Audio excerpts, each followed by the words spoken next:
Good morning to all, and welcome to the third EMSA workshop on alternative fuels and power solutions for shipping and ports.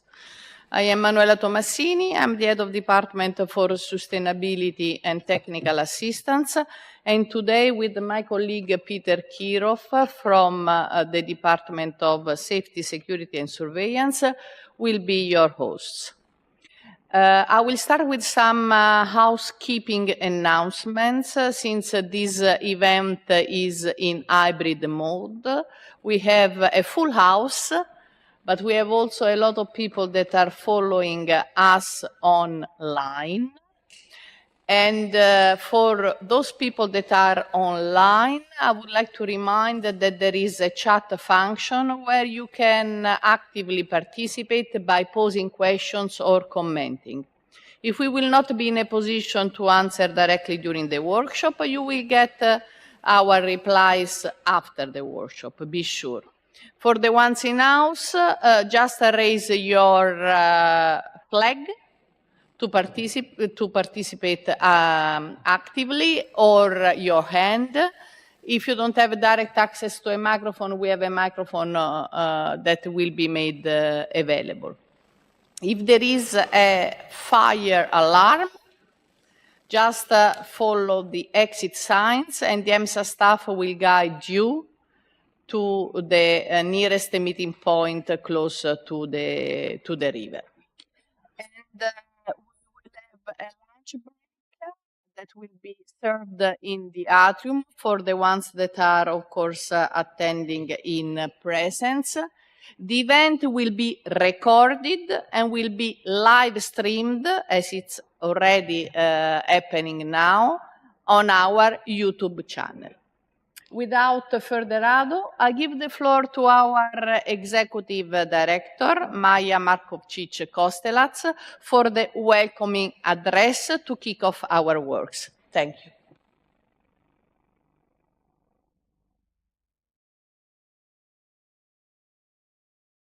I will welcome you from here. I don't know why, but I feel more comfortable seeing you all. It's great to have, again, the full house. So welcome to all of you who joined us here in Lisbon. Welcome also to all participants who join us online for this third consecutive year in which we are gathering people around this table to discuss such a prominent topic in maritime transport, the alternative solutions for the future of shipping. This gathering provides us an opportunity to share updates on the critical work EMSA is doing also in different topics relating to green and digital transition of maritime transport. So I would like to thank our partners who are with us in this journey. I have seen them on this side. I also would like to thank my colleagues from EMSA. As you have seen, we are working here in the partnership of the two departments, and I would say all three departments, both the digital side, but also safety and sustainability. Because indeed, we are talking about a very holistic, the topic that needs a very holistic approach to be shied in the way as it should be. Now, being at the eve of the 2025, so 5 years before the 55% deadlines, it's good to be reminded where we are in maritime sector. Bearing in mind the current global energy consumption of the shipping industry, which is 99% still based on fossil fuels, in order to achieve the emission and energy intensity reduction expected by the implementation of both the IMO and EU provisions by 2030, the energy intensity reduction needs to be reduced by 79%. This is definitely a challenge, knowing that in terms of the world active fleet, Only 1.88% of the number of vessels, or 7.4% in terms of tonnage, is operating at present on the alternative fuels. And if we look at the books of order, there are around 18% of the ships by number, or 43 by the tonnage, which will be designed to use the alternative fuels, majority of which will be the LNG, which has clearly been defined or chosen by the industry as the transition power for shipping. Also, data from the MRV shows that monitoring voyages for the 2022 reporting year emitted 135.5 million tons of CO2 into the atmosphere, which is 7.1 higher than the year before, 2021, but still lower than the pre-COVID 2019. So clearly, there is still a lot to be done. We are in the first year of the implementation of the ETS, from the 1st of January next year, FuelEU Maritime is stepping in. We believe that the full implementation of these two important instruments, as well as the alternative fuel infrastructure regulation, will accelerate the process. It is clear we need the full basket of measures to promote innovation and technologies development, which enables the use of the alternative and renewable and low carbon fuels in shipping, and with that reduce the greenhouse gas intensity of the fuel consumed. But we also need to create the demand and the adequate response to the demand by bunkering of fuel logistic in ports and during the logistic lane. And we need to turn the transition into the business case, not just to keep, but also to increase the competitive advantage of the EU shipping in the global market. Tomorrow, at a dedicated session of the FuelEU Maritime, you will discuss the practical aspects of this instrument and the tools that has been developed by EMSA to enable and facilitate reporting and monitoring. Use the opportunity in the active discussion. Now, there are many factors that influences the dynamic of the transition. One is the technology availability and the knowledge gaps that needs to be bridged if we want to achieve the ambitious targets.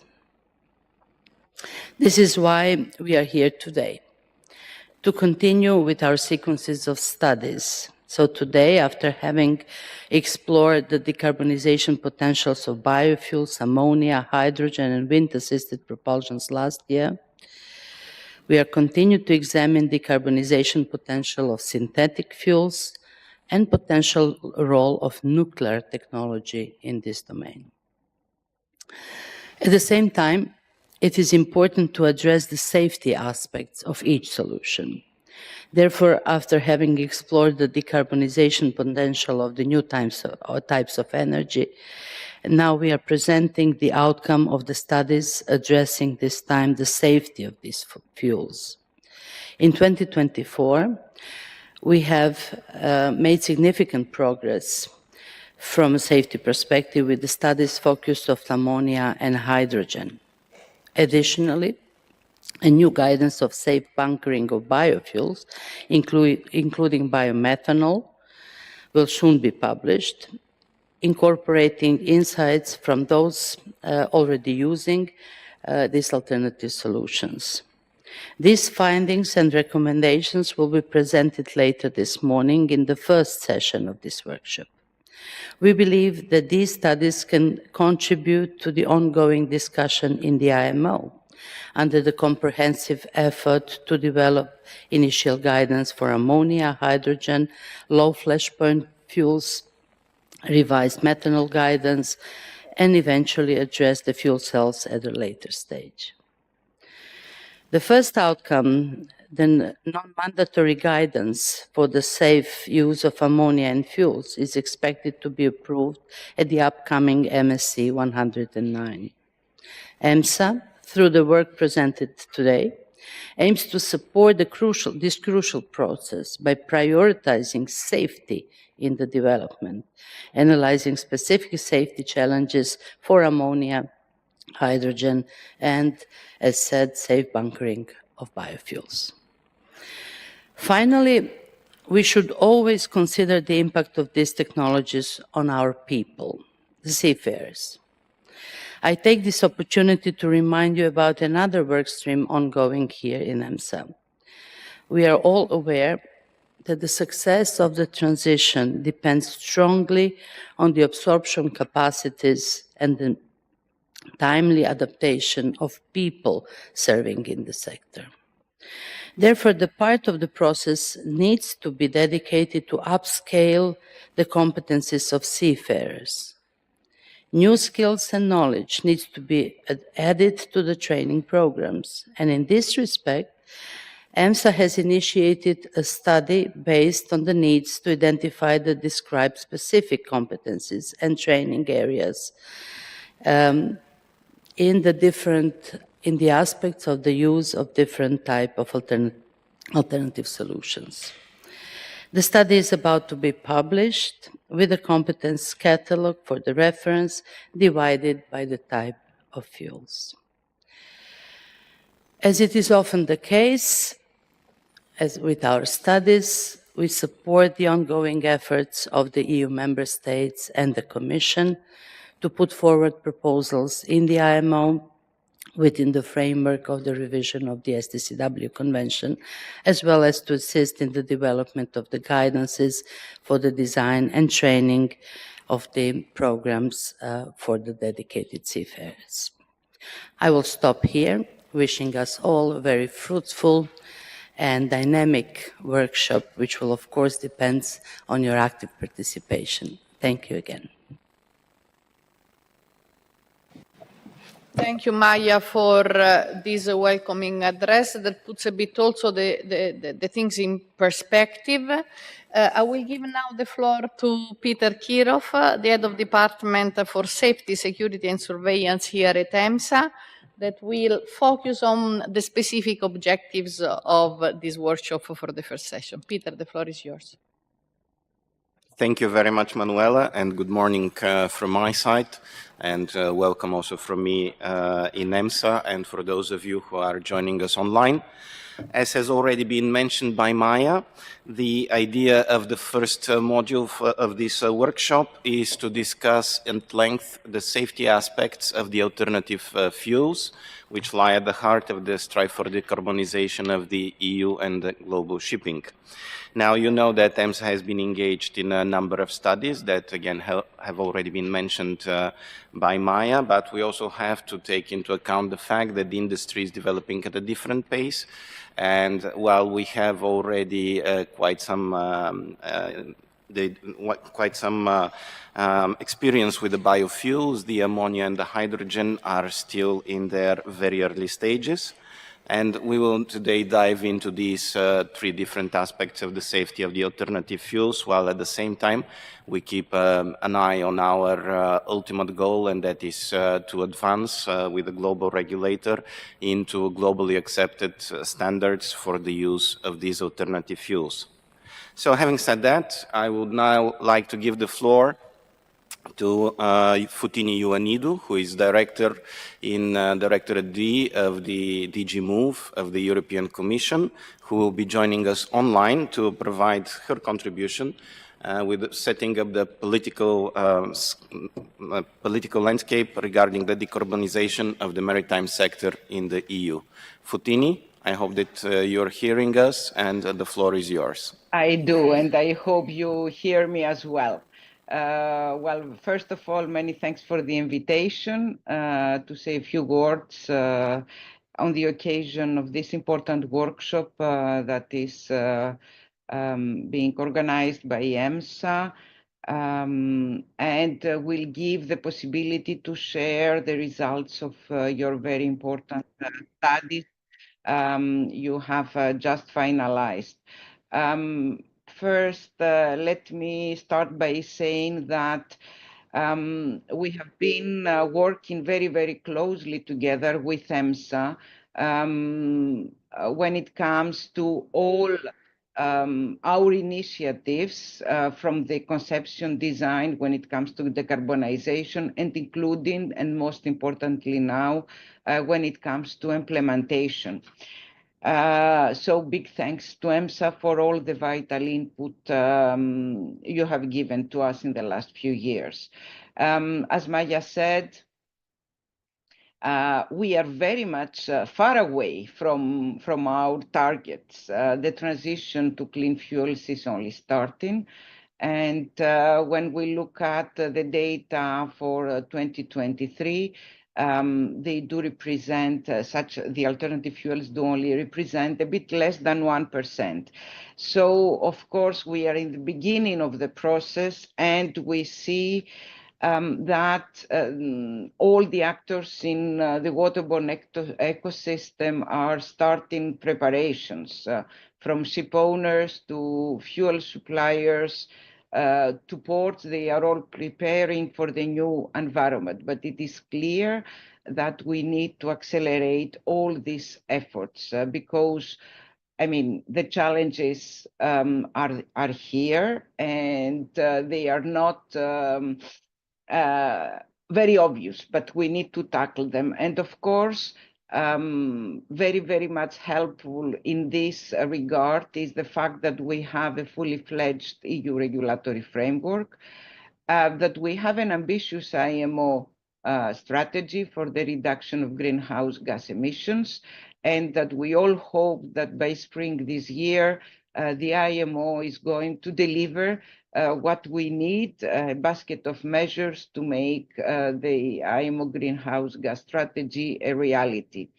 When it comes to the EU regulatory framework, of course, as you all know, last year we had the adoption of three, I would say even four, important legislations. We have the emission trading scheme that is covering, as from this year, maritime. We have the FuelEU Maritime regulation, and we have the alternative fuel infrastructure regulation. And of course, we have the Renewable Energy Directive that that puts the frame when it comes to the supply of such fuels. From our point of view, this provides a clear regulatory framework that allows all the actors in the waterborne ecosystem to start planning, be it for investments, for new builds, retrofitting, ports, do have the certainty also to start investing, and fuel producers to scale up. Of course, this framework is technology neutral. And is done on purpose because there is not, at least today, one size fit for all solutions. So the framework leaves the flexibility to each one of the actors to choose the fuels and technologies they best suit their needs. Now, our emphasis is put on the implementation because we need to make this EU regulatory framework a success. As I said already, the emission trade scheme is operational since the beginning of this year. And on our side and on EMSA side, we are working really very, very intensively to have all the framework secondary legislation in place for the start of the FuelEU Maritime on the 1st of January. I will not hide you that these are very complex regulations. We are the first jurisdiction in the world to have such a fully comprehensive network framework for legislation, and so this goes together with some challenges, but we are working in order to make things as clear as possible, and that's why together with EMSA, we have organized several workshops to outreach to all the actors and make things as clear as possible for the upcoming implementation. Now, important in that respect is also what is going to happen, as I already said, at IMO in April this year. The Commission, together with member states, is working very, very actively to help IMO adopt a basket of measures this spring, and it is also very actively supporting the ongoing work at IMO for a safety framework for alternative fuels. Our aim and our hope is that by April this year, we are going to have a fully fledged framework that will enter into force in 2027. And from our perspective, from the EU perspective, this framework needs to deliver on the pledges made by the strategy, and in particular, to bring the greenhouse gas emissions to net zero on well-to-wake terms by 2050. The safety framework that is also being developed at the MSC in IMO should also ensure that these alternative fuels are used in a safe manner on board, and that is crucial also to build trust and also, of course, protect the crew and the ships in this new era. And it is clear from our perspective, even if we have gone ahead with an EU regulatory framework, the only, let's say, viable solution is to have a global framework that will really be more effective to reduce the carbon footprint, that will indeed create a level playing field for the sector, and of course ensure safety. So our framework is there, the legislative framework, but we are very much aware that there are still quite some remaining challenges that surround decarbonization and the development and scaling up of alternative fuels and propulsion technologies. We need to invest intensively in research and development activities. We need to make sure that there will be large-scale financial investments. We need to develop the skills for our workforce, for seafarers. We need to be very clear on permitting and certification requirements. And of course, we need to have a fully fledged safety standardization framework. As Commission, we are trying to address all these aspects, so to make sure that we have an enabling framework to make decarbonization a reality. We have been funding quite a lot of projects in that regard. And let me just mention very, very briefly a few of them. First of all, the EU Innovation Fund has put aside around 1.6 billion of euros dedicated for the maritime sector from now to 2030. Important also for you to know, very, very soon, so on the 4th or 5th of December, we are going to have, in the context of the Innovation Fund, a second hydrogen auction. There will be a dedicated budget of 200 million for the maritime sector. And this will be only for maritime synthetic fuels. Then, as you probably know, we have set up a zero-emission waterborne transport partnership equipped with 530 million for research and innovation for zero-emission technologies.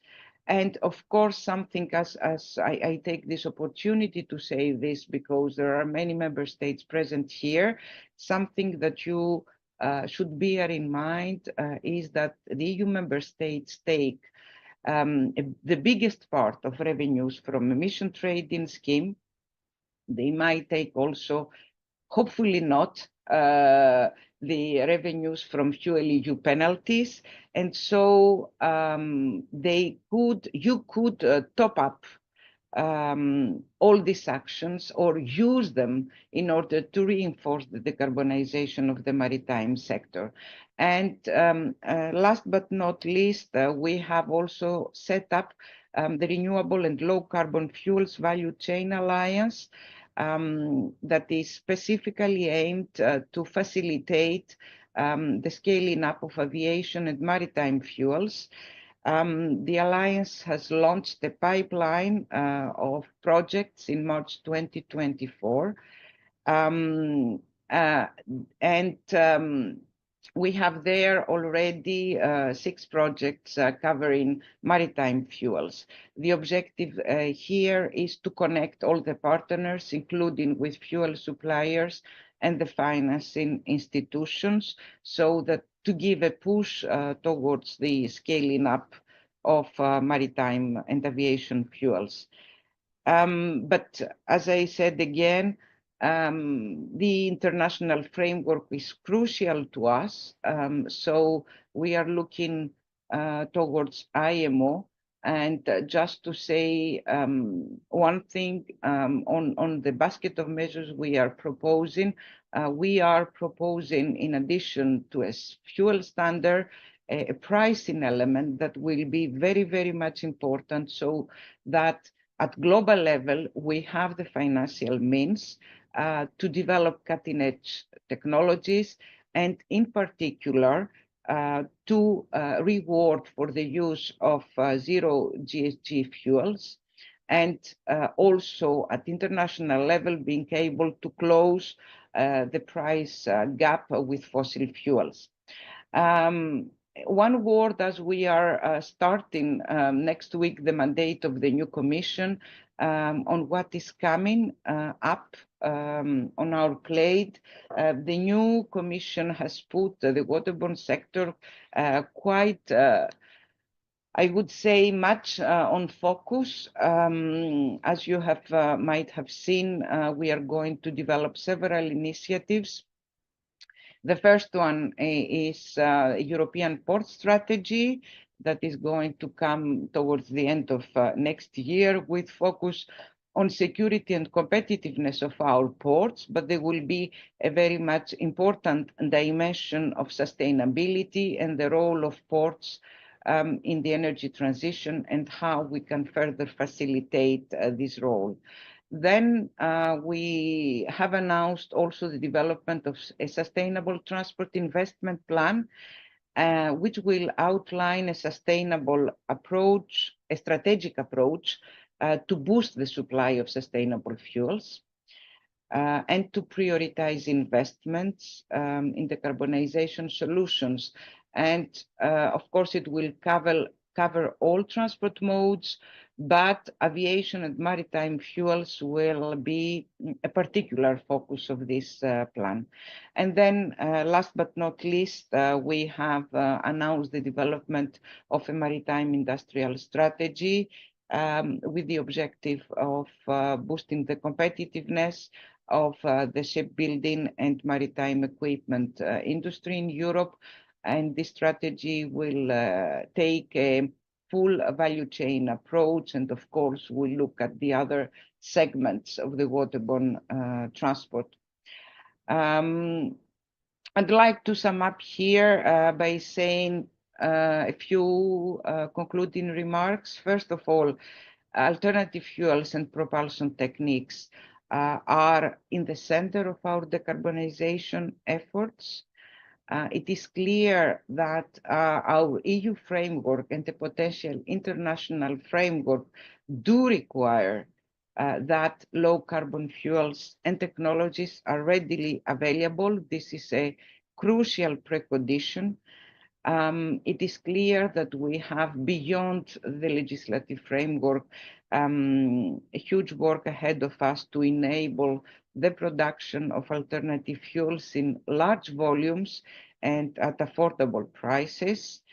And we need, of course, to step up our efforts when it comes to development and deployment of cutting-edge technologies. It is also crucially important that we have all the rules, guidance, and standards for the use of these fuels and technologies, and of course, the upskilling and reskilling of the workforce, so that these fuels are used in a safe manner, both on board and in the ports. And in that respect, EMSA has done an impressive work on all these topics, and we really hope that the workshop of today will greatly contribute to enhance these efforts, and in particular to take a step further in the development of this framework on the safety of these fuels that we crucially need. With this, I'd like to close here, and I'd like to wish you a very, very productive and interesting workshop. Thank you very much. Thank you very much, Foutini. You indeed present us, first of all, with the political priorities of the European Commission, but also the regulatory framework that is already there and that is going to be introduced in the future. And last but not least, also the concentrated efforts of the European Commission to support financially the efforts for decarbonization in these very new fields of development. And now we will start with the technical part of our module, and I will give the floor to Santiago Encabo, who is head of the unit for safety and security in the European Maritime Safety Agency, to present us with a helicopter view of the work that has been done with relation to the safety studies. Santiago, the floor is yours. Thank you.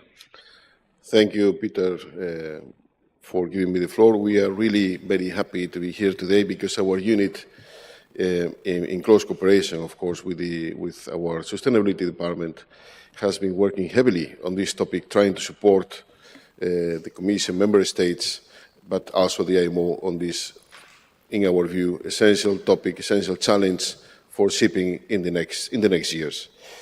As we have seen from the previous speakers, we have set up very ambitious targets at EU level, but also at international level, in terms of emissions that have to be met, and obviously we have been using in our industry fossil fuels for more than 1 century, and there is a certain inertia, and this change cannot happen overnight.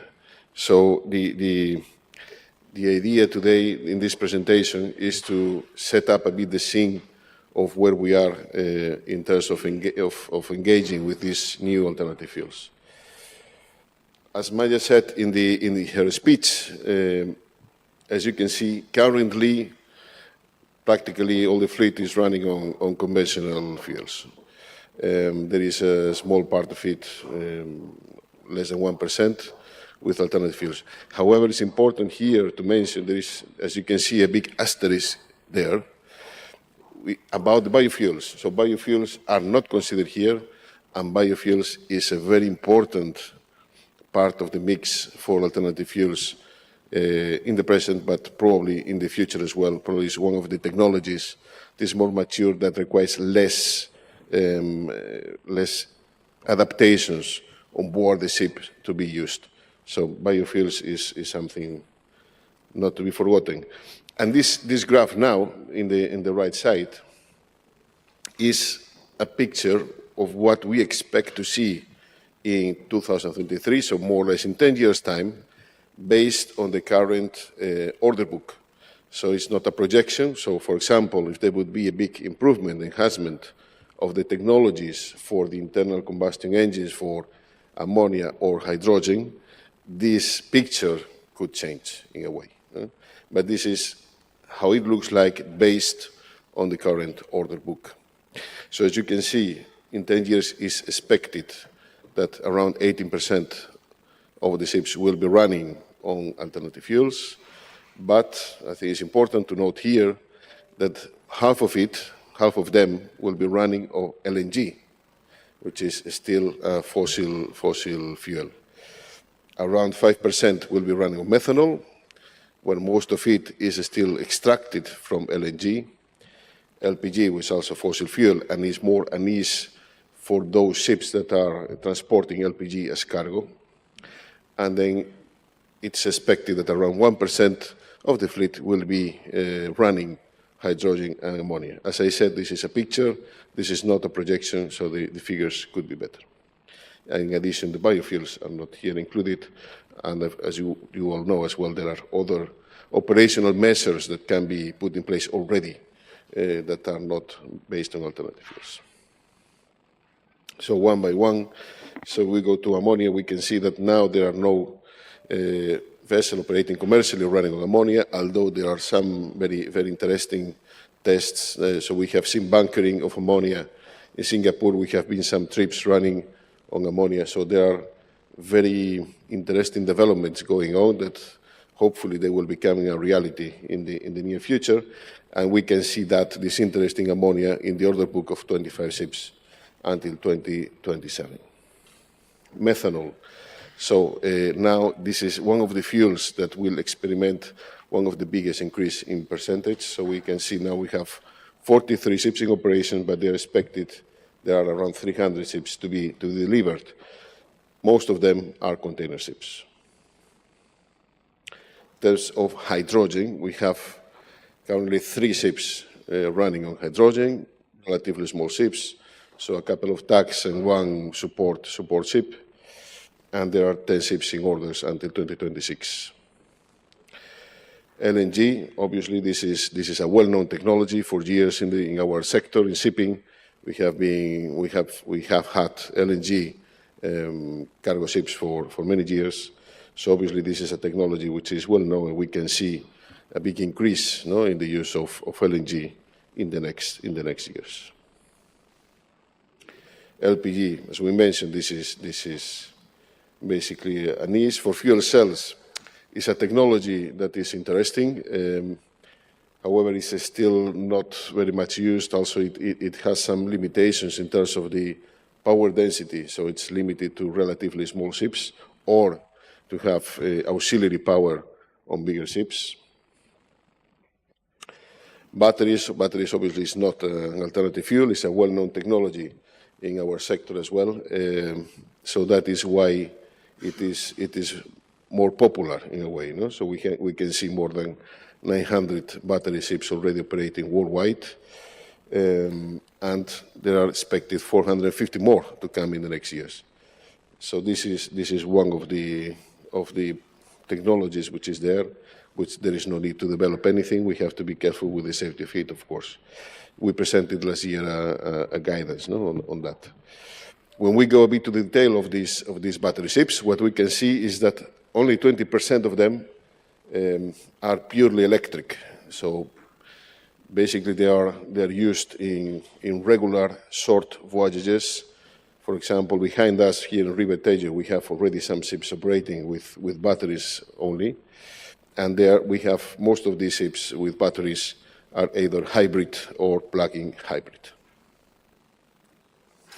In terms of the regulatory landscape, so the IMO is working hard. Obviously, EMSA and the Commission is being very active in this development, so we are part of all this correspondence group, as most of you as well, or most of the member states. And this is a bit where we are. No? So in 2021, the interim guidelines for fuel cells and methanol were finalized.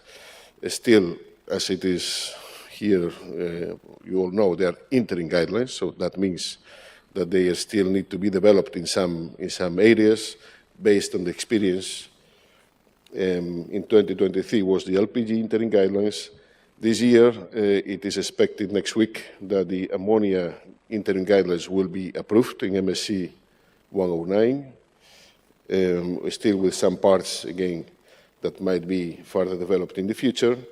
Next year, hydrogen is expected to be approved, and then 2026 for the low flashpoint fuels are expected to be developed, depending on the workload of the subcommittee.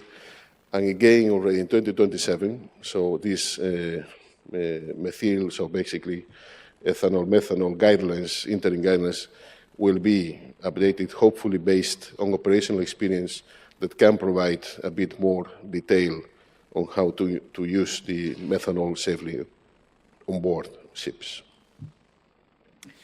Well, these are the guidance that we presented last year on electrification. So again, any feedback that you might give us on the use of these guidance is welcome. For example, we start with the guidance on the coverage of alternative fuel vehicles on board ships. We have received already very interesting feedback. We know that it's being profusely used by industry in some areas, and we are in the process of reviewing them based on this experience, on this feedback that we have received, but also on recent accidents and some EU R&D projects which results can be interesting to be included in this guidance. Then last year we presented this guidance for batteries that we know as well that they are being used already by some flags in the certification of these ships. So we hope that at a certain moment the IMO will open an agenda item on this topic where we can provide this guidance that, in our view, could be a good basis to start discussing at international level which standards this ship should fulfill. And finally, of course, the shoreside electricity guidance addressed to ports administration. So what do we have in the menu today? We're going to present three studies. Two of them, the one on ammonia, which is here, and the one of hydrogen, they are in an interim stage. So we're going to present the intermediate results of these studies. So here, I have to recommend, if you haven't read the reports published by our colleagues from Department 1, which are on our website on the sustainability of ammonia hydrogen, I really recommend you to take a look at them because they provide very, very interesting inside information. On the safety part, what we did is to take the preliminary results from these studies, and we divided the development of practical guidance on safety on different parts. So we started in the first part with the review of the physical and chemical characteristics of this hydrogen and ammonia, comparing them with LNG. Why LNG? Because LNG was the basis of the IGF code on the IMO. And then we analyzed the suitability of different safety standards that exist in other industries, in other applications, etc. So this part one of the studies are already published, so you can see them in our website. So the part two of these studies, which is the one that is going to be presented today here, so this part two, is about the reliability analysis of the main ammonia and hydrogen fuel systems available. And they will be based, this reliability analysis, on the existing failure data of the common components that are in the market. So this is what we're going to present today for ammonia hydrogen. By the way, there is a slight change in the agenda, so we have swapped ammonia by hydrogen. So basically now we will present hydrogen, and after the coffee break will be the turn of ammonia. So basically this part two, these studies, they will present the steps that have been taken, the main assumptions for this reliability analysis, and what is the outcome. We have published already the hydrogen part, and we expect to publish the ammonia in the next days. These two parts of the studies are the basis for the remaining tasks, which are hopefully the most practical outcome from this effort. So the idea is that the next task will include hazard identification exercise, hazard operational exercise, and application to specific ship types, so that it's practical and we learn. It's not it will be still theoretical in the sense that it will not be applied on an actual ship, but at least we will apply to a specific ship type, so we can learn about the mitigation, the specific mitigation measures, which is an important part that we want to achieve for these ships. And the idea is to finalize these studies with practical guidance. So practical guidance that we can send to the IMO to contribute to the regulatory effort that both Maya and Fotini were speaking in their interventions. The third study we're going to present today, which is practically finalized, so this is not in the middle, this is practically finalized, is about the safe bunkering of biofuels. So we have chosen 5 biofuels which have the biggest potential in the market, according to also the study that our colleagues from Department 1 had published some years ago. And this analysis is based on their characteristics and compared to the conventional fuels. The result will be the publication of a guidance with specific checklists. I think that's important to mention, a specific checklist for different bunkering configurations based on the studies, HACCP, that we made with some of the industry. Some of you are here, no? So I take the advantage of this opportunity to thank for your cooperation in these studies. So finally, just to mention that as every 3 years, we are planning to publish the second version of the European Maritime Safety Report in 2025, and this report will have a section dedicated to the alternative fuels, alternative powering systems, where we'll make a summary of the status of the current safety standards and where we are. This EMSA report, as usual, will be sent for consultation to all the wider community so that you can comment as you wish, and the plan is to publish it next year. So that's it from my side. So it's just to set the scene. So thanks for your attention. Thank you very much, Santiago. Thank you for assisting us with setting up the scene, and thank you for being on time. I should mention that we have a very ambitious agenda for this morning, so I would very much like to ask also the presenters to have that in mind, and also to give some time and space for a Q&A session at the end of their presentations. So having said that, you have already heard that we are going to have a very slight change in the agenda. So just before breaking for a coffee, I would like to invite Marius Leisner, who will present us the hydrogen, and Marius is our next representative from DNV. Marius, the floor is yours. Thank you very much. My name is Marius Leisner. I am working in DNV Maritime and as a consultant in environment advisory. And I'd like to thank you to EMSA for the opportunity to present our ongoing work on developing an EMSA guidance for hydrogen-fueled ships. Today, I will start by briefly introducing the project scope and the work we have performed so far. The main part of the presentation addresses the scope and selected findings of a reliability and safety analysis we delivered to EMSA earlier this month, which, as Santiago said, is now available to interested parties on their website. After that, I will end by saying a few words about the way forward in refining and completing the guidance documents. The primary objective of this project is to deliver a goal-based EMSA guidance for hydrogen-fueled ships. As we all know, hydrogen has properties that posing different safety challenges from those of conventional fuel oils. The safe use of hydrogen on board ships requires the development of IMO regulations and classification rules in parallel with technological progress. It is important to take a systematic approach to ensure that the upcoming regulations address all hazards associated with using hydrogen as fuel on ships. This project uses the IMO goal-based approach and draws up on a comprehensive risk assessment and reliability analysis. The purpose is to support regulators and the industry navigating towards a safe and harmonized way of introducing this technology.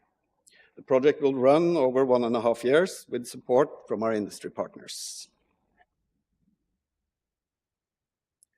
Our first task in this project, mapping the safety risk for hydrogen-fueled ships, was delivered this summer.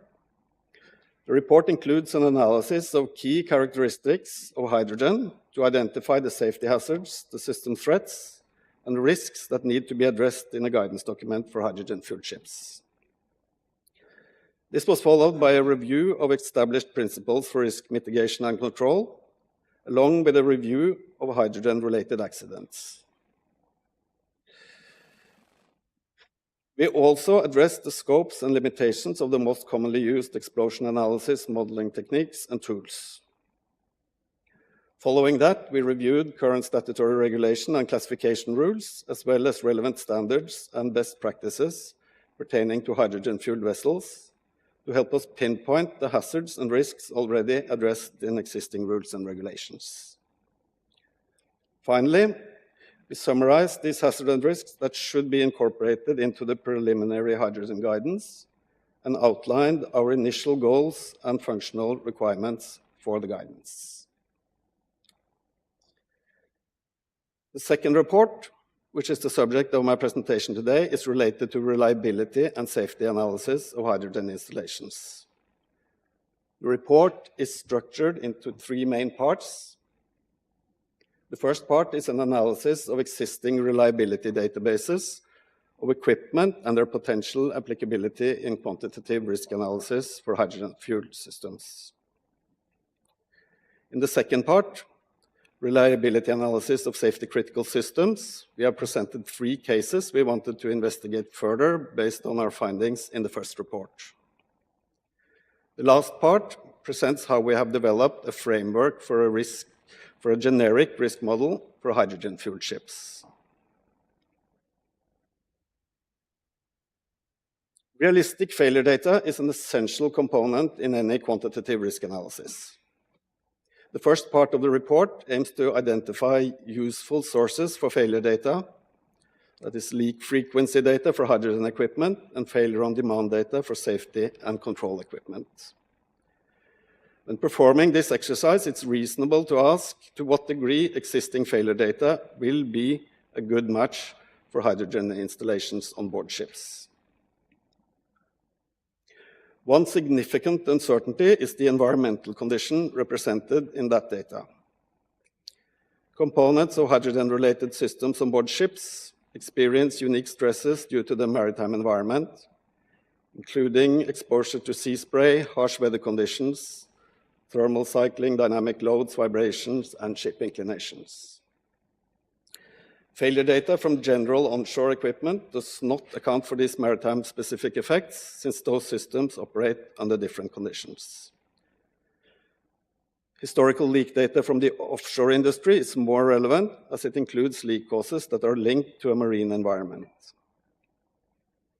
Hydrogen systems are susceptible to leaks due to hydrogen being the smallest molecule. This raises concerns about the differences in the properties and behavior of hydrogen compared to the media on which existing databases are based. These differences can impact both the probability of leaks and the likelihood of failure in safety-critical equipment. Inspection, certification regimes, and maintenance routines play an important role in how often leaks occur in process equipment and are different for the onshore process industry, offshore oil and gas installations, and ships. Equipment that contains hydrocarbons in the offshore industry is typically larger than those in hydrogen fuel systems. And additionally, the operating pressure in hydrocarbon processing equipment are often much lower than those found in hydrogen installations for ships.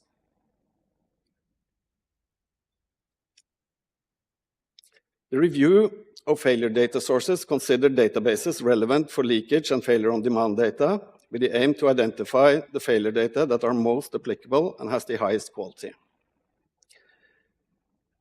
With respect to leak frequencies for hydrogen equipment, we landed on using two databases, namely the Hydrocarbon Release Database, HCRD, and HIRAM+. The choice of HCRD is justified by its comprehensive and high-quality dataset, its widespread application in quantitative risk assessments, and the consideration of various factors, including the operation of equipment in offshore environments. Using HYRAM Plus is based on its role as a toolkit for conducting quantitative risk assessments and modeling the consequences related to hydrogen infrastructure and transportation systems. While the leak data in HYRAM Plus originate from various industries and may lack specific information relevant to hydrogen, it remains the only dataset specifically designed for hydrogen applications. Although the HCRD and the HYRAM Plus databases are considered the most applicable and, in our opinion, have the highest quality, they do not account for maritime-specific factors. There is no clear and obvious preference for failure on demand probabilities of safety and control equipment, such as gas detectors, temperature sensors, and pressure relief valves. Instead, several sources have been referenced as listed here. The report presents leak frequency and failure on demand data in tabulated and graphic form for easy reference. Leak frequencies has always been a source of uncertainty in risk analysis. At present, the lack of hydrogen-specific failure data and the uncertainties considering the suitability for ship applications result in a high degree of uncertainty in leak frequency analysis in QRAs for hydrogen fuel system installations. These uncertainties should be accounted for in QRAs through uncertainty and sensitivity analysis. In the second part of the report, we go from looking at the equipment to the systems, using fault-tree analysis to assess the performance of safety-critical systems. In this chapter, we analyzed 3 cases we wanted to investigate further based on the findings in our first report. The first of these I will present in more detail here. 2 other cases relate to leakages in tank connection spaces, discussing whether dilution, ventilation, or inerting of the tank connection spaces provide adequate protection against the risk of explosions, and a case looking at leakages during bunkering of liquefied hydrogen. Here we see a concept illustration of the hydrogen fuel system where the compressed hydrogen cylinders are located on an open deck. For the purposes of this analysis, it's assumed that single-wall piping system from the tanks is equipped with remotely activated tank valves for each cylinder. The design safety philosophy is to quickly detect any gas leaks, automatically isolate the leakage, and let escaped gas dilute through natural ventilation. The hydrogen leak detection and automatic shutdown function has been selected for reliability analysis. The success of this safety philosophy requires that the leaks in the piping downstream of the tank valves are stopped immediately. This will require rapid gas detection and subsequent closing of isolation valves to stop the release of hydrogen. The detection and shutdown safety function utilizes 3 subsystems. A set of gas detectors is communicating with the logic solver system, which receive an electrical signal from the detectors and send the signal to the tank valve subsystem, which then performs its safety function by closing the tank valves. The fault tree assigns failure probabilities to each component and estimates the probability of the system not shutting down on demand. The other branch of the fault tree addresses the probability of a delayed shutdown. In this case, a delayed shutdown is the probability that the safety system does not bring the installation to a safe state before a hazardous situation arises. It is the response time of the gas sensor subsystem and the tank valve subsystem which is of primary concern. The cloud buildup time for hydrogen leaks is extremely short compared to other gases. A gas cloud large enough to cause significant damage if ignited can form within seconds. Recent studies by DNV indicate that this can occur in just 5 seconds with leaks in the range of 100 grams per second.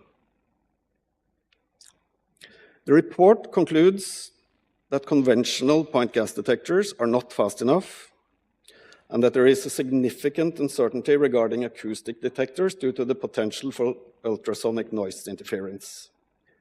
Given this high uncertainty, the analysis conservatively assumes that preventing the rapid buildup of a critical gas cloud is unlikely. Therefore, the delayed shutdown event is assumed to have a probability of failure on demand of 1, given a substantial hydrogen leak.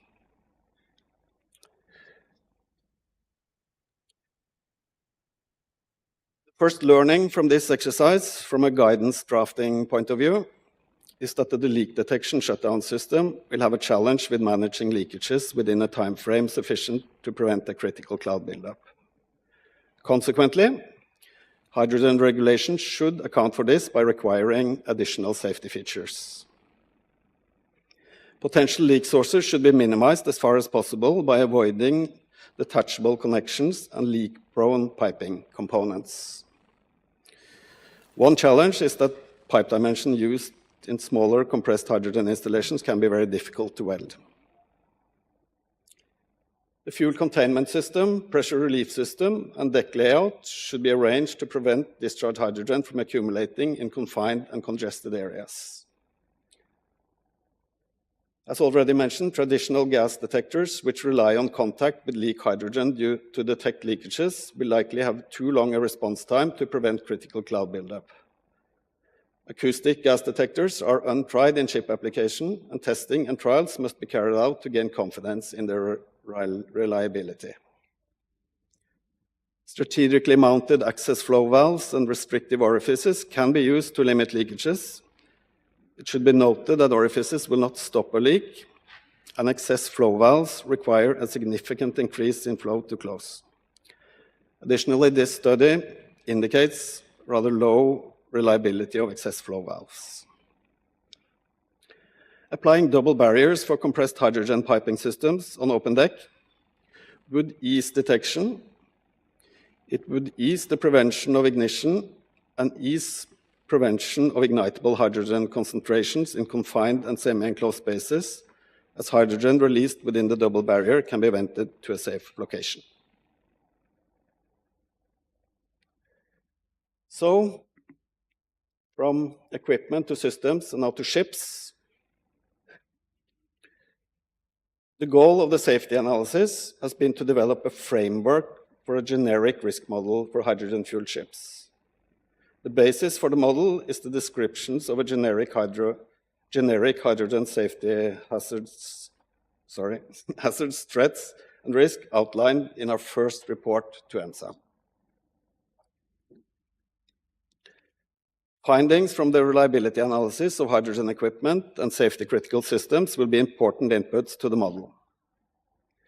The model contributes to risk quantification, but is also a tool to visualize potential consequence outcomes following an initial event, which helps our understanding of major accident risks in complex scenarios.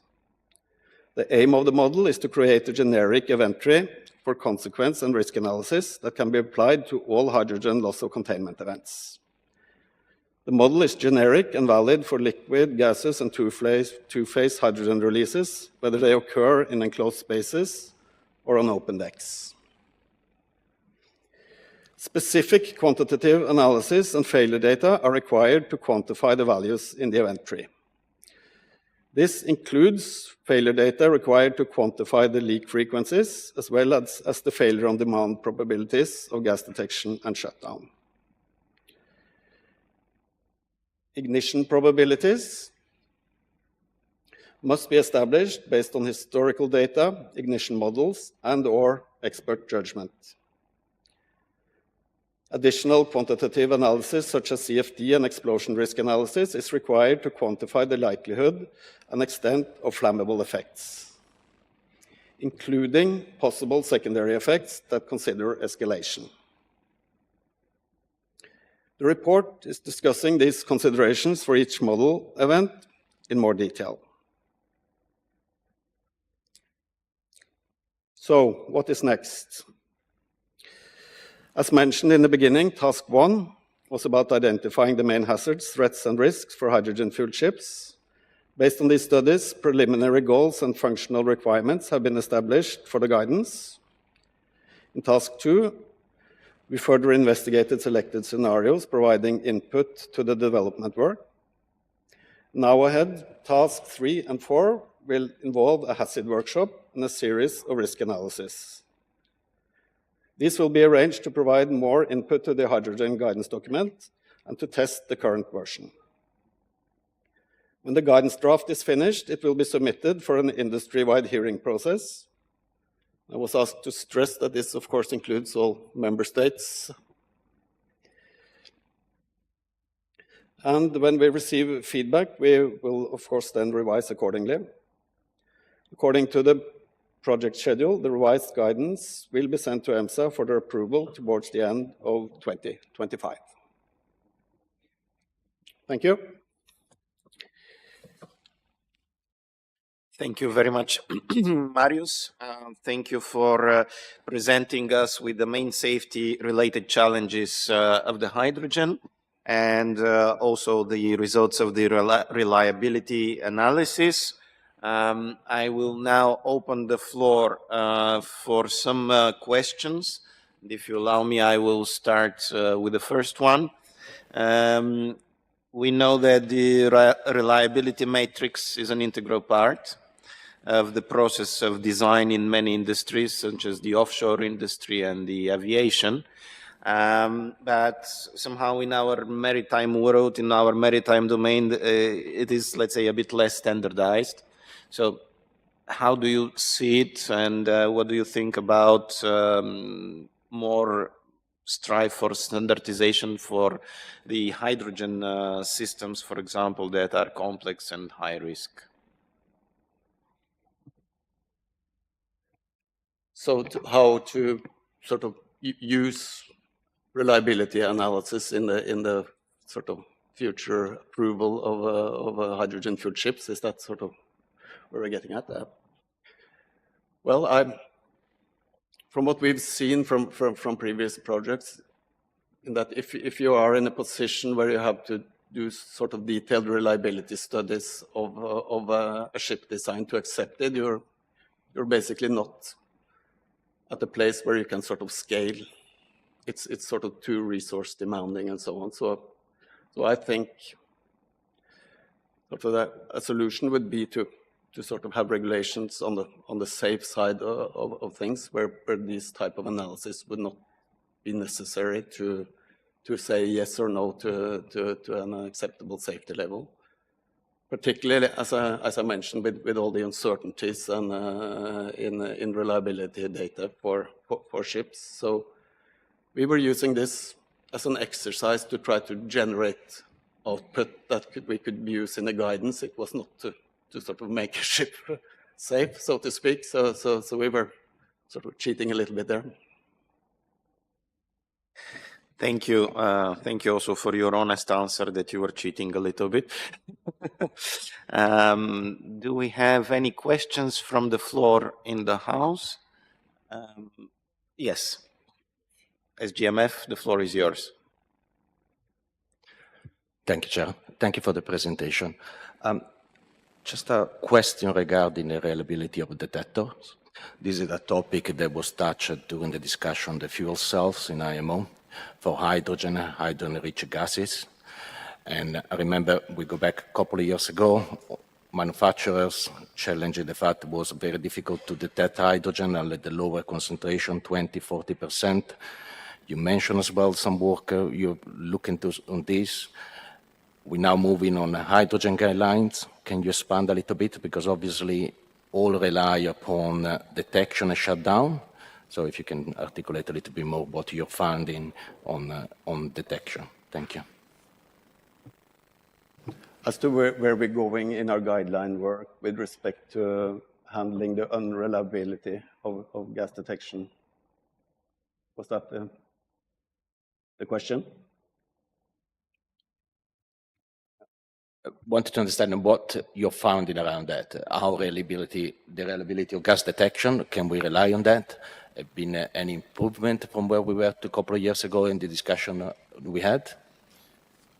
The case I presented was for open deck location, where obviously gas detection can be challenged by environmental conditions and limited location. For that, as I was trying to indicate, given the unreliability of that, we need to also look at other safety barriers to reach an acceptable safety level, the way we see it. And as I mentioned, we're looking into preventive measures to minimize the leakages, and also other arrangement considerations to prevent the consequence of an ignition. That's where we are at the moment. At the moment, we have a guidance document that is basically filled up with goals and functional requirements. We're not yet sort of at the stage where we're filling in prescriptive requirements to deal with each and every hazard.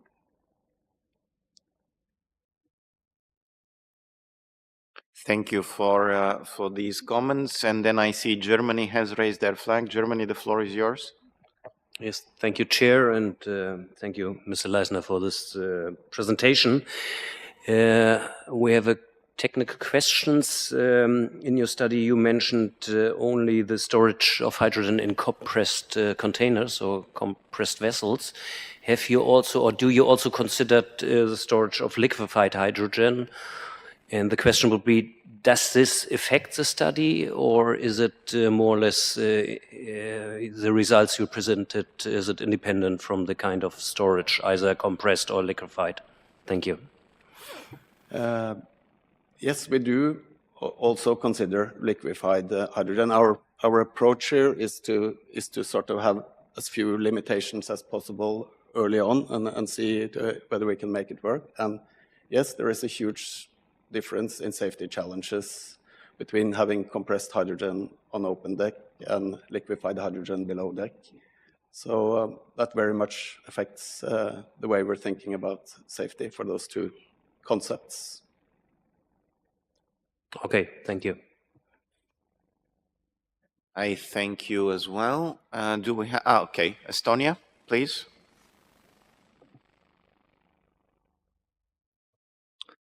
Thank you, Mr. Chair, and thank you, TNV, for the overview of the report. Study includes leaks in many different aspects. I saw from the slides there that during task 1, mapping of safety risks, does the study also includes bunkering of hydrogen fuels and risks analysis during this bunkering of fuel, meaning the interface between the port and the vessel? Yes, up until the interface between port and vessel. I mean, as the RGF code and the other interim guidelines for alternative fuels, we are taking the approach that we only describe what can be sort of accommodated for by the ship safety-wise. And then there will be another sort of evaluation for the shore side. Having said that, of course, the bunkering process itself is a part of our deliberations when we're doing the risk assessments.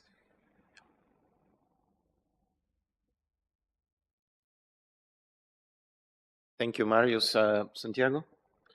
Thank you, Marius. Thanks for the questions.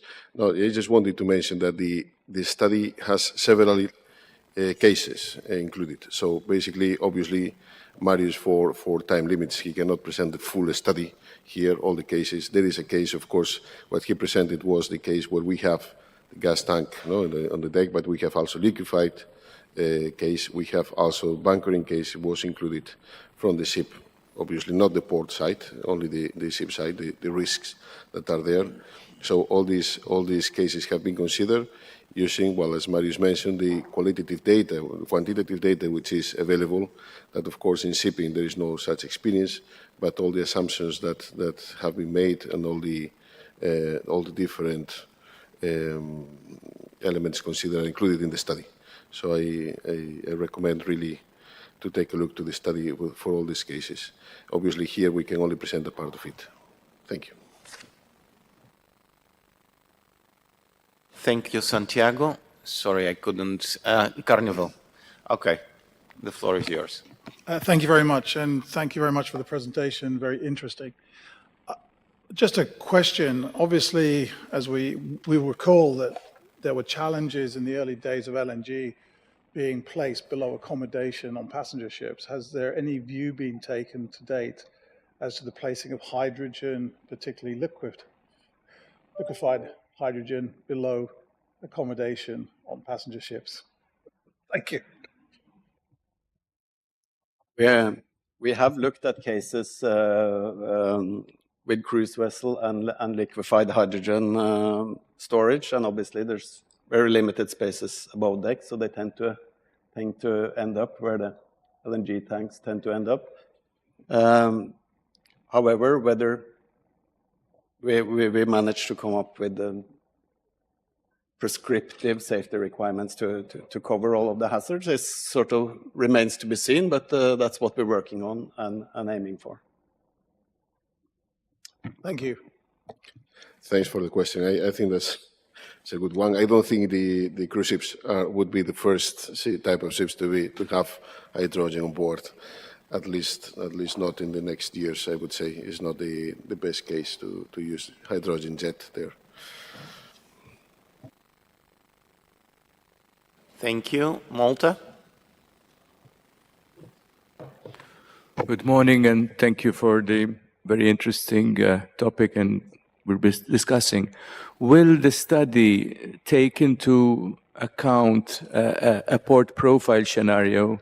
In this respect, I make particular reference to some, let's say, traditional or historical ports which are geographically very close to cities, particularly in the Mediterranean region, but also in North Europe. And sometimes because of the port-city interface, the concerns that had come out and still occasionally come out on the LNG matter. So the question is, will the port profile scenario and berth configuration also be taken into account in the studies? Not in this study. It's obviously something that needs to be considered, but we do not plan to sort of take specific sort of port layouts into consideration in our risk analysis. I think the idea now is to look at the ship as such and to start with that, and then maybe we'll have to look at the ports, and maybe that will be subsequent steps. But at the moment, I think there is so many gaps still to be filled. No, even in the technology on board ships, we have to build the blocks one by one. But it's a good point. Thank you.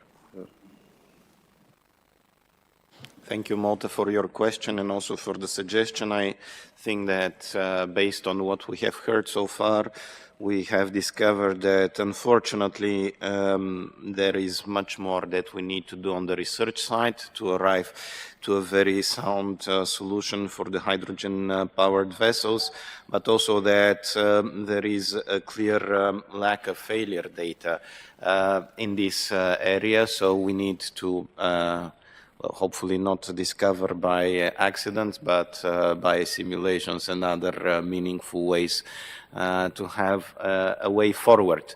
Do we have anything from the online, from the chat? No, this does not seem to be the case. I can't see any questions or asks for the floor in the house. So thank you very much for joining us for this first part of the Module 1. We are going to have now a coffee break, and I would like us to reconvene at 11:15. So I would very much appreciate if you are back on time. And now let's enjoy the coffee. Thank you.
Can I kindly ask you to take your seats so that we start on time?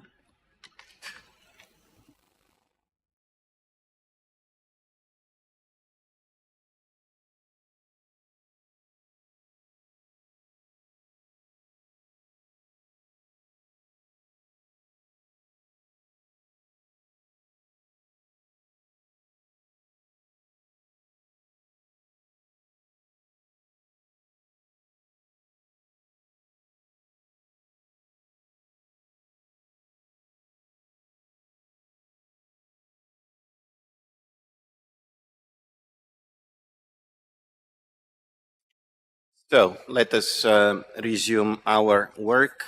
Thank you for being on time with the second part of our module 1 that is dedicated to the safety aspects of the alternative fuels. We will continue now with presenting the study that was related, is related to the safety aspects of ammonia as an alternative fuel. And we will have the presentation that is going to be delivered by René Lawson, who is Director in Global Sustainability of ABS, and Suzy Jiang, who is Senior Reliability Engineer again in ABS. So the floor is yours. Thank you very much for this introduction, and thank you for EMSA for giving us the chance to present our result here at this seminar. This ammonia study here on reliability is task 2 in a series of 7 tasks in total that we are going to complete within the next year. The agenda for this presentation, and I will use this opportunity just to introduce the project here, and then a detailed description of the procedures and what we came up with will be explained by Suzy Liang a little later. But the agenda is give an overview of the project information, ammonia fuel supply system, the method of work, concept drawing, critical component lists, and the fault tree analysis, the windshield, fault tree analysis, and the reliability analysis finding, and what if analysis, and then conclusion, recommendation, and the key takeaways. So that's the step. If we look at the task, the overall goal is to find a solution on designing a reliable ammonia system so ships can be fueled. And we took into consideration that two-stroke engines is most developed, and within ABS we have also a lot of experience with this kind of technologies working with LPGs.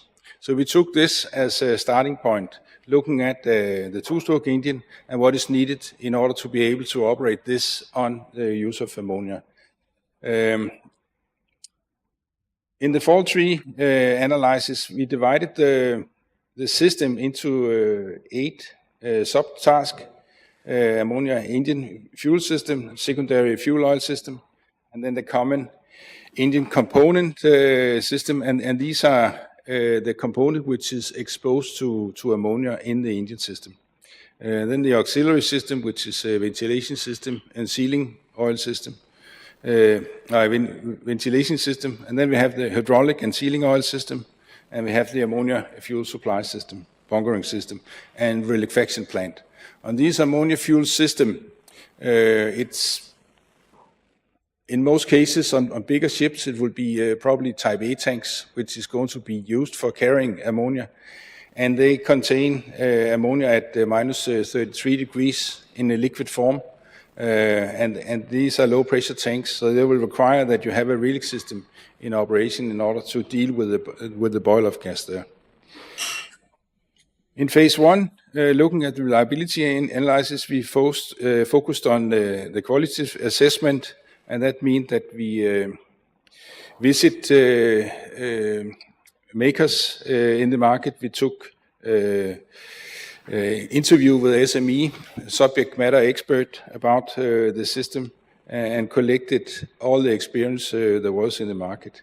On the quantitative assessment, this is part of the windshield program that we were using for the reliability analysis.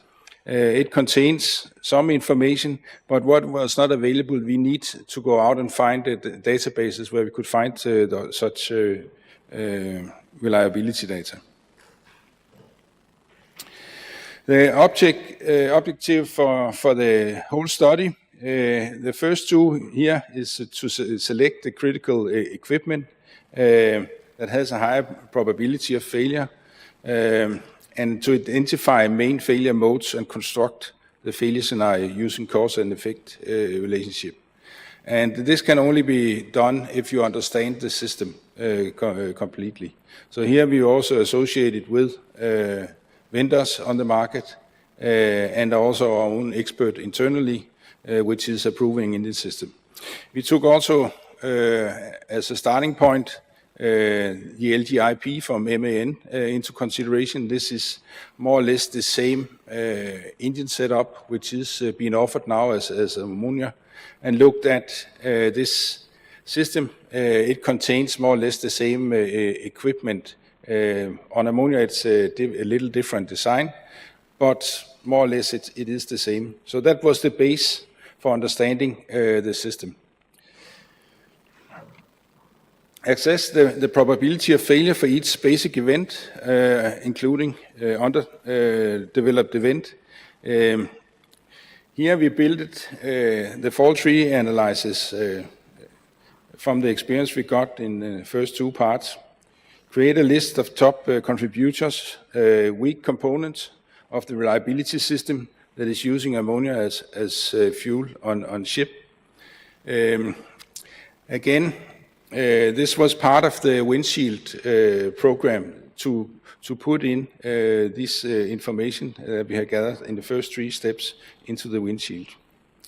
And then perform sensitivity analysis. And that's the whole goal of the project, is to find out what is the weak point and to modify it in order to improve the overall reliability of the system. The methods of work is to, first of all, to select the critical equipment. This was a component that was exposed to ammonia in the combustion chamber, for instance. It's a piston, it's cylinders, it's a piston rings, injectors. We were not considering exhaust system. This is after ammonia has been burned. So they are indirectly depending on reliability of ammonia. It is the core component in the engine system we are looking at. And that includes also sealing system and oil system for starting up ammonia. Ammonia is depending on using pilot fuel to ignite the ammonia. And then we need to understand how are these functionality connected, both with the fuel supply system, the bunkering system. So we generated an overall concept drawing and defined the boundary, what are we going to look at. And then we took, again, interview with a system matters expert about the failure modes.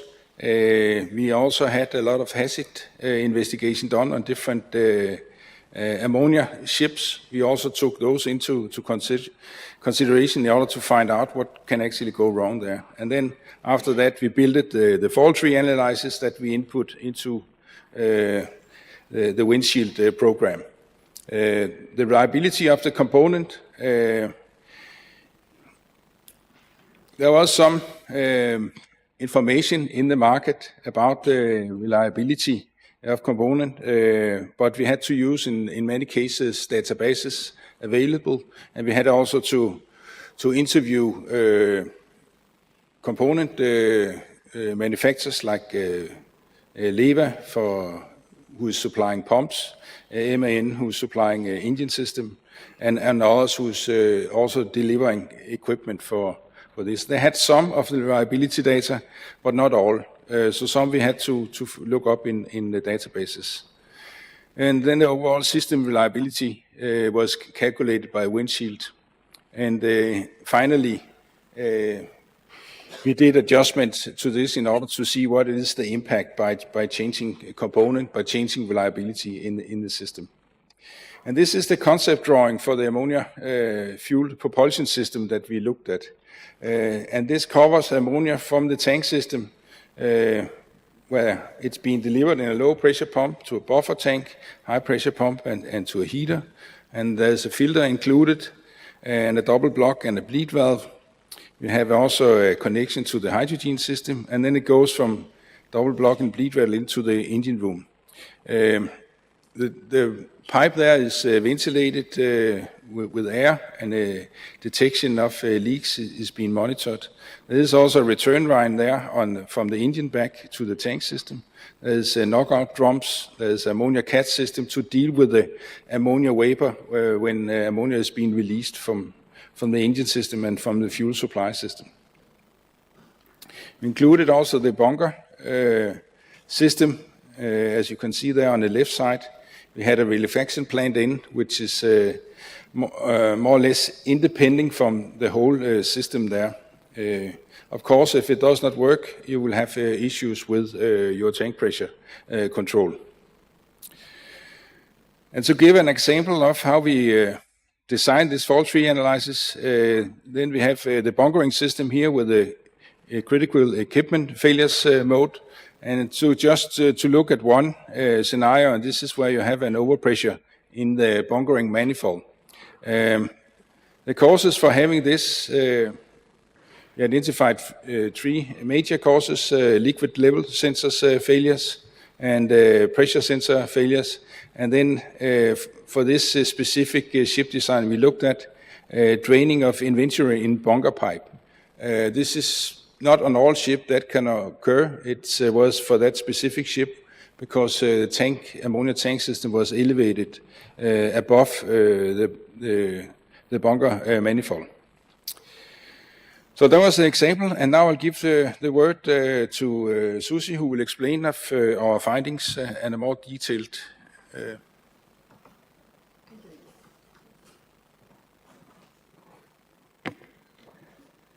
Good morning, everyone. Good evening to whoever is on the online, and thank you for the introduction. Thank you, Renee, for covering the ammonia fuel propulsion system. Particularly today, we look at the ammonia fuel side of it. And if you see earlier, there's a method of work. So our presentation, it will be going through the steps of each one of them. So you kind of have a mental idea about how we are going to be presenting today's presentation. So Renee has already covered the part of the concept drawing. And then this is a critical component list. So what's not covered here, but is in report, is we have identified, going through the subject matter expert, the interview, we identified a list of critical components for the fault tree analysis subsystem 1 through 8.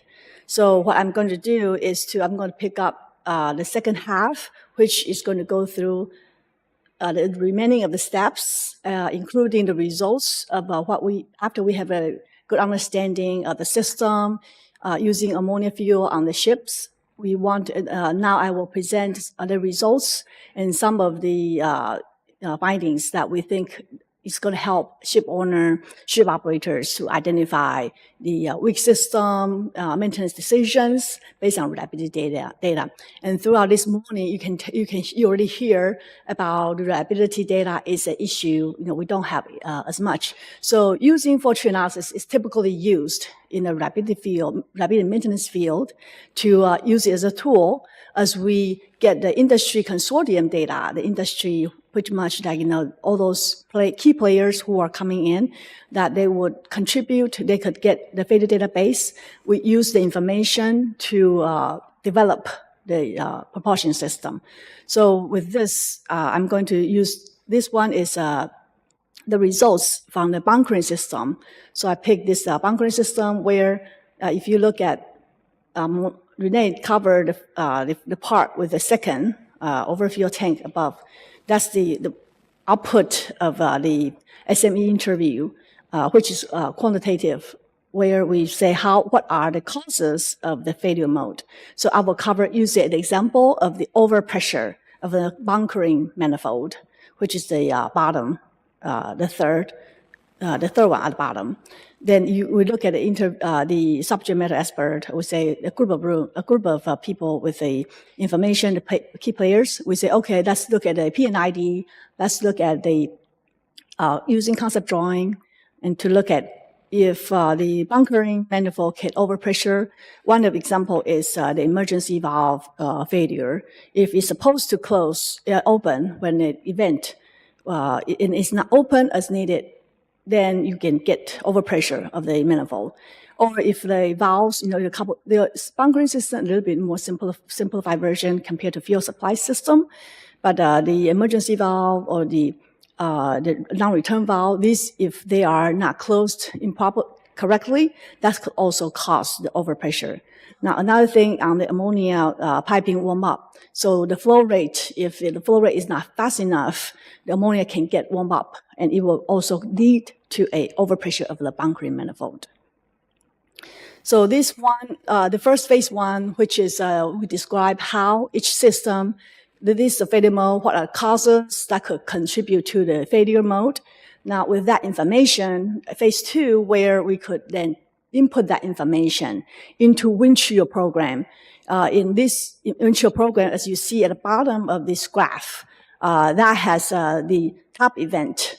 And this top event is based on the 8 FTA models.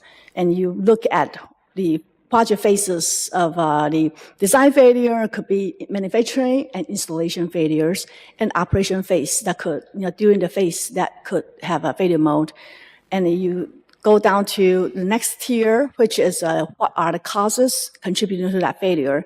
And at the bottom, that's where the windshield program that could take input. And that's where I think earlier in the presentation, we talk about the data, when you have no data available, and how do we improve the data. So one thing that we can do is some of the information, if we don't know, we could put it in the placeholder, and then you can go back. So this is a tool that is developed for this system. We can always go back and to change the input of a probability of failure. That can help us understand, before I spend money, we want to use a simulation to say, if I improve the reliability of this, how much system reliability will I gain before I actually build it and deploy it?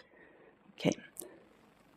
So bear in mind that these are the list of assumptions that went into the analysis. And we say that we need to understand the assumptions well so we can apply the results of the model output correctly. With this, first is the vendor. We have some, like DIWA earlier Renee mentioned. So we have DIWA and the bunkering system, the Trilog, for example, they provide us with some of the MTTF. So there are 2 metrics, reliability metrics that's used in the fault analysis. One is mean time to failure. That's mean how many hours you have. Is equivalent to probability of failure. So these 2 will be used interchangeably. And we also received MAN. They have published a service letter. So it's very focusing on the engine itself with the technical data. And also one thing throughout the study we found useful was these 2 I call it industry consortium. These are the equipment information. We say this is some of chemical equipment and the offshore equipment. So these 2, when we take it to ammonia, sometimes we have to adjust. If it's it is not ammonia, then we are looking at a corrosion, for example, then you have to use the judgment to revise the input data in order to get meaningful output. And also we have some industry, their root cause analysis. So they published, for example, one of these compressor, it was published and it talks about what is the failure mode in the ammonia, this ammonia reliquefaction compressor. And the detail of it is the deformation of the piston rod, where it would have overheating because of the design. So something like this is helpful when we talk to the actual fuel industry data. And we can leverage that to input into fault analysis. And that's how we use this tool to improve the reliability. We also applied in the model, we applied the measures in place, which is the control measures. So for example, if you have a installation, your seal is not placed correctly, we say we use it, the probability of failure is lower, magnitude of 10, because we have the procedure in place and the operator following the procedure. So that's being optimistic side. We assume they follow procedure, and the probability of failure is for human error, which is used quite a lot in here in this model. That's 1e minus 4 instead of 1e minus 3, because you have applied the control measure in place to reduce your error. The last one is we have later I will show the MTTF, which is like how many hours for the particular component and the system. So we need to bear in mind that the data that we use, the input data, is not the actual operating hours. So this is used to weed out the weak component, so we can focus on the resources to do the right development effort in ammonia. Okay, so the next couple slides, I will show you the findings. This is this one slide that shows the system, a baseline, if you will, just a baseline. Then the next couple slides, we would use this baseline and we would change the weak component, some of the data that we receive from the vendor. Let's say there's a certain component that is may not be reliable. We want to investigate how much reliability would we improve, and how much that means is either by in redundancy design, could be that, or you could maybe increase the mean time between failure by 10 times. So you could get a feel of how much component improvement will contribute to the top system mean time between failure. Okay, so the result shows that in our particularly fuel supply system, the mean time between failure is about 9,000 hours. And the next slide, we will show what are the driving factors, failure modes, that's causing the shorter mean time between failure. And second one is the hydraulic sealing oil system, which is the control mechanism. That's sometimes very tricky. So that's causing a shorter mean time between failure. And for bunkering system, FTS 7, that's also about 35,000 hours. And we also, that's a valve that is the sealing where is contributing to the lower MTTF. Last one is a Riddick system, the ridification system, which is 50,000 hours. Now, if you look at the total overall of the propulsion system, the MTTF is about 4,500 hours. And when you look at the model, these are the contributor, in each system that contribute to the overall 4,500 hours.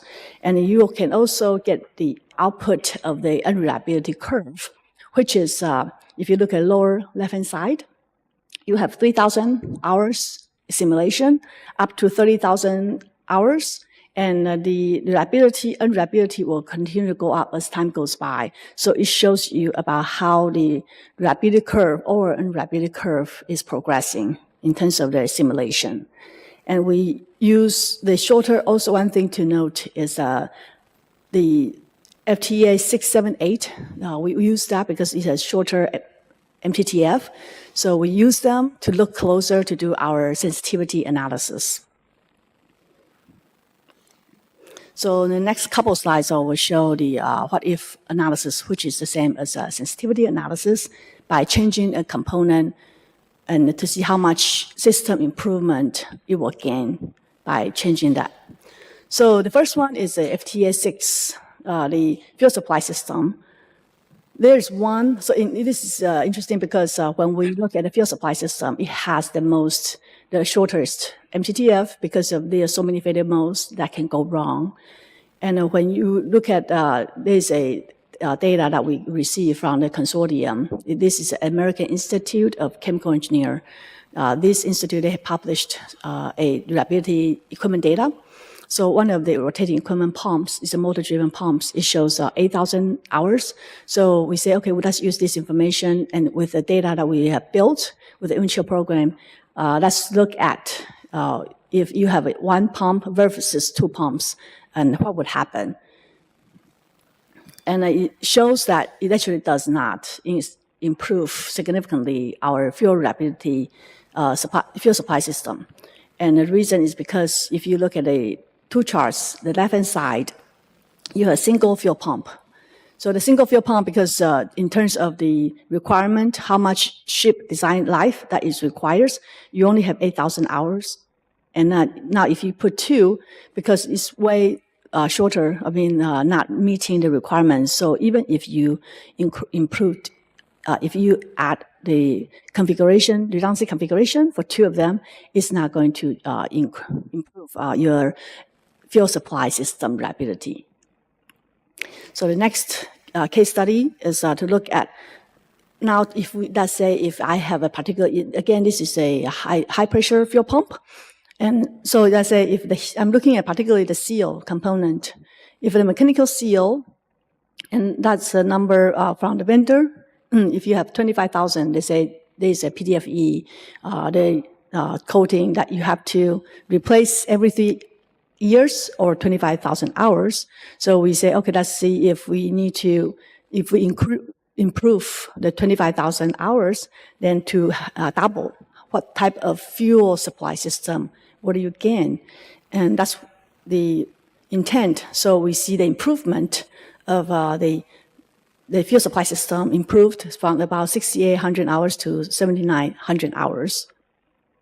And that tells you that it make you help the ship owner operator to make decision. If today, if we have seen the fuel has started increasing fuel failure, then that might be for us to make decision. Maybe we should upgrade the seal, which is the diaphragm of the pump. And that again shows the unreliability curve of how the improvement for 25,000 hours to upgrade to 50, that's a type of 50,000 hours. Yeah, so now 6, we're going to look at the other two systems, 7, 8. So on the bunkering system side, we also have the data that the solenoid valve, the control valve, and this is using as the emergency valve, particularly that one, for the ESD valve. And if we are looking at, if you have 20,000 hours and versus if you double it, what type of bunkering system reliability will we gain? So it does show the improvement from 13,000 hours to about 25,000 hours. So if this is similar to earlier, if you start to see the fuel failure increasing, then one thing to look into is to potential upgrade the valve so that it can improve the overall bunkering system reliability. Then another case study on the liquefaction system, which is this one. I had a chance to go to attend Gas Tech in the U.S. in Houston.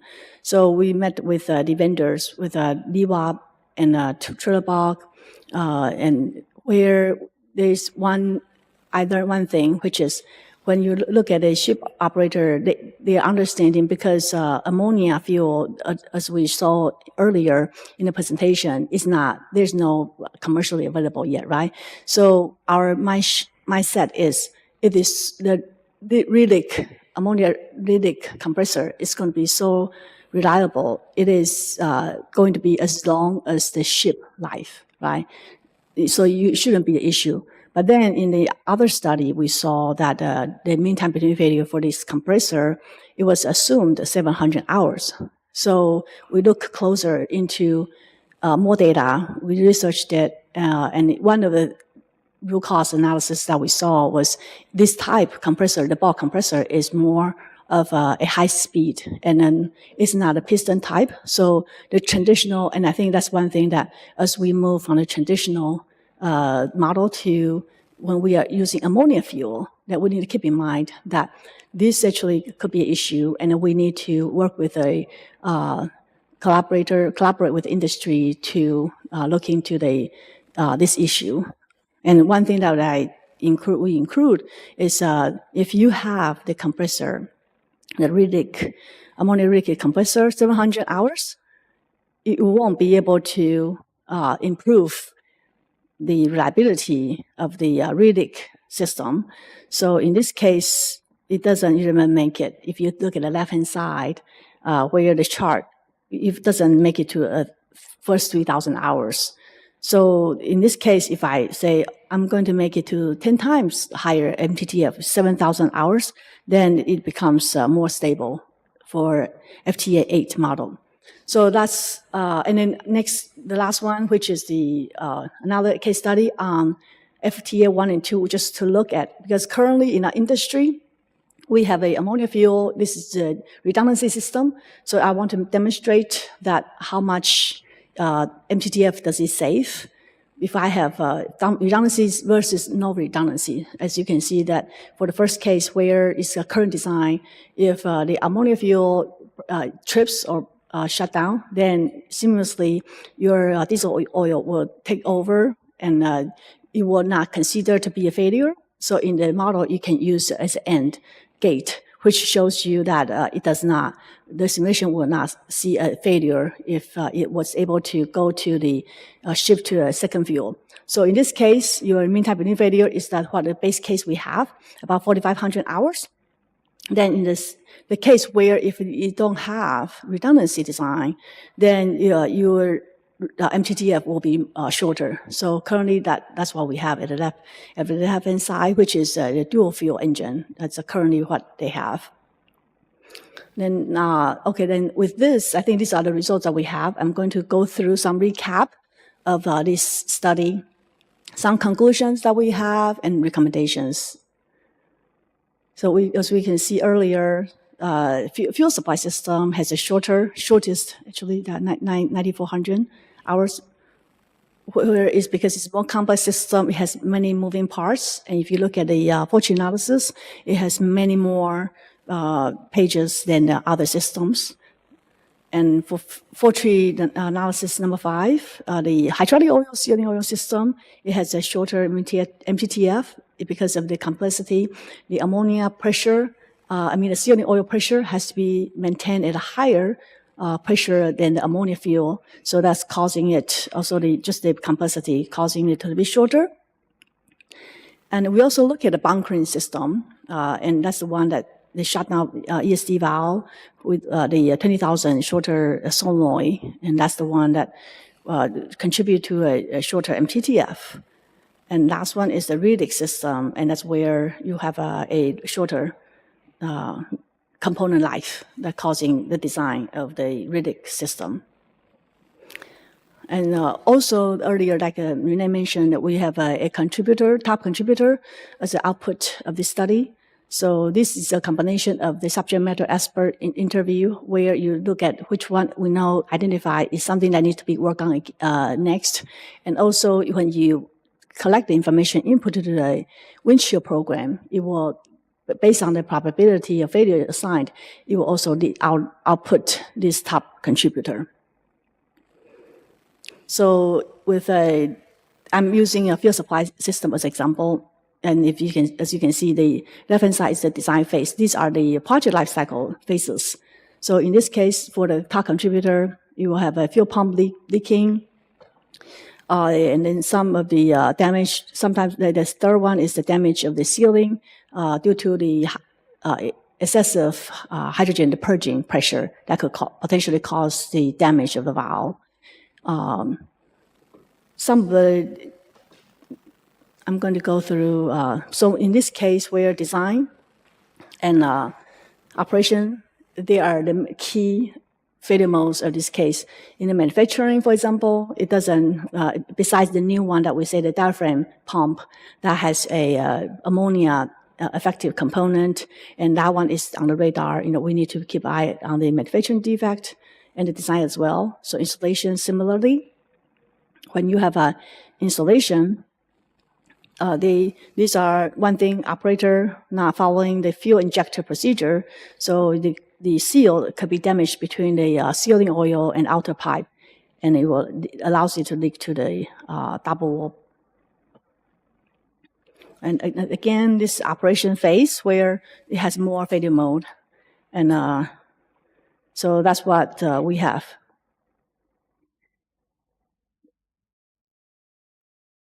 In this study, that we see that there are 74, majority is operations, over 52%, over 50%, and design is the next one. It's not surprising. One thing I want to point out is even though design has only about 0.25%, but actually, the impact, if your purging length, for example, calculation is wrong, then it could cause other issues. That's the consequence will be higher than other phases. So the failure in the design phase was one, the purging pipe calculation. Usually, typically the failure modes in the design phase, they do analysis, analytical calculation, and we use the information in the board tree. Manufacturing defect is new equipment, so focusing on those ammonia touched component and their manufacturing defect, that will be the key. For installation is that makes the human error is a key, one of them, and it's pretty high probability of failure as well. So this is just example of a sealing oil. So the robust installation procedure will be the key to improve. The last one is operation phase issues for the fuel supply system. And this is just a list of the operation failures. The first one is basically the operator, skip maintenance, improper inspection, overstressing the equipment. This is common failure mode. And ammonia contamination also in the equipment is what is observed. During the interview, we saw that ammonia contamination in the equipment is key. Then some valve malfunctioning. They identify the high pressure fuel pump, the ammonia redox compressor issues, arms leaking. Leaking is definitely one of the key issues.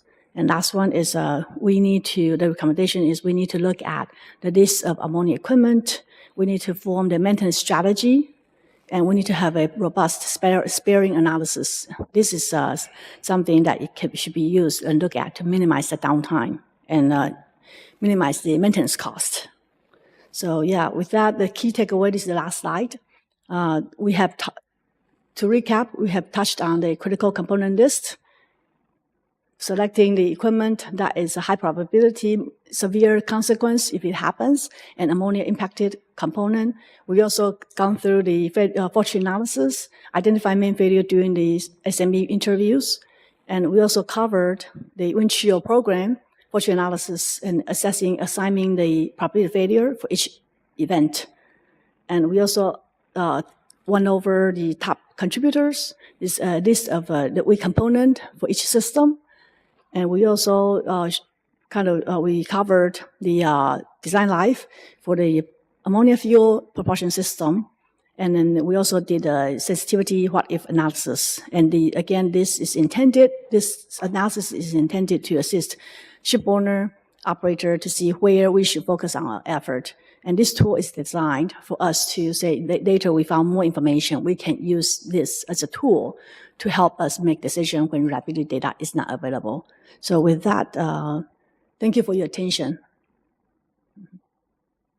Thank you very much, Susie, for that very concise and detailed presentation. Questions? I would now like to give the floor to you to present any questions that you could possibly have on the, please, SGMF. Thank you, Chair. Thank you to both colleagues from ABS for a very interesting, pertinent presentation, given that we're moving towards ammonia. Couple of questions from my side. Failure mode is all about data. You use the mean time failure data in hours. I understand you use diesel based on general equipment. How did you correct the data in function of ammonia? Some particularly looking at engine, and you use our data for dual fuel engine, but I don't believe we have data mean time failure mode for ammonia engine. How do you correct this data to account for technology? There is new technology and is coming online, but we don't have that data. That's one of my first question.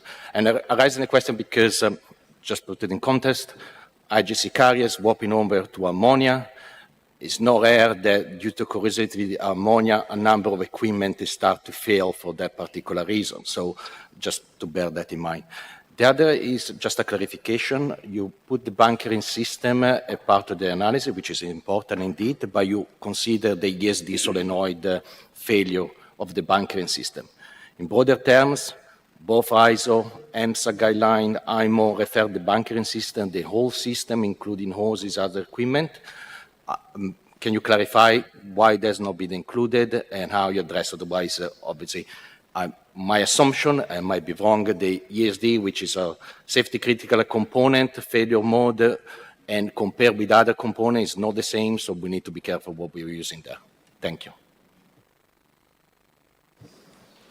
Thank you for your question. I may not remember all the questions, so I need you to help reframe. But one of the first question about the failure data, ammonia failure data, that's not being available. So that information this is something like we already have the ammonia. There's no ship information, and that's why this tool is designed for. When you do have the information, and which we have other projects that we have collected. Some are applied to ammonia. This one is the project that is used. Then the data source is from American Institute of Chemical Engineer. So they have done there's a project that's done on ammonia. That's how we get to, it's proprietary, but we get to take that information. Now, this is approach to me for the forestry analysis. That's how when you have the equipment, you have to do testing for the equipment to be mature. That's when you gather the information. A second way is the consortium. So in other industry, they have the common key stakeholders. Then you all come together and you agree, I'm going to contribute, and then you're going to use the information. That's another approach that can be done for the industry. And so for this, when you do the methodology, this is used as we do the analysis. Then you have to do testing data. So it's not, I don't think it is a pencil exercise. It should be incorporated as involved with the industry partners. As you get more testing, you get more data, and we share. That's how you could improve. Now, your second question on the bunkering system. So the bunkering system, ABS, we have a advisory. And so there are in the other industry companies that have published their bunkering information.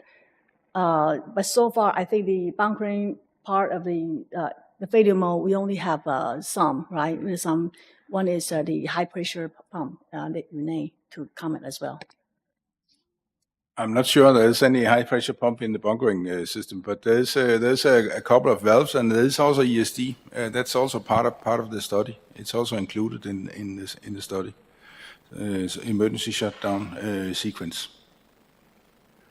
That's my memory. So, but we can look it up and come back to you. Yeah, I would say that it has been raised a number of times in many forums that we don't have actually a collection of reliability data, and I think there's need some work to be done on this. That the ship owners is reporting back about reliability data, so it can be collected. So there is a way to track actually the good from the bad without mentioning any direct names.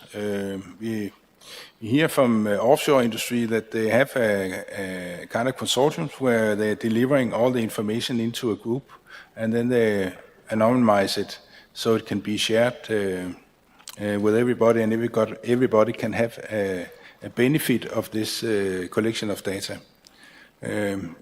Something similar should be established within shipping. Thank What's you. your third question? I will make sure you cover your question. Okay, thank you. Thank you. Germany? Yes, thank you, Chair, and thank you for this very interesting presentation. With regard to reliable data for bunkering, aren't there a lot of data for example, in the fertilizer industry? Because ammonia tanker, they are operating from the 80s with a lot of bunkering and debunkering or bunkering, not as fuel but as cargo, and maybe chemical industry has also some reliable data that can be used. Isn't there some experience you can gain from, or is it maybe a different story? And then the second question I had is you were talking about the ammonia catching system, these arm systems, the knockout drum.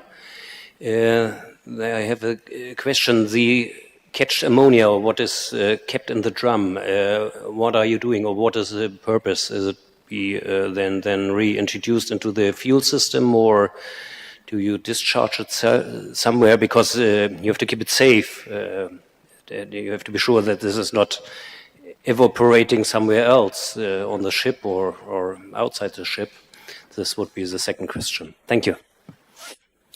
Yeah, concerning your first question, there's certainly a lot of learning from all the experience there is over the years on loading and unloading of gas terminals for bunkering.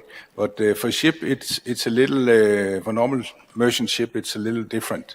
So you cannot, you can learn a lot, but you cannot take it 100% to the state where you can say it's, you can build a fully safe system. The other question was related to ARMS, ammonia catch system. What we have used here is a system which is similar to what MAN is proposing. They have a knockout drum where they are returning the liquid back to a tank, a buffer tank, and the vapor goes to the ARM system, and that is basically a sequence where it goes to different water cabinets where it's been the ammonia has been soluted into the water, and then it's been stored separately in a dedicated tank, a build system. What to do with it afterwards is not part of this study. Also, yeah.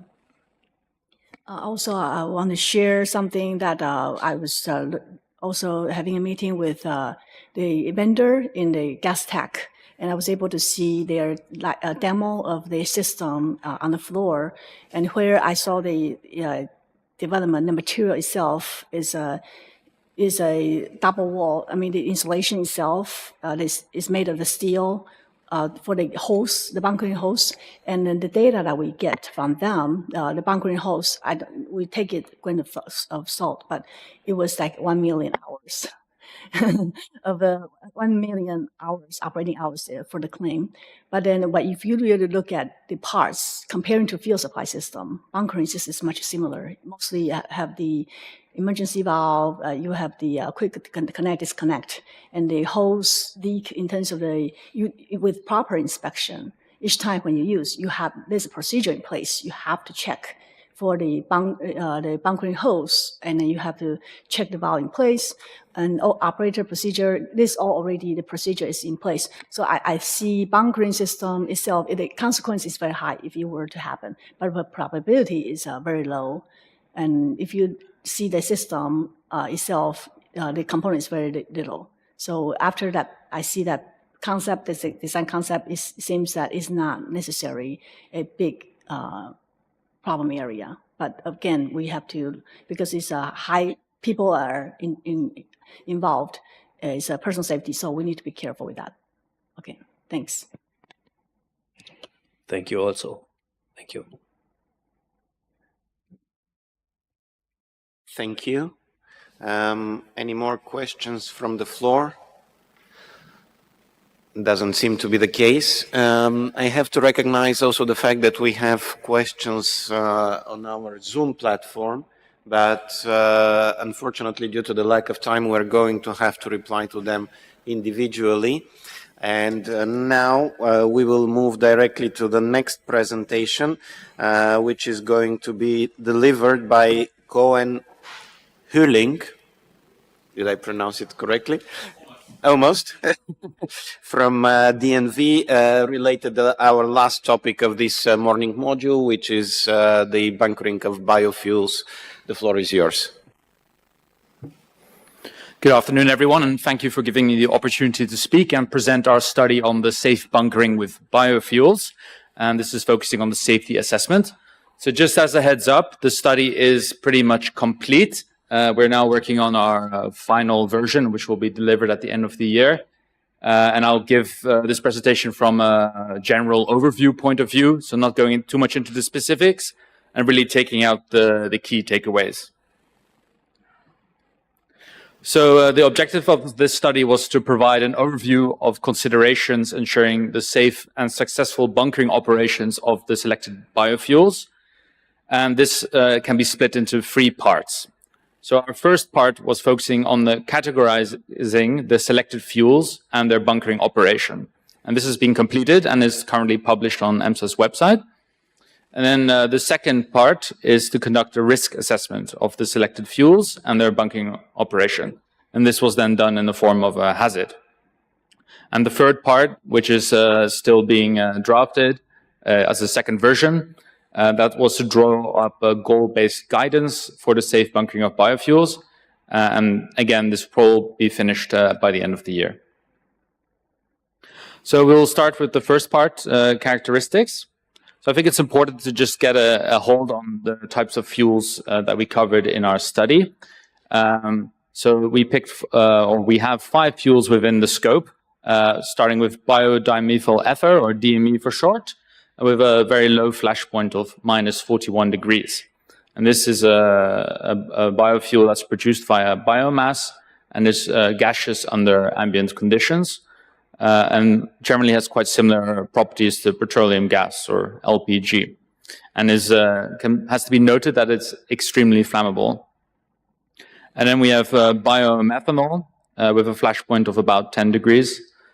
This is produced via gasification of biomass, liquid under normal conditions, also very flammable and produces flammable vapors, and is toxic when ingested, but also when it comes into contact with the skin at high concentrations. And obviously, biomethanol is chemically identical to normal methanol.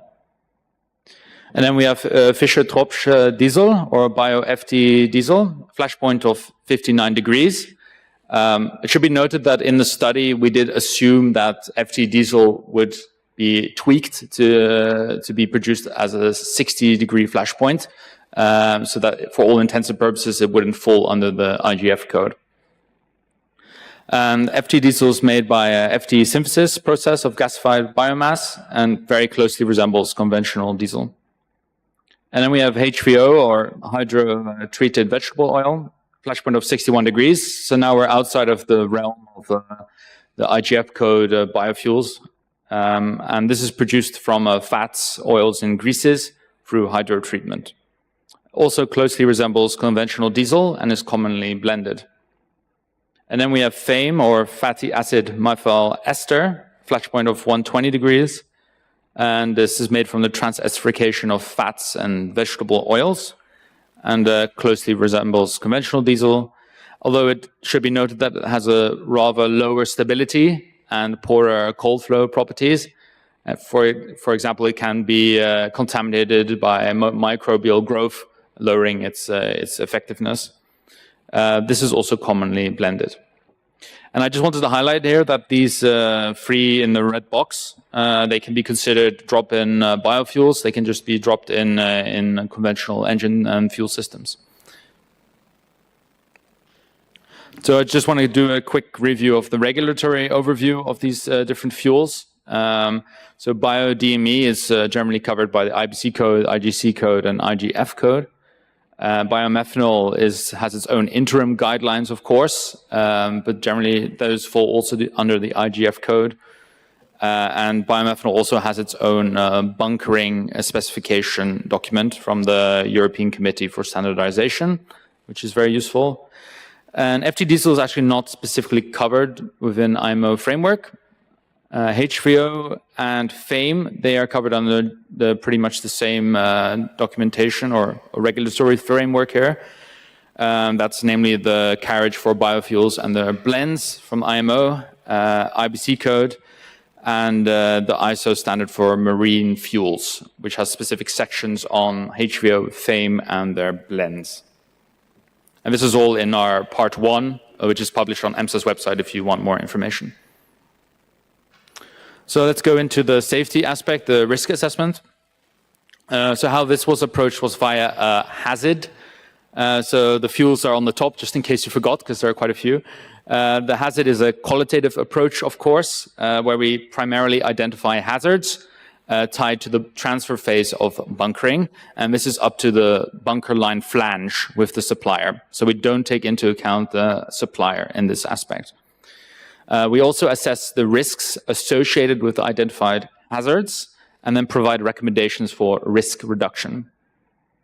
And this was done in a workshop setting with cross-discipline experts using typical accident, loss of containment scenarios, so typical leak scenarios, of course, and there was obviously consideration made for the different bunkering arrangement and supply modes, namely port to ship, truck to ship, and ship to ship. So this slide covers the main findings from this hazard. Obviously, there were quite a lot, and each one has its own specific recommendation. But these are I would say, the key takeaways. So just to note as well that biodMA and biomethanol falling under the IGF code have much more rigorous safeguards in place already because they fall under this IGF code requirements.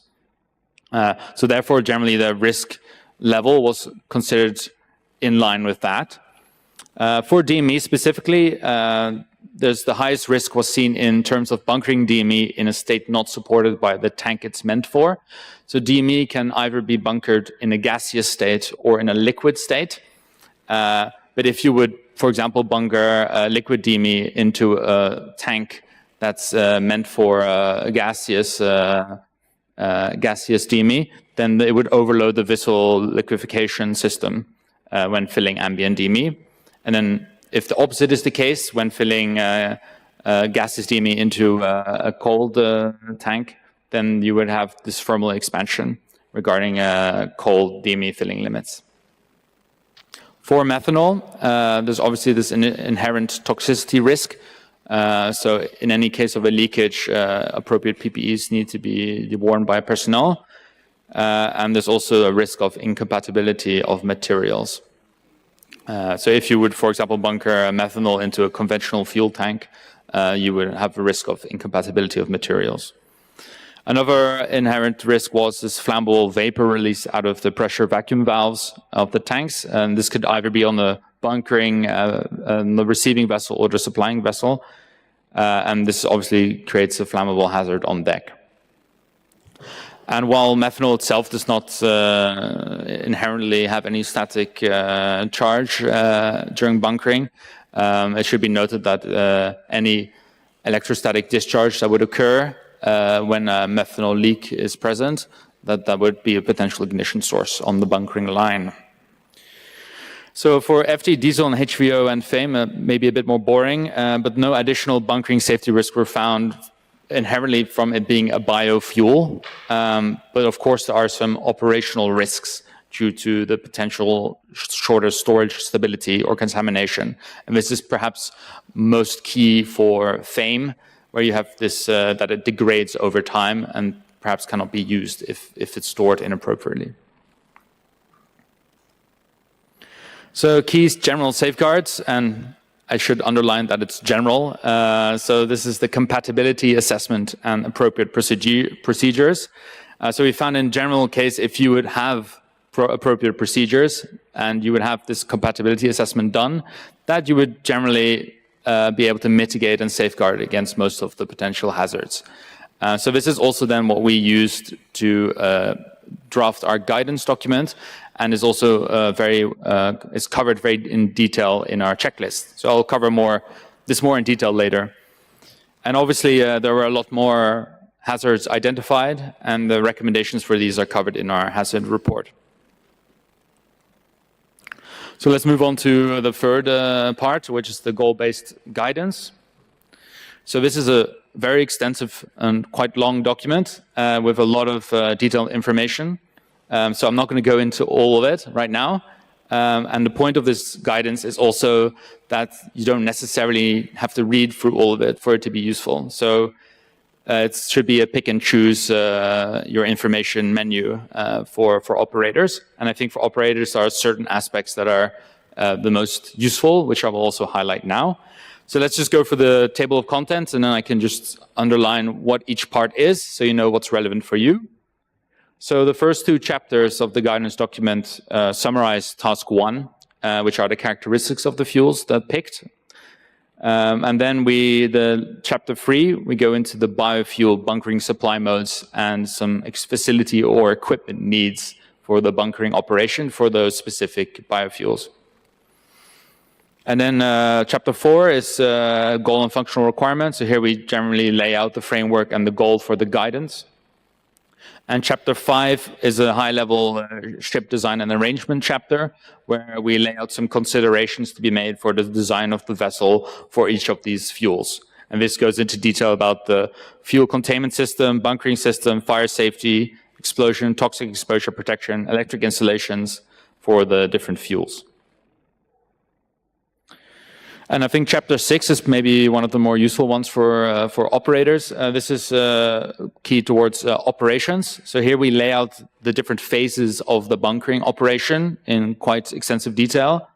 And we first do this in a general way and link it back to specific checklists for each phase that are in the appendices. And I'll go through the checklist a bit later. And then at the end of the operations chapter, we then go into the fuel-specific considerations that need to be made during the bunkering operation. Oops. And then scope and criteria for verification, chapter 7. Here we go through the responsibilities of the various stakeholders. Chapter 8, divisions of roles, competence needs, and accountability during the bunkering operation.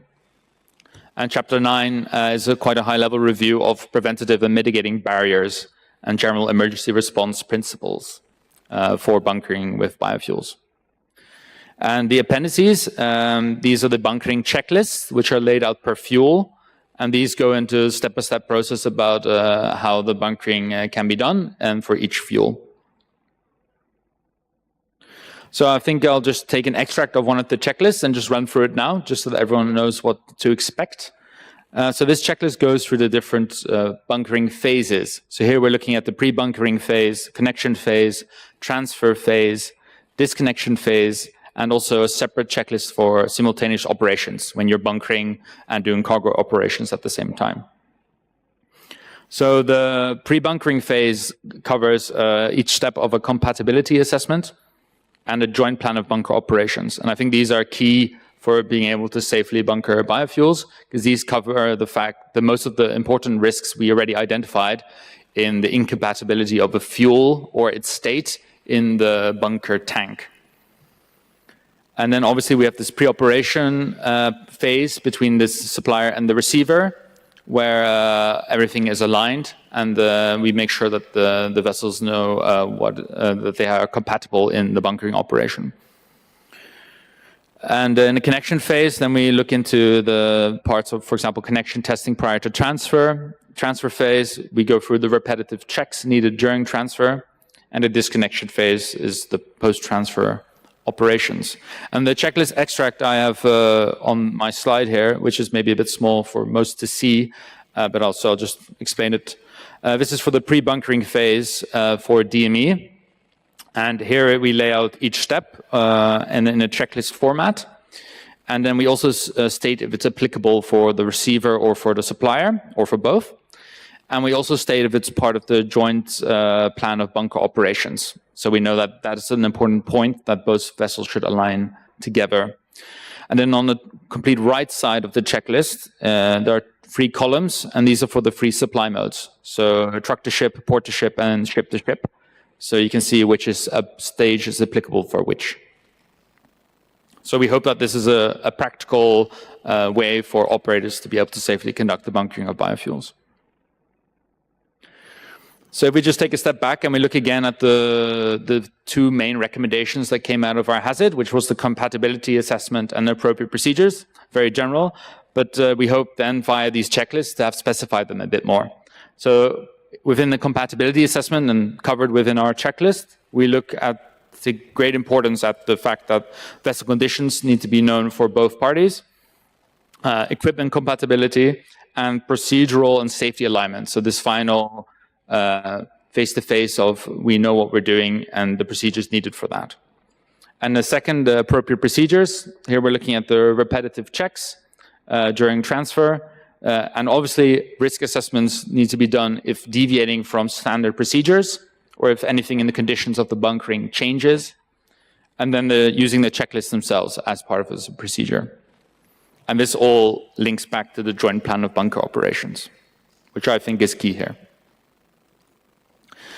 So we couldn't have done this without help from our stakeholders, of course. So already, thank you very much. And I think some of them are in the room here. So that's, again, thank you.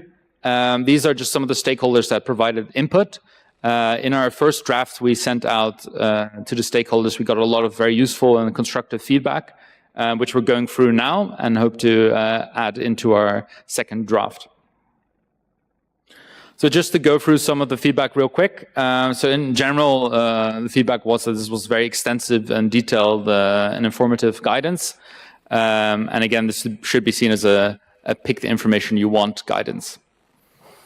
There were some comments about considering other biofuels and why we think this is definitely relevant. There are so many different types of biofuels and blends thereof that you have to start somewhere, and this was the scope we started out with, and more research can be done obviously for the remaining biofuels of interest to the industry. There were some comments on devoting more space to risk management, protection, and security. And while risk management is, of course, very important, it's perhaps a bit more not very easy to link specifically to the bunkering of biofuels. And all risk management principles remain important for all fuels. And obviously, there were some minor updates, which I won't go into detail about. Yes, so I think I'm on time, so that leaves some time for some questions. So please go ahead. Thank you, Cohen. And do we have Finland? Thank you for your clear and good presentation. And I think this is a very important topic in the future and even currently. I have some comments for the presentation that based on our understanding, it would be more appropriate to not use FT diesel HVOs, because in fact this should be technologically these are only technological to produce biodiesels. So therefore we would, for safety purposes, it is important that the cutoff limit is 60 degrees Celsius. So instead of using HVO, FT diesel, it should be used for example, renewable biodiesel flash point below 60 degrees and renewable biofuel flash point above 60 degrees, because these both are so-called drop-in fuels. And I can say that also FT diesel is covered by IMO rules and regulations based on that. Mm-hmm. So it's we found that it's a little bit misleading, because FT diesel can also produce flash point more than 60 degrees. So it's not always 59 degrees as you. So, and HVOs can be also produced flash point below 60 degrees. So that's what the comment that in the future it would be perhaps more appropriate to not use the FT diesel HVOs, but. And in the future, because this is important, subject, and we appreciate your work so much, but in the future you should also perhaps include other biofuels like pyrolysis oil. It's also called bio-crude, bio-oil, because it's already used for vessels, and perhaps SVOs, that striped vegetable oils. Thank you. Well, thank you very much for your comment and your questions, and I fully agree. And that's also, maybe it wasn't specifically mentioned in my presentation, but you saw the red box where I highlighted the free biofuels that are considered drop-in. And I think taking this approach of having biofuels under the 60-degree flashpoint, which are then subject to the IGF code, and then having biofuels above the 60-degree flashpoint and having that 60-degree as a cutoff is a very good approach. And that's basically the way we went in the end also for the hazard. And we also assumed the FD diesel used would not be 59 degrees, which is right under the cutoff, but would most likely be modified in some way to be above the 60-degree cutoff. But again, thank you and for your considerations and your comments. Any other questions?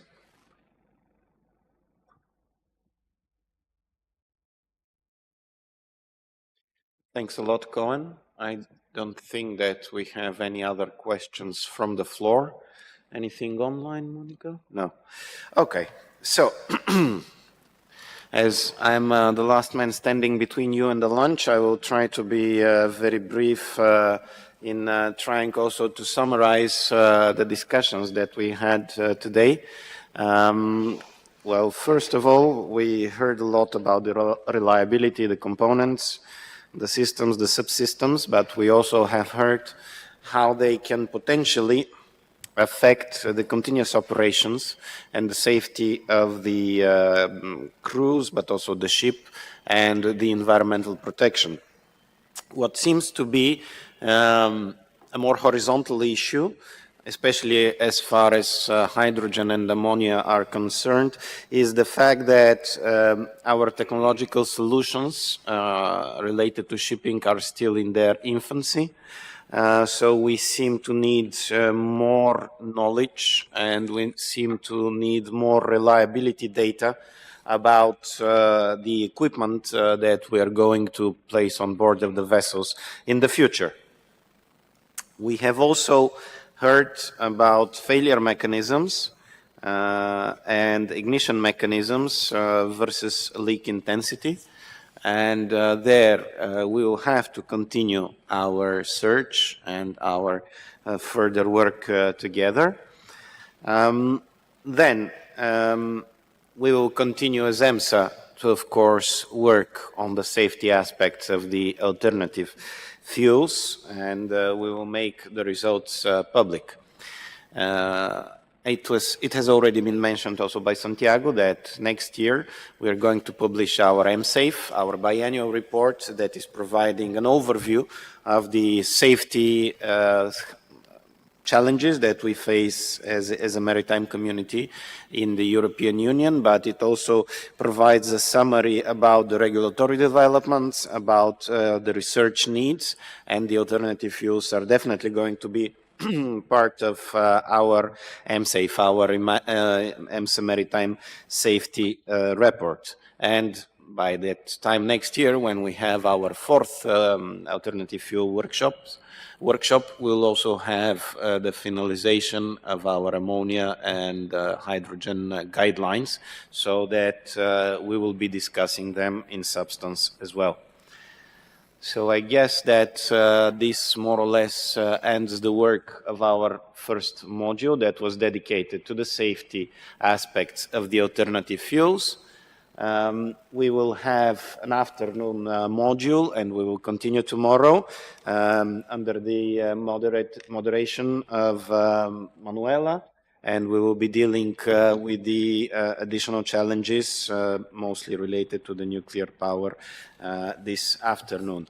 So thank you for your active participation. Thank you for this morning. And now we can all gather together for lunch that will be served upstairs, and we will reconvene at 1400 sharp. Thank you.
May I ask you to take your seats, please, in the room. We are about to start.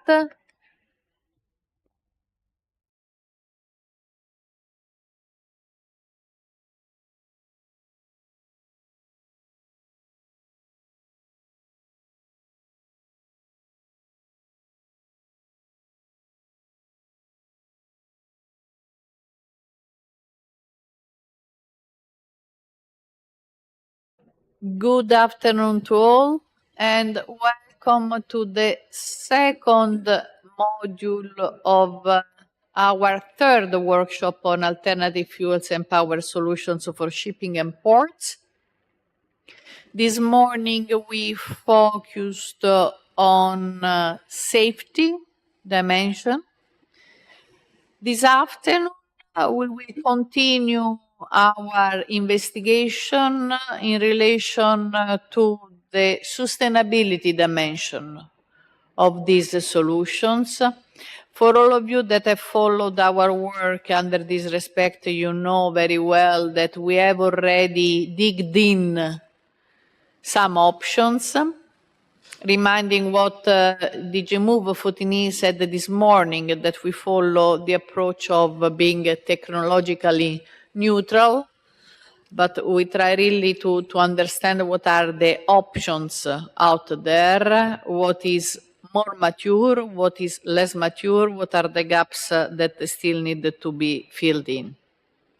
So I will ask Frédéric Hebert, our head of unit for sustainability, to remind all of us what we do as EMSA, acting as a facilitator and knowledge hub in relation to alternative fuels and the sustainability dimension. Frédéric, the floor is yours.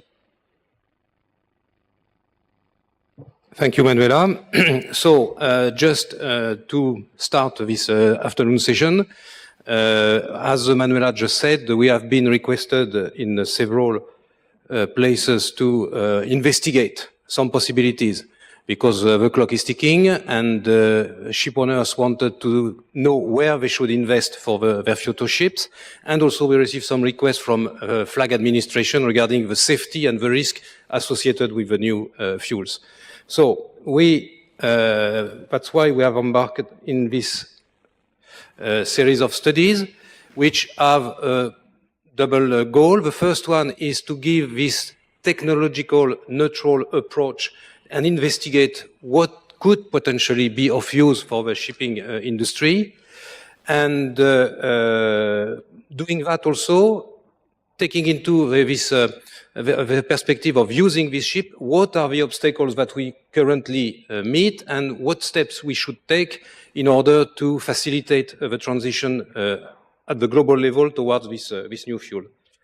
To assist us in this work, we have currently concluded 6 studies. The 6th one is currently being finalized, and you will get the outcome of it this afternoon. We have been assisted in that with a consortium led by ABS and 2 other contractors which have assisted in this work. It has been a very fruitful dialogue with our team here, and we have done, I would say, a very interesting analysis. So, in order to have this comparative approach, our studies are modeled on 3 pillars. Each one, and we have followed this approach in all studies, not always in the same way because it depends also on the substance of the technology that we are looking at. But mainly the first task is to identify this new source of power, to try to characterize them and to see if in terms of sustainability they are fit for purpose, what are the pros and cons, and also their scalability and their availability for shipping. Also the limitations. And at the end of the day, also for this first pillar, we also look at the cost of using this energy. Of course, we are speaking about new substances for which we are still, for some of them, far from the design phase of the substance, or we are just, I will say, at a level of maturity, or as we have seen this morning, some ships with this new power are just on the order book.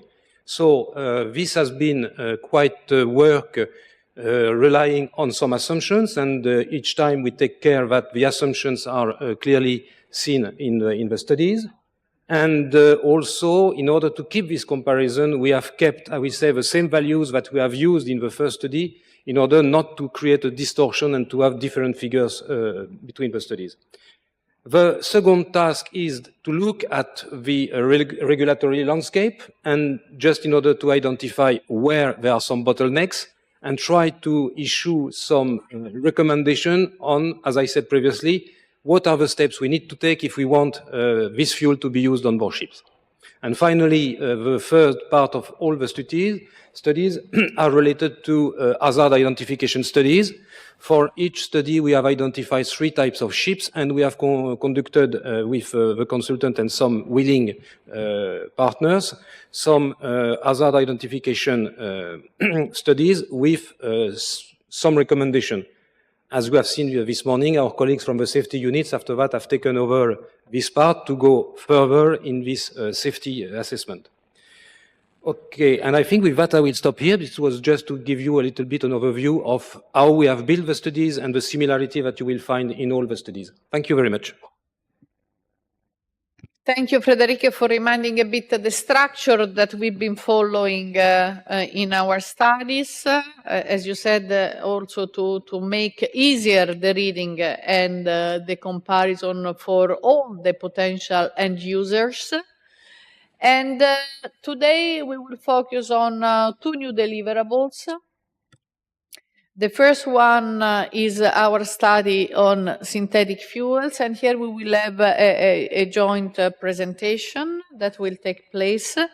We will have, of course, René Lorsen from ABS as leader in our consortium that took care of this study, and then we will have Sergio Alda from the sustainability unit. So, René, the floor is yours.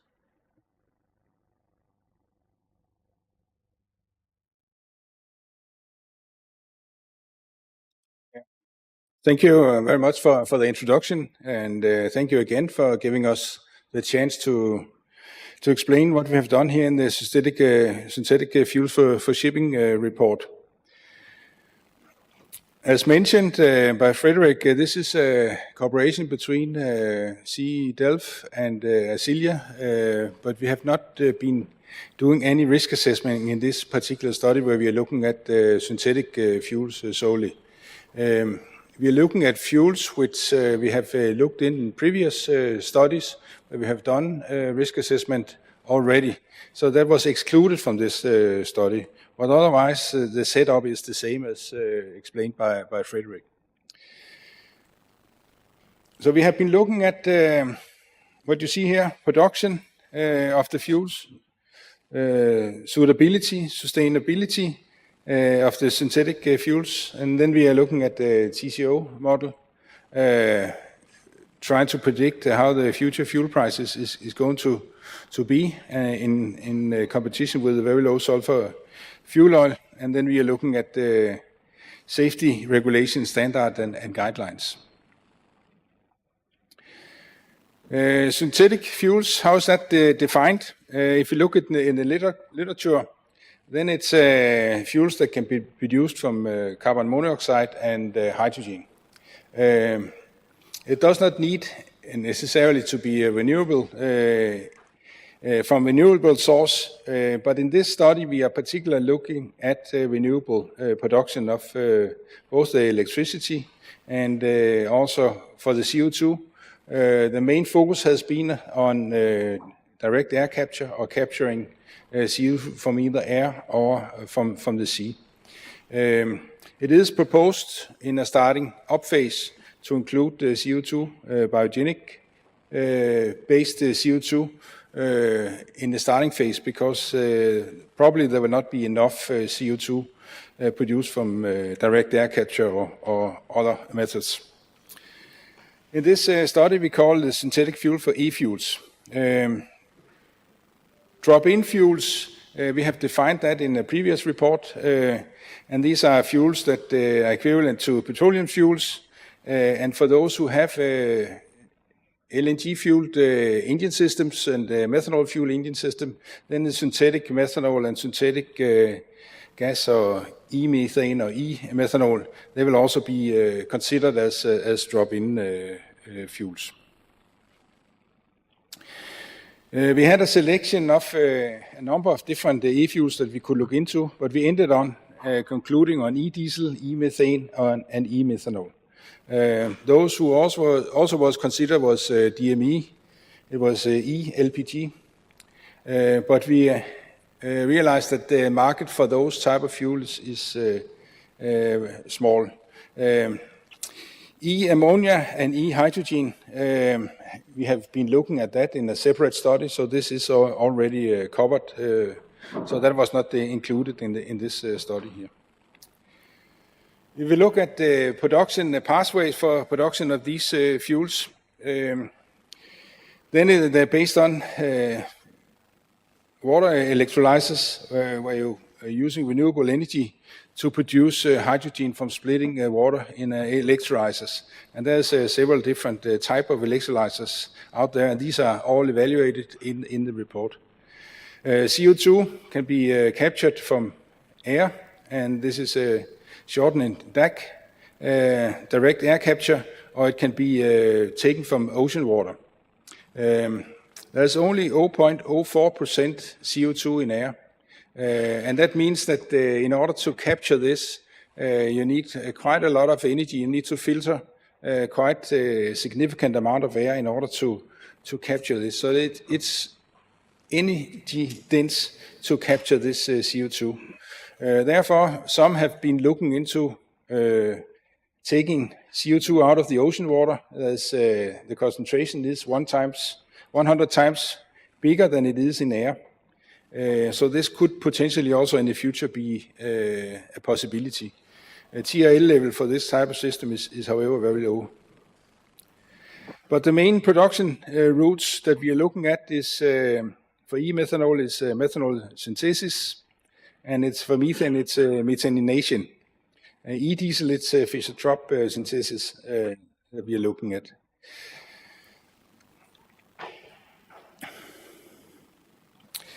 Common for all these three is that it's not fully developed. There's still part of the system that can be improved. So they are not all on TRL 9 level, which we consider as a fully matured production pathway for these fuel. And here you can see a schematic showing the pathway for the three different type of fuel, where we have direct methanol synthesis in the middle, and this is the methods which is being used today, where natural gas is split into CO and hydrogen. The difficulties with this process, or the disadvantages with this process, is that it's generate quite a lot of water. So up till 20-30% of the methanol is water, and this has to be distilled afterwards. So it requires a lot of energy actually to clean it out for water. Potentially in the future, this type of fuel containing water could potentially be used in two-stroke engines. Perhaps also in four-stroke engine. It is possible to burn this type of fuel containing quite significant amount of water. So we could look into a future where we're looking at a specific fuel grade for methanol. If you look at the methane, the methanation is the standard today. And this is already in use, many applications. So this is more or less finished this production method.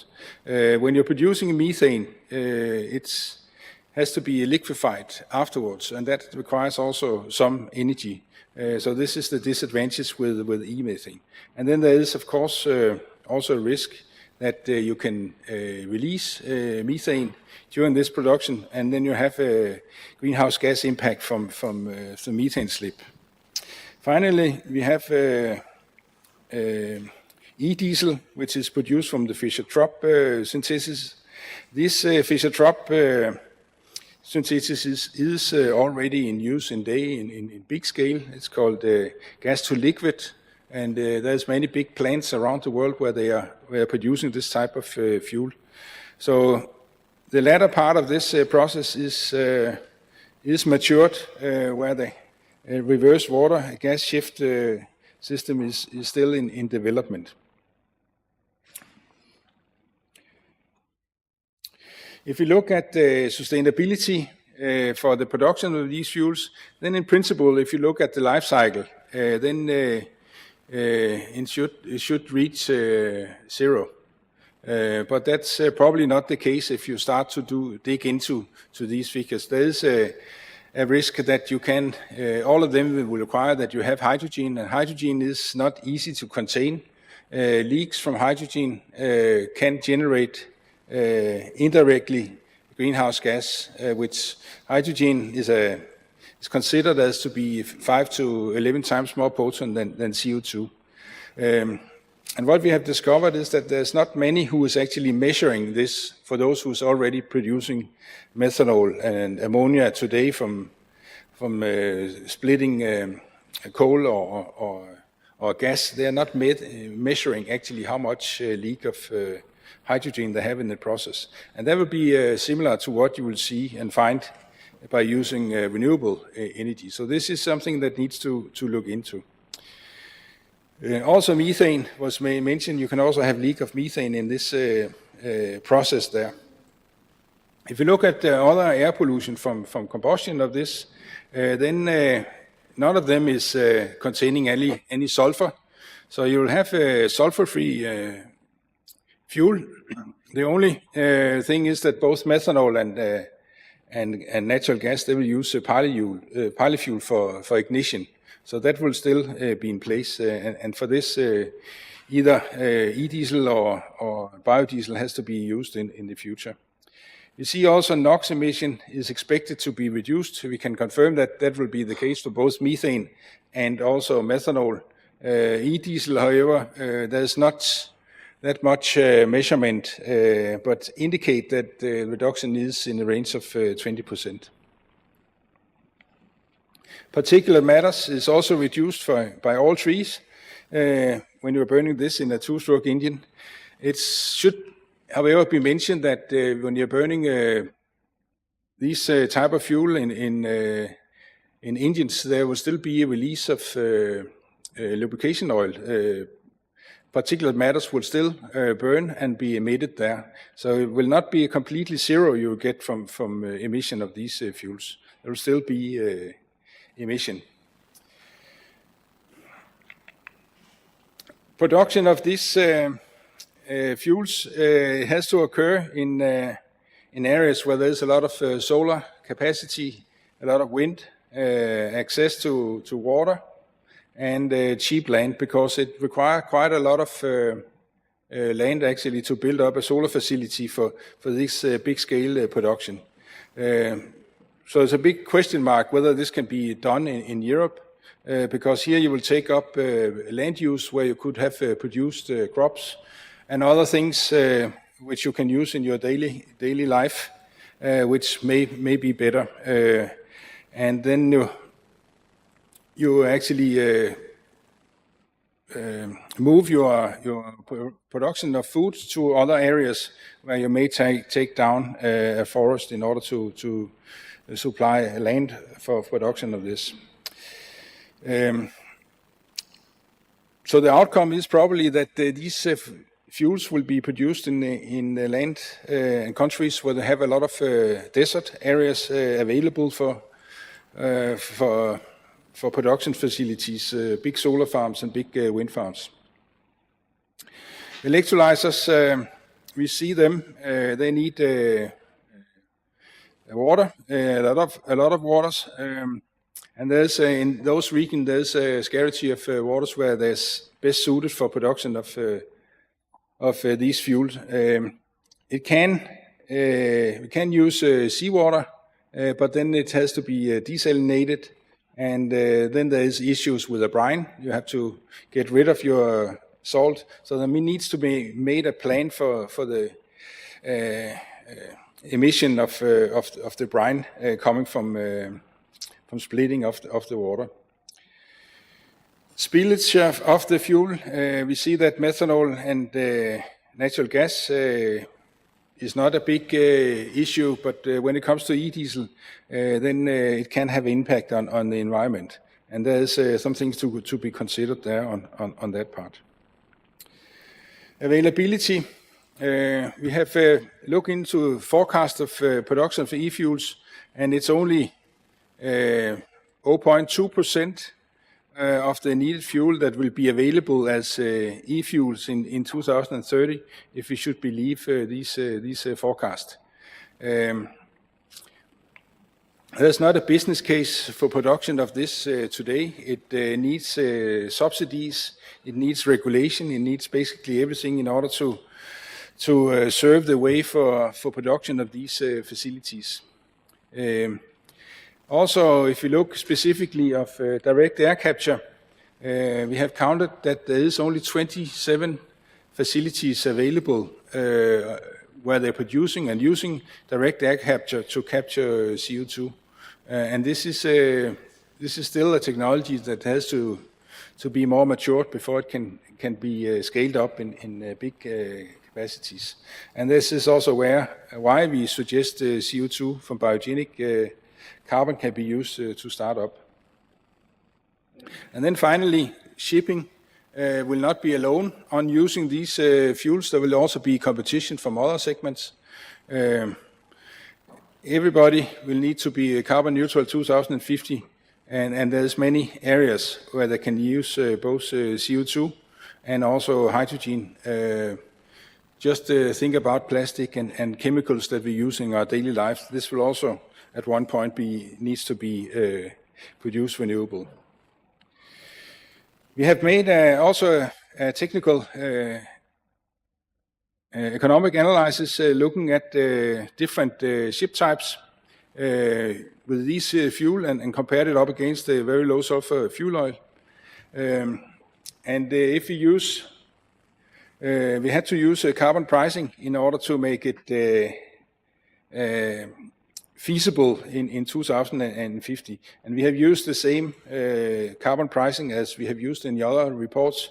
And that is, I think, around $50 per ton of CO2 in 2030 and $150 per ton in 2050. So that has been the basic for the calculation. And here you can see one example of a TCO model. This is a bulk carrier. It's the size of 35 to 60,000 deadweight tons class, and it's sailing on 100% e-fuels. And we are looking at both methanol, diesel, and e-methane in 2030 and 2050.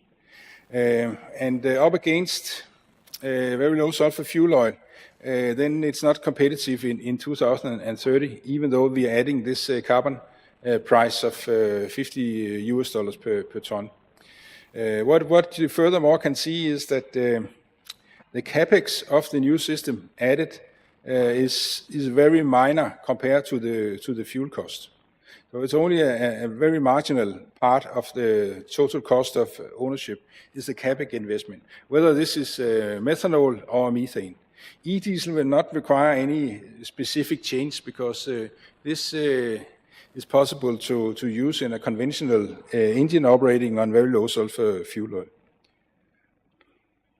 In 2050, however, with a carbon pricing of $150, then there is a benefit in using these fuels compared to very low sulfur fuel oil.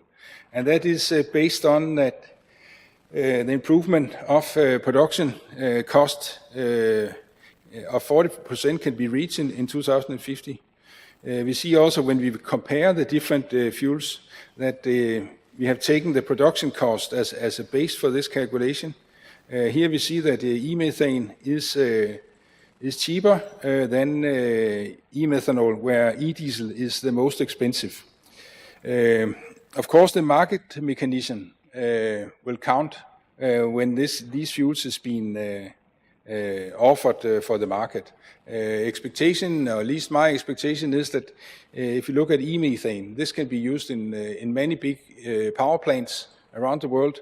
So the cost for that or the price for this will probably increase to be higher than methanol.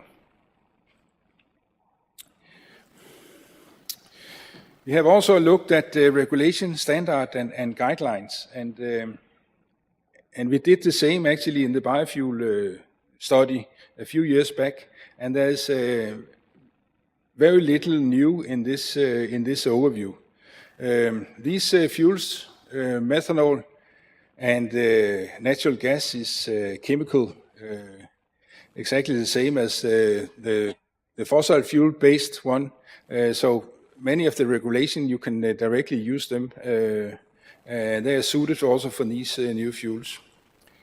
The problem, as mentioned, is the production cost of this. And then regulation like Fit for 55, which actually comprises a basket of different regulation, is well suited to support this type of production methods. As mentioned also by the previous speaker, e-diesel has a problem with flashpoint, but it seems not to limit actually the synthetic uptake due to this, but it is advised that there should be a regulation in place to cover low flashpoint fuels from 52 to 60 degrees centigrade. Another regulation I will highlight here is IMO Life Cycle Assessment Guideline. It's good we have one, but there's today no figures for synthetic fuel. Hopefully this will come in April next year at the next MEPC meeting.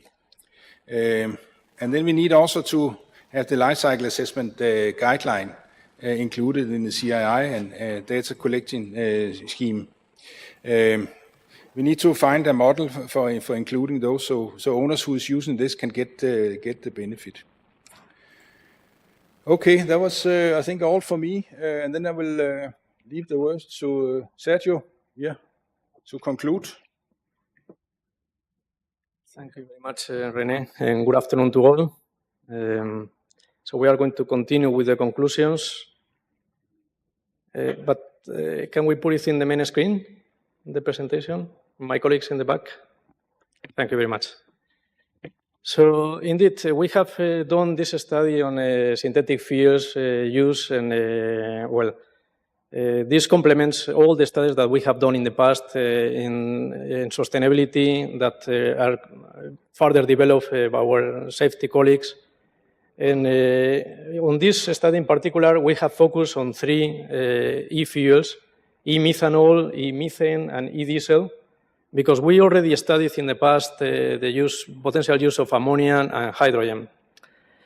From the study, the work that we have done, we know that there are several production paths for these e-fuels, and not all of them with the same maturity. There are some production paths that are still being developed, but there are a few that have already been used, in particular the Fischer-Tropsch synthesis for e-diesel, methanol synthesis, and methanation for e-methane.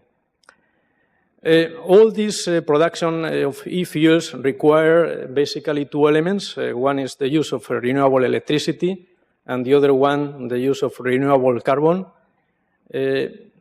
Not all of them requires the production of hydrogen in the very first place, renewable hydrogen, of course, but most of them, they do. One of the main issues here is the production of renewable carbon, and in our study we have concentrated our focus on direct air capture, and that it is clearly one of the bottlenecks for the potential or the use in the future of e-fuels. Capturing CO2 from the air is a very demanding energy process and is very costly. And there are very few production plants at the moment. We have identified 27 currently in production and 130 more that are in the horizon. But the capacity of all these plants together, the ones that are already installed and the ones that are planned for the future, it will be very minimal. Will just be the capacity that is needed for producing 7,000 tons of e-methanol. And that compares very badly with what is needed in 2030. If there will be a full switch to e-fuels, for example, e-methanol, we will be talking about 700 million tons or 1,000 million tons in 2030, and a lot more in 2050. So clearly, direct air capture is the bottleneck in the whole production process of e-fuels. There is the possibility of capturing CO2 from the ocean, as René has mentioned, but this is still very immature. It's not even put into motion. This is a theoretical process, and there are other side considerations on whether the carbon that is captured already in the oceans could be considered as fossil or not in the very first place. Another element that we will need, of course, we refer to it, is the need to have renewable electricity. And for that, René mentioned that we are looking into large areas, desertic, where we can deploy big solar parks or wind parks. And this could be in areas of the world like Africa, northern East Brazil, northern parts of Chile, Western Australia, some parts of the US and China, where this can actually happen. But these desertic areas also provide for other side problems. For instance, direct air capture also requires the use of water. The same for the electrolyzers, of course, and of course that will lead to water scarcity in areas where this is already a problem. Just as an example, to capture 1 ton of CO2 from the air using these direct air technologies will require 4 tons of water already in some of the technologies that are being deployed. So it requires substantial amount of water as well. We have talked about regulations. One very important piece of regulations that have been adopted again, the revised guidelines, IMO LCA guidelines 2024. This is a very important piece of legislation because if that is used properly, that will put in e-fuels or synthetic fuels in a level field compared to conventional fuel, fossil fuel oils. The current setting, the current regulations, the use of fuels in shipping only looks into the time to wake as we speak. So we need the IMO LCA guidelines to operate with a basket of measures that are being discussed at IMO and hopefully will be agreed next year. This is a very important element, the IMO LCA guidelines. When we look into the total cost of ownership, in the studies we have made a comparison in the cost of ownership of a ship using a conventional fossil fuel compared with a ship using fully an e-fuel such as e-methanol or e-methane or e-diesel. A ship running on an e-diesel will be prohibitively expensive, even though there are no capex or additional retrofitting or additional features which are needed because this is a drop-in fuel.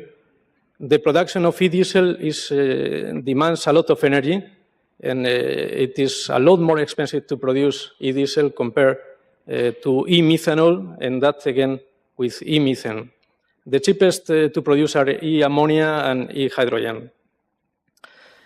E-methane requires more energy already, and therefore is more expensive. The same goes for e-methanol, and the one that tops at the rank is e-diesel, as I mentioned.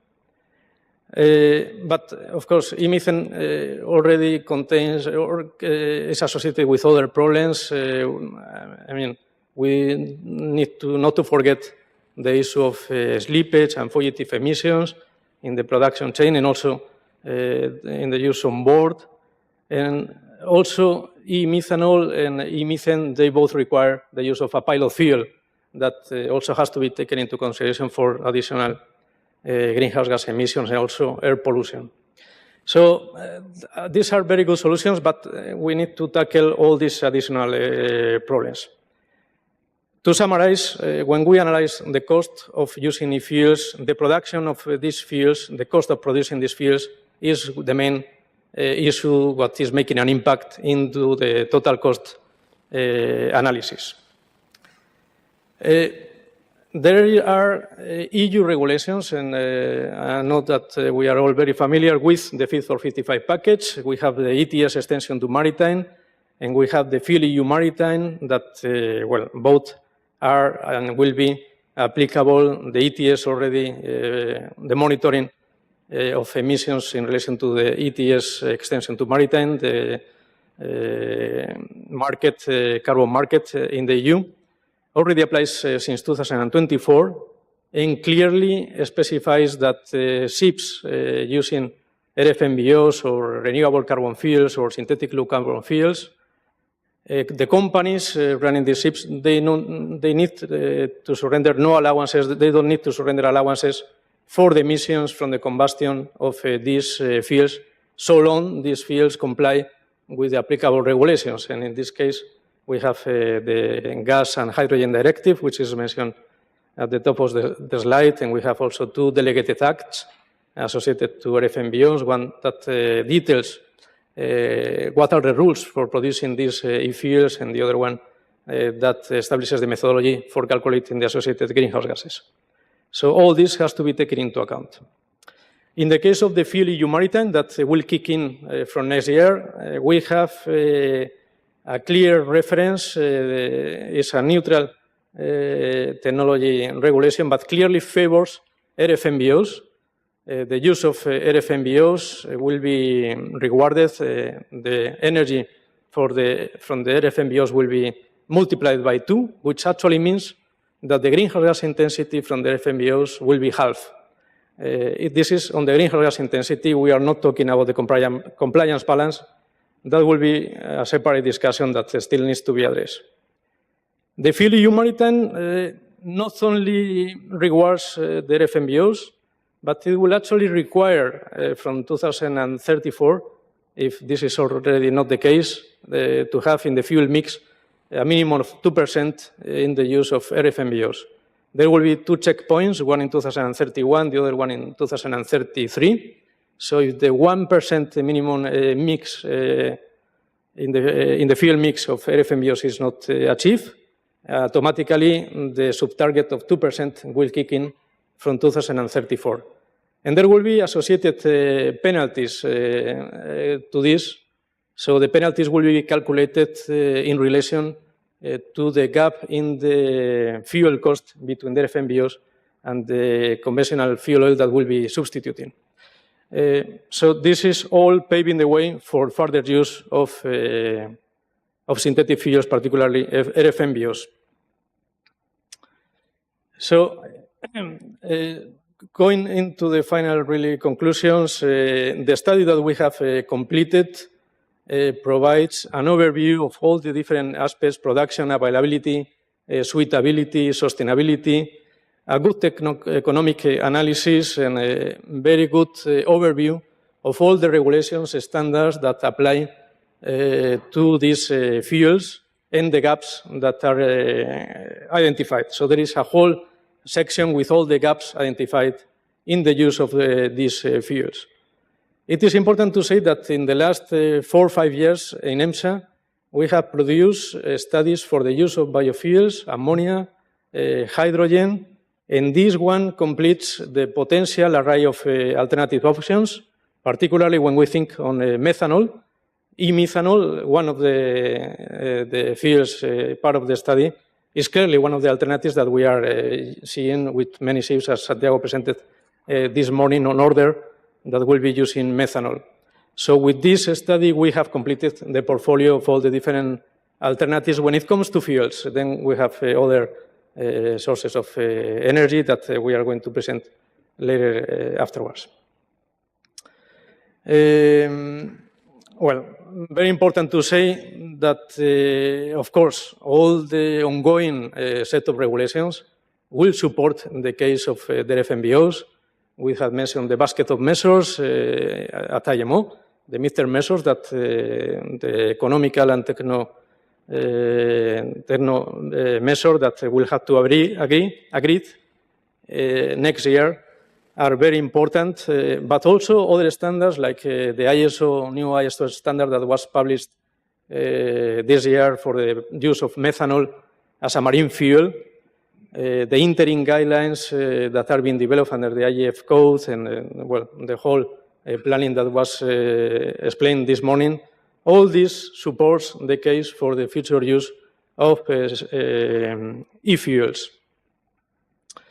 But still, we know that because of different hurdles, the bottleneck of the DAC, the direct air capture, the huge production cost of these fuels, the lack still of sufficient renewable energy, all this will lead to the case that in 2030, using e-fuels will be still very minimal for different reasons, the main one being a cost and also the availability of the fuels in the very first place.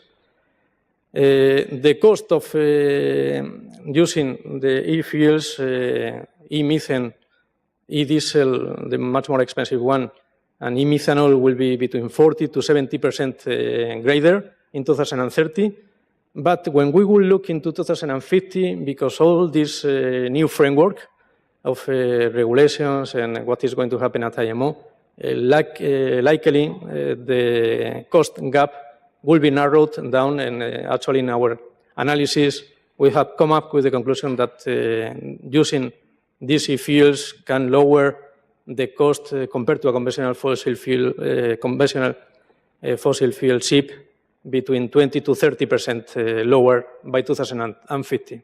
So very little demand in 2030, but very promising more towards 2050. Thank you very much. Thank you both to René and Sergio for providing this overview, focusing on all different aspects, potential bottlenecks, hook also with the legislative framework that we will push for an energy mix where synthetic fuel, e-methanol, will of course play a role. And the study is already available for downloading on our website. It's quite extensive. I know that today you are getting a lot of information that you need to digest. But it was a bit the purpose of this workshop to raise awareness and to provide you with the sources of information that then you can use in your daily work or short-term, medium-term, long-term reflections. So I have here opened the floor for questions and comments. I have there, can you please introduce yourself? Ireland. Thank you. I know we're a long way down here, so it is actually Ireland. It's hard to read the signs that far away. Yeah, so thank you very much to both the presenters. That was very useful. Thank you, Sergio. You did talk about one thing in particular which has struck a little seed of worry in my mind, and that is CO2 air capture and the bottleneck. And I know you suggested that the other methodology, which is to remove CO2 from ocean water, is not advanced in the technical stage, but I think it's good that we're having the conversation now to maybe take that off the table. So CO2 captured in the oceans is exactly that, it's captured. It isn't contributing to global warming. So if we mine CO2 out of ocean water to produce e-fuels, we are releasing CO2, which is currently in a captured state. Technically speaking, that's the same as burning a fossil fuel. So I think we should talk about that, and we should probably remove that methodology before resources and technology is put into removing CO2 from ocean water. Is one of the largest areas on the planet to capture CO2. That's what we're trying to do. So I think in looking at these studies, they're immensely useful, but we must always remember, I think, that what we're here to do is combat global warming. So we're trying to get CO2 out of the atmosphere. So that's the methodology we should be focusing on. Thank you. Thank you. Any reaction from this side of the table? René, Sergio, you want to? Sergio? Yeah, thank you very much. Indeed, this issue with the carbon from the oceans, of course, this requires really specialized knowledge on the production of fuels. But it's good, yes, that we are putting this already in the study, because we have to take into account all these elements for the future discussions. As I said, the technology is not even being deployed, but when considered in the future, this is one of the things that will have to be discussed.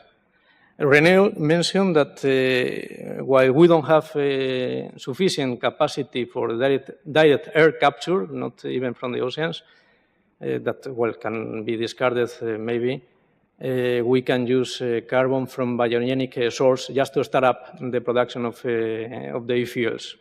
So that could be one potential solution until we are away from this bottleneck that is the direct air capture at the moment. Thank you. So, as we said, there are still some technologies that are more mature, less mature, and there is still some way to go. René, please. Yeah, it was just a comment to Sergio. We don't know exactly how the balance is between exchange of CO2 from air to ocean. I will not say it's considered as fossil fuel, but that's a possibility. If the exchange takes long, then you can consider it as a fossil fuel release of CO2. But if it's short while, then of course it will have the same impact as capturing CO2 from the air. So this has to be studied in more details before we know it. I have the second row, please. I can't see your flag. Please introduce yourself. Michele Charo from Copenhagen Business School. I just have a question in relation to the other bottleneck, that is the production of renewable electricity. I mean, a lot of those fuels, of course, appear very attractive in the moment in which we have a world which has a great abundance of renewable electricity, which is not the case and probably is not going to be the case for the near future. So my question is, do you have an indication of what is the order of magnitude, for example, or for the amount of energy that it's used on board of a ship, in terms of the amount of renewable electricity that would be needed to produce that unit of energy on board of the vessel? I don't know if my question is clear. Any idea, or we need to go back? Let me, I need to understand your question. What is the amount of energy used on board ship compared to the world? No. My question is, in order to generate a certain unit of energy on board of a vessel using e-fuels, how much renewable electricity in order of magnitude? Is it double? Is it 10 times? Is it 100 times? Because you talked about the cost, which is one element, but of course there is also the element of the availability of renewable electricity. And my understanding is that these e-fuels are very electricity hungry. And so I just wanted to get an idea whether you consider that also into the assessment of the fuels. Of course, that's part of the reason why we come up with these cost figures for the different fuel types. There is a loss when you are converting electricity into hydrogen. There is a loss of approximately 30% of the energy in that process. And then depending on what you're producing, whether it's e-diesel, methanol or methane, there is additional losses there. The losses. The overall losses indicate how much energy you put in and how much you get out, and that defines more or less the fuel cost in the end. But if you go from 1 unit of energy production until it reaches the propeller on the ship, you get approximately 25% out on the propeller. So there's a lot of loss in that mechanism. So it would be better if it was possible to incorporate batteries, because the loss is a lot less there. But we don't have that technology available. So we are forced to use this type of fuel with incredible amount of loss. No, my question was more related to the production of the fuels, because of course carbon capture as well as the production of the fuel process require renewable electricity, sometimes in the order of 4 or 5 times of the energy that is actually then stored. So in addition to what is lost into the use of the fuel on board of a vessel, which would be normal and comparable to any other fuels that is used. But I'm more interested into how much does using the e-fuel multiply the need of energy into the production. That was the point. Yeah, but that's probably around a factor of 2. Yeah.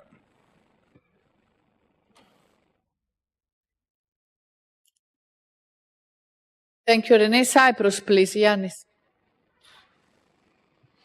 Thank you, Manuela. First, accept my apologies for coming late. It wasn't my fault, it was the plane's fault. Considerable delays. However, and even though I wasn't here from the beginning, we would like to deliver a couple of comments in respect of carbon capture, even though we do understand that at the early stages, maybe it will be a helpful method because in our considered opinion, the technology is almost here. So what we are really worried or we want to express some concerns with this technology is the final disposal of CO2. I have the impression that there is no need to produce champagne, sodas, or other soft drinks by the use of CO2, so the solution will be disposal either by the sea or in other geological places. And our second concern is that does not incentivize to stop using fossil fuels. And as Europe is a top priority, let's say, to be independent in our energy needs as far as possible from our neighbors, for example. So this is our major concerns in respect of carbon capture. Thank you. Thank you, Cyprus, for sharing these concerns. Do we have any more comments and questions in relation? Yes, behind there, Wellvaport. Good afternoon. Thank you so much for the presentations. In our case, from our perspective, the Port of Huelva is right now hosting several projects in terms of green methanol, apart from green ammonia, HVOs, and other alternative fuels. And I would like to comment more in depth the issue about the CO2 feedstock. That is absolutely, I agree with the presenters, it's absolutely a bottleneck right now for the production of the green methanol, basically because we need 1.4 tons of CO2 for production 1 ton of methanol. So in this issue, our industrial hinterland has considered other option, apart from seawater or capture from the air, is related to connect the HVOs and second-gen biofuels production. The gas stream is biogas to capture CO2, bio-CO2 of this gas stream to supply the production of the new green methanol plants. So we have to be imaginative in sometimes to supply this or to be able to get over these bottlenecks of bio-CO2. Apart from this, I would like to ask for the future the possibility to include the bio-CO2 traffics, bio-CO2 network of feedstocks for the new fuels in the studies, because we consider that is so relevant for them in the future. Thank you so much. Thank you for sharing this reflection that starts also from some practical experience that you are having as port. And any more comments or interventions at this stage in relation to synthetic fuels? Yes, please, René. Yeah, I think one thing we didn't cover in that project was the impact the CO2 capture from the air could have, the good impact it could have on biodiversity. You know, if there is a demand for CO2 for production, then you could imagine that this, which we have mentioned in a previous report about biofuel, that this could escalate. If the prices are good, you could turn many biogenic carbon into fuel, and that will actually escalate the global warming higher than we wanted. So I'll just highlight that there is direct air capture is the right way to produce these fuel, because you completely avoid using biogenic carbon in this production stream. Thank you. Thank you, René, for having further digged into this issue. That clearly is one of the topics that will need to be looked at also from an implementation point of view. If I don't have any more interventions, we move to the second study that has been completed and is about to be published on our website in the next days. So it's going to be a kind of pre-running of the study. You will get some information that it has not yet been published, but is going to be soon published on our website. It's a very, very long study. You will have some reading in front of you if you want to get the overview that the consortium has been able to put together. But we start with Carlos, who will provide, as usual, a general introduction. Carlos, the floor is yours. Thank you, Manuela. Good afternoon to everybody. We start this project in reply of increasing several requests from member states and industry stakeholders on the possibility along this technology neutral principle to undertake some research on nuclear power generation. And nuclear power generation or production, including distribution, storage, and using on board ships. So we are talking about producing electricity on board the ship through nuclear technology and using that same energy on board the ships. So even though we have to recognize that there are still several concerns and it's still a sensitive topic, particularly on nuclear concerns, not only from environmental organizations but also some industry stakeholders. We think it's also fair to bring the latest available information to the debate on this basket of technologies that we can find and most probably will find on board ships. So there's a lot of historic background on nuclear powered technologies on board ships. Most of them, if basically the large majority, have been installed on board military applications, so military ships, aircraft carriers, nuclear-powered submarines, and there are still some couple of icebreakers, Russian icebreakers, that use nuclear-powered technology.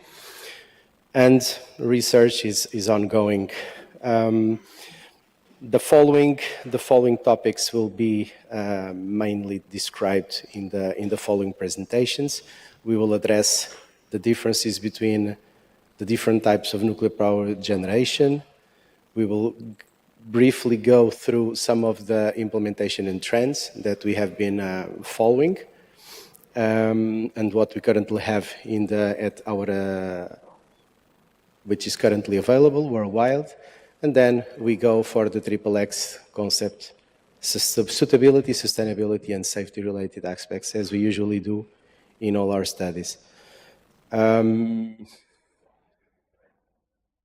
the moment, as I said, most of the nuclear power technologies found on board ships so far have been mainly the pressurized water reactor technology, mostly on nuclear power submarines and aircraft carriers. We have also some applications of heavy liquid metal cooled reactors and the lead-cooled fast reactor, which was mainly with a very limited applications on Soviet military applications, naval applications. So we have some of these technologies that are considered to be more suitable for merchant ships application, and we will go through each one of individual options that we currently have on the table.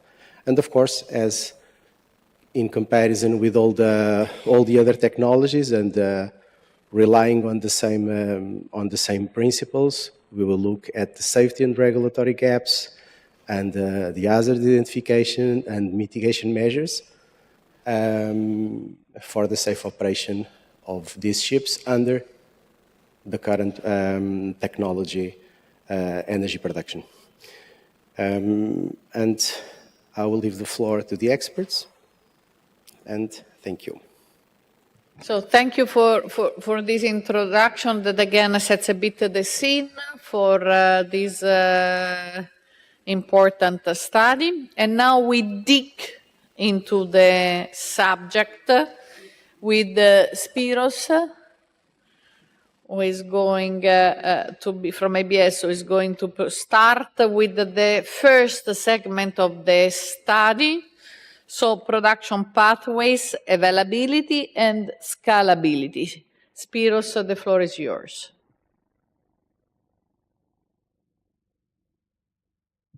Okay, thanks. Thank you, Chairman.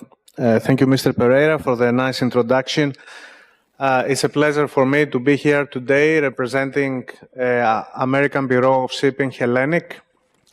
As the chairman explained, there's going to be a sequel of 4 presentations with focus on the potential of nuclear maritime propulsion. And the first one relates with the fundamentals and classification of power plants.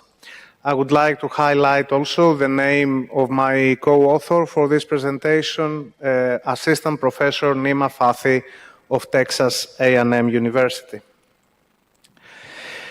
The genesis of nuclear technology, nuclear fission in fact, goes back to 1939 and is stipulated in a synonymous paper by Bohr and Wheeler.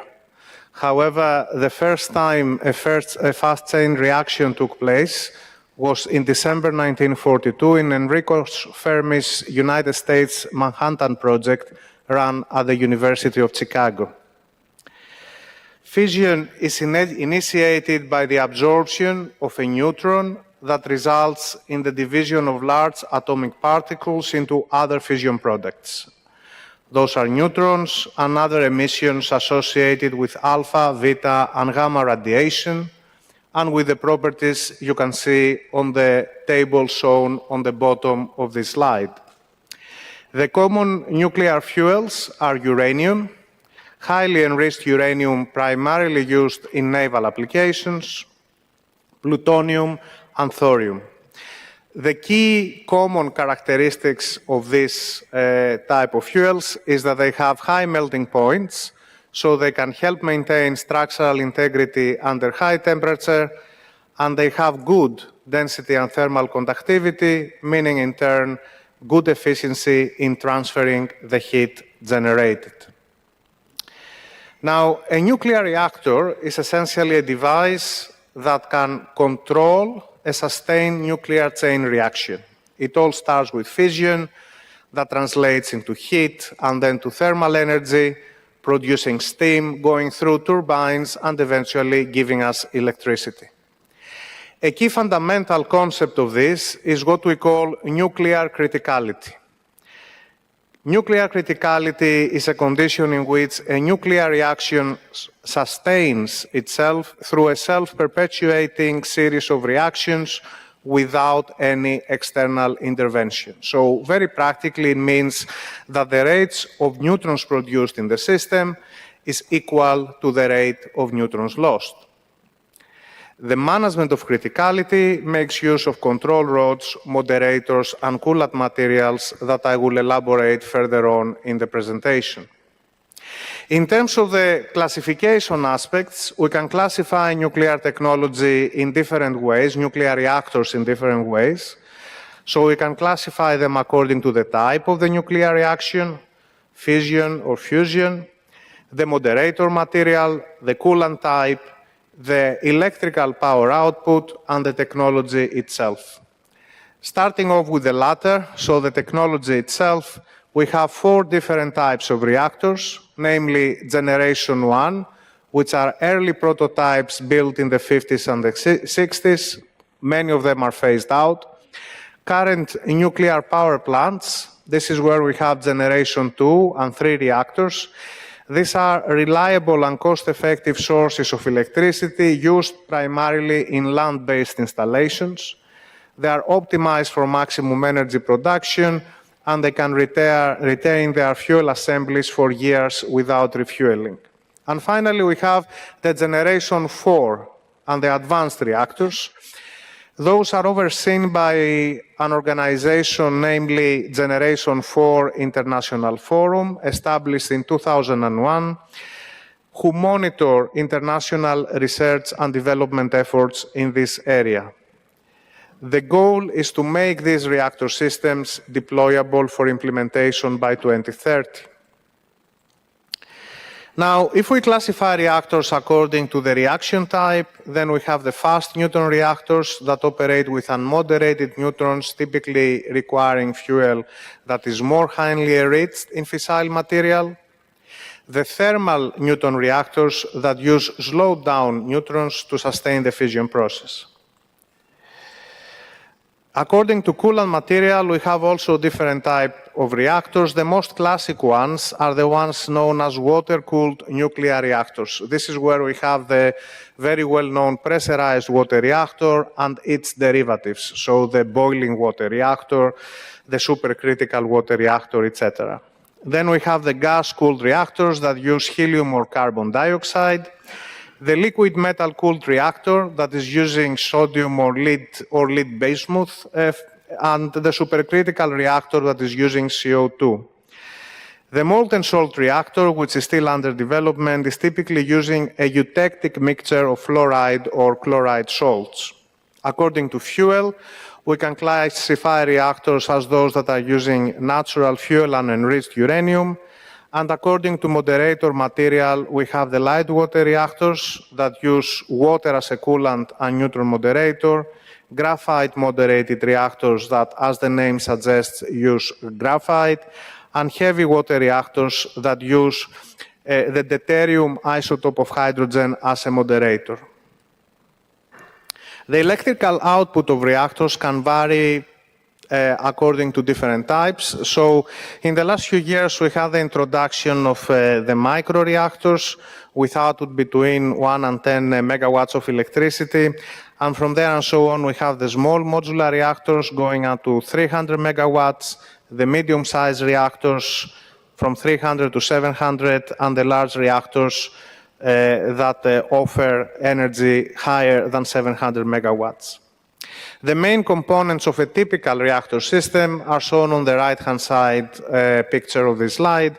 So you have the fuel assembly, where the material resides, the control rods that regulate your fission, the moderator that is reducing the neutron speed, the coolant removing the heat, the pressure vessel housing the core, the containment structure isolating and protecting the reactor, and eventually the external cooling facility that dissipates excess heat into the environment. This is very important from an efficiency perspective. Now, another very important point to make is the concept of the capacity factor that measures the reactor's operational efficiency and reliability. In practical terms, this is defined as the ratio of the electrical output over a specified period over the hypothetical output the reactor would have at its full capacity. It is influenced very much by various interruptions that can happen during operations or maintenance, and overall, we could say that this type of technology improved over the years. So what about thermal efficiency? 60 to 70% of thermal energy is lost in the environment. This is something very similar to the fossil fuel power plants, but lower than the gas-fired plants. And the principle of operation is that waste heat must be effectively removed and dissipated to prevent overheating of the reactor. Different reactor types, they have different thermal efficiency levels, as you can see them tabulated on this slide. So if we look at the light water reactors, their thermal efficiency ranges between 29 and 36%. Fundamental to this is the thermodynamic principles of, properties of water and the need to keep the reactor pressure vessel at a temperature that water remains liquid or produces steam at manageable pressures. A very interesting case of a light water reactor is the Canada deuterium-uranium reactor, which is using deuterium oxide as a moderator. This is a material that actually allows reactors to use natural uranium as a fuel, but it does not significantly impact the overall thermal efficiency. The high temperature reactors, they reach efficiencies up to 50%. Here, the gas coolant is either helium that can be heated to very high temperatures, up to 850 Celsius, or 1000 Celsius for the case of the very high temperature reactors, and this is achieved without reaching high pressures. Another key characteristics of these reactor systems is that they use more efficient thermodynamic cycles, such as the Brayton cycle. Let us move to the advanced reactors. Those are designed to operate at very high temperatures, and it is hoped that they are going to offer even higher thermal efficiency levels. A very interesting case to look at is the molten salt reactors that operate in high temperatures without high pressures. They can use a miniature type of the PWR technology, as well as advanced materials and cooling systems. Of course, I couldn't miss from this presentation the importance of safety versus radiation levels. Radiation necessitates specific handling and protection measures to ensure safety, as it generates highly radioactive alpha, beta particles, gamma rays, and neutrons. Neutrons are highly penetrating, and they can make other materials radioactive through a process called the neutron activation. So the shielding against neutrons typically involves using materials that are rich in hydrogen, so this can be water or polyethylene, which effectively slow and capture the neutrons. The nuclear power stations, they have strict handling protocols that are essential to ensure the safety of workers and the public. So they run everything in control environments with specialized clothing and equipment. There are monitoring detection systems across the factory, and there are training procedures in place. Towards now the end of this first presentation, I would like to highlight to you 4 different types of reactors that perhaps are fundamental in terms of marine implementation. So let us start with a very well-known pressurized water reactor. In this reactor, we have some very unique advantages. The water is used as a coolant and a neutron moderator. Quite important is that the water in the primary and the secondary loops does not mix, so we have the minimum possible risk of radioactive contamination in the turbine. And this separation of primary and secondary loops in the system adds on a layer of safety. There is a complete containment of fuel and radioactive materials, and this prevents leaks into the turbine system, and the reactor has the ability to operate at higher pressures and temperatures, and this enhances safety margins and improves efficiency. On the disadvantages front, I would highlight the design complexity. So we need to have pressurizer and heat exchanger, and this means we have higher initial costs. We have high engineering and material demands, and this adds to the operational life cycle costs as well. What is interesting with the PWRs is that they actually have a version that is integrated, so they can become smaller in terms of size, and they can get into small modular reactor components that are actually under development. And this is achieved by integrating the primary system components, such as the steam generator and the pressurizer, into a single containment system. Molten salt reactors have been primarily developed in the United States.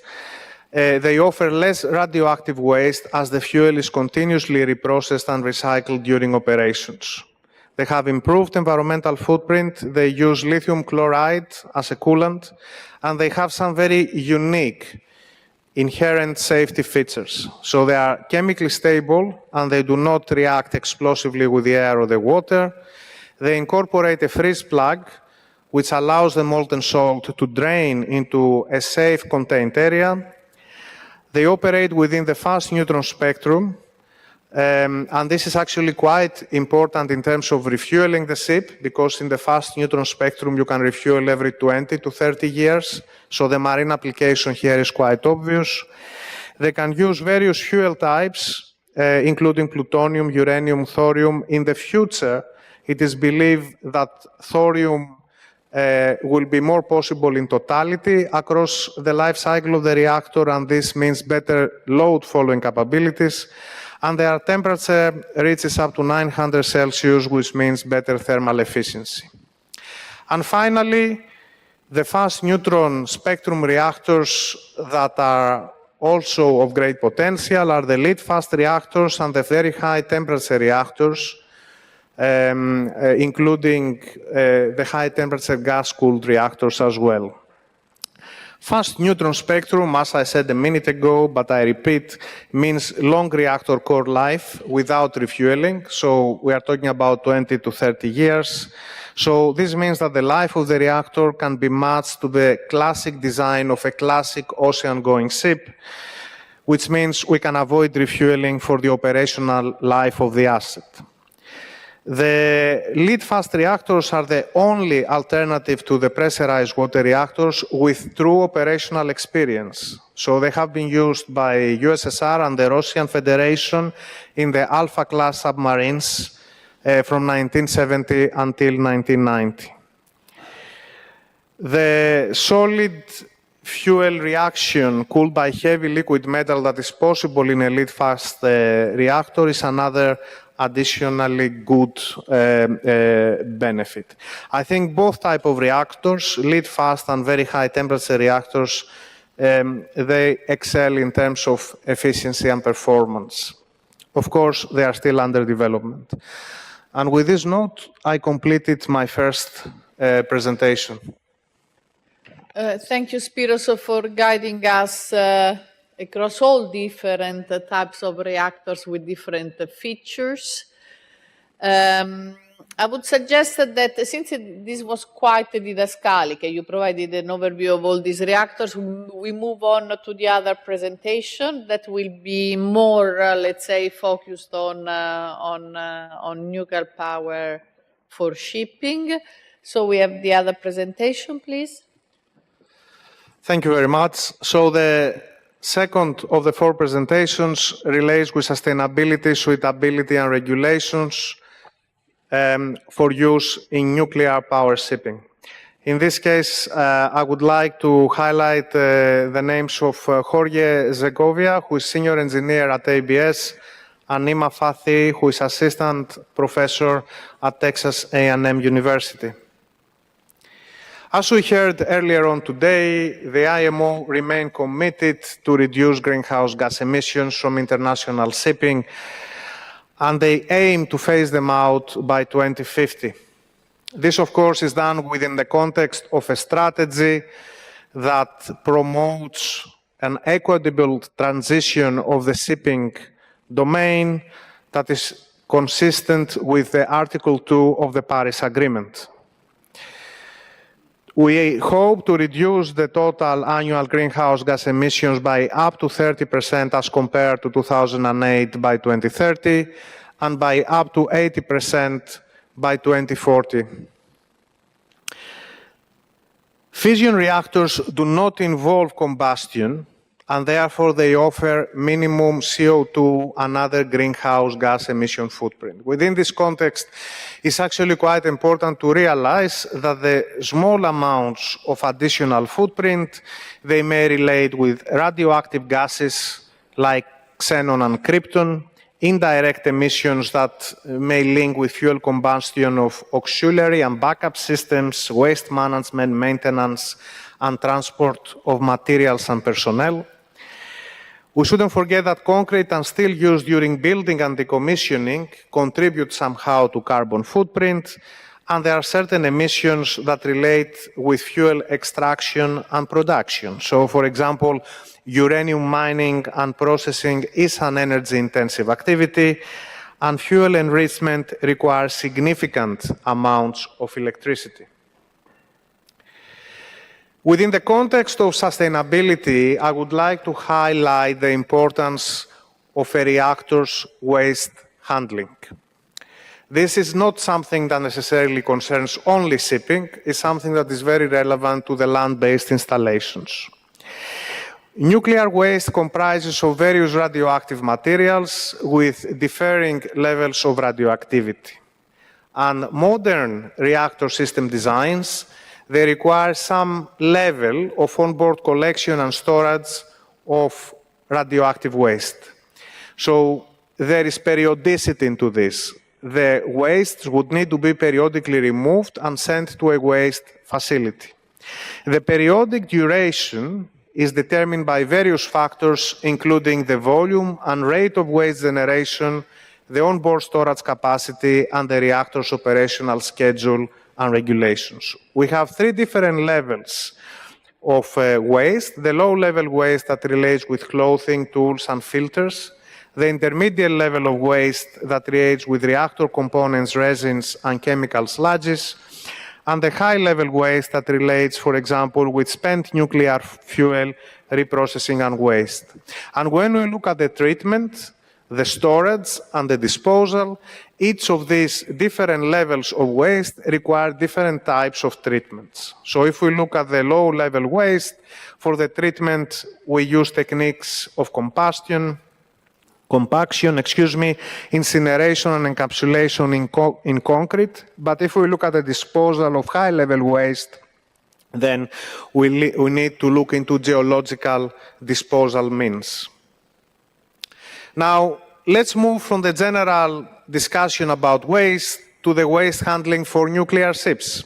So, the management of radioactive waste relates with spent fuel, tools, clothing, and reactor components. Today, international regulations, and this is perhaps the most important part, is that they restrict refueling and waste transfer to ports within the vessel's flag state or designated locations with adequate infrastructure. So the onboard waste storage solutions, they must meet stringent safety and security standards. And if we look at the overall technology advances, the molten salt and the high temperature gas-cooled reactors, we can say that they generate, generally speaking, less long-lived radioactive waste, and they reduce the need for frequent fuel changes. This is something positive for the future. Now, if a nuclear power vessel needs to discharge radioactive material or use fuels, it is unlikely that third-party nations would accept those unless they originated at the same place or could be processed or reused. So this may limit the availability of discharge ports for nuclear-powered ships, and this creates a number of side effects that are very much related with the Non-Proliferation Treaty Act as well. A nuclear reactor's cooling medium may impact the environment and strain local water resources at the point of release, and yellow cake can lead to the spread of radioactive particles. These are two additional issues that very much influence waste handling. So what are the reactor options for maritime applications? We can divide them into two big groups. The first one is designs that have been implemented for ship propulsion. For example, the pressurized water reactor technology is well known and has been used also on nuclear ship Savannah a long time ago. We have experience with the heavy liquid metal-cooled reactor and the lead-cooled fast reactors that have been deployed in some way to the USSR and Russian nuclear submarines. Now, if we look into the future, advanced and generation 4 reactors are the ones that have the greatest potential, the battery-like reactors, as we call them. And okay, we have gas-cooled fast reactors and sodium-cooled fast reactors, but the ones you see in red on this slide are the ones that have the potential to be implemented in battery format as small modular reactors or micro-reactors. So the pressurized water reactor, the lead-cooled fast reactor, the molten salt reactor, and the high-temperature reactors are the ones that have the greatest potential for maritime application. But what is their readiness level? In the report, we provide extensive discussion on the readiness levels of different types of reactors that can vary in terms of investment, community readiness, and the number of technical features. I will try to highlight some of those for you. There are reactors like the PWR that they have reached high readiness levels in terms of investment readiness, for example, and somehow knowledge on the impact of economic feasibility. The PWR also score favorably in long-term scalability and environmental impact. However, across the different reactor types, we have to admit that there are issues related with ship integration and propulsion compatibility, and lower readiness levels in investment and community acceptance present significant barriers for many of them. The bottom line is that more innovation is needed, and also a change in public perception is expected in the future.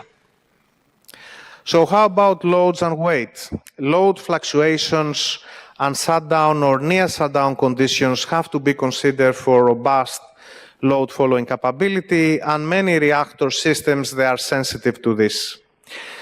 This is because load following capability is very sensitive to the intrinsic characteristics of a reactor system and should be supported by an appropriate sized energy storage system that acts as a buffer between the reactor system and the propulsion loads. Many of the applications use electric or turboelectric drives. However, in the future, some of the small modular reactors, they will necessitate more conventional steam-driven systems. In this area, again, the molten salt and high-temperature reactors, they score high. There are some additional issues related with the weight and the volume of vessels designed to maximize cargo and passenger capacity. So, ferries, cruise ships, and ro-ro vessels, they are sensitive to this. On the other hand, large ocean-going ships, like bulkers, tankers, and container ships, in a way, they are more suitable, even at a relatively low installed power. Once again, the molten salt and high-temperature reactors, they seem to have positive features that can resolve problems in this direction. With regards to refueling, residues would have to be removed along with the spent fuel and actually processed or disposed of in a similar manner to other land-based reactor plants. Here, the availability and the cost of the fissile material is key. And again, molten salt reactors operate within a range of fissile materials and may offer flexibility in terms of fuel sourcing. Infrastructure for ship refueling, which has to be on individual basis, is very important. And for a ship in operation at full power, it's actually important to realize that 100% powering is not always possible, so longer refueling intervals than land-based installations may be required, and those depend on the ship type and the operational profile as well. So here the molten salt reactors, again, they seem to have the capability to overcome these barriers. So in conclusion, what can we say? The first is that quantitatively, we cannot offer a comparison between PWRs and the rest of the reactors. At this moment in time, this is extremely difficult. Data are not available.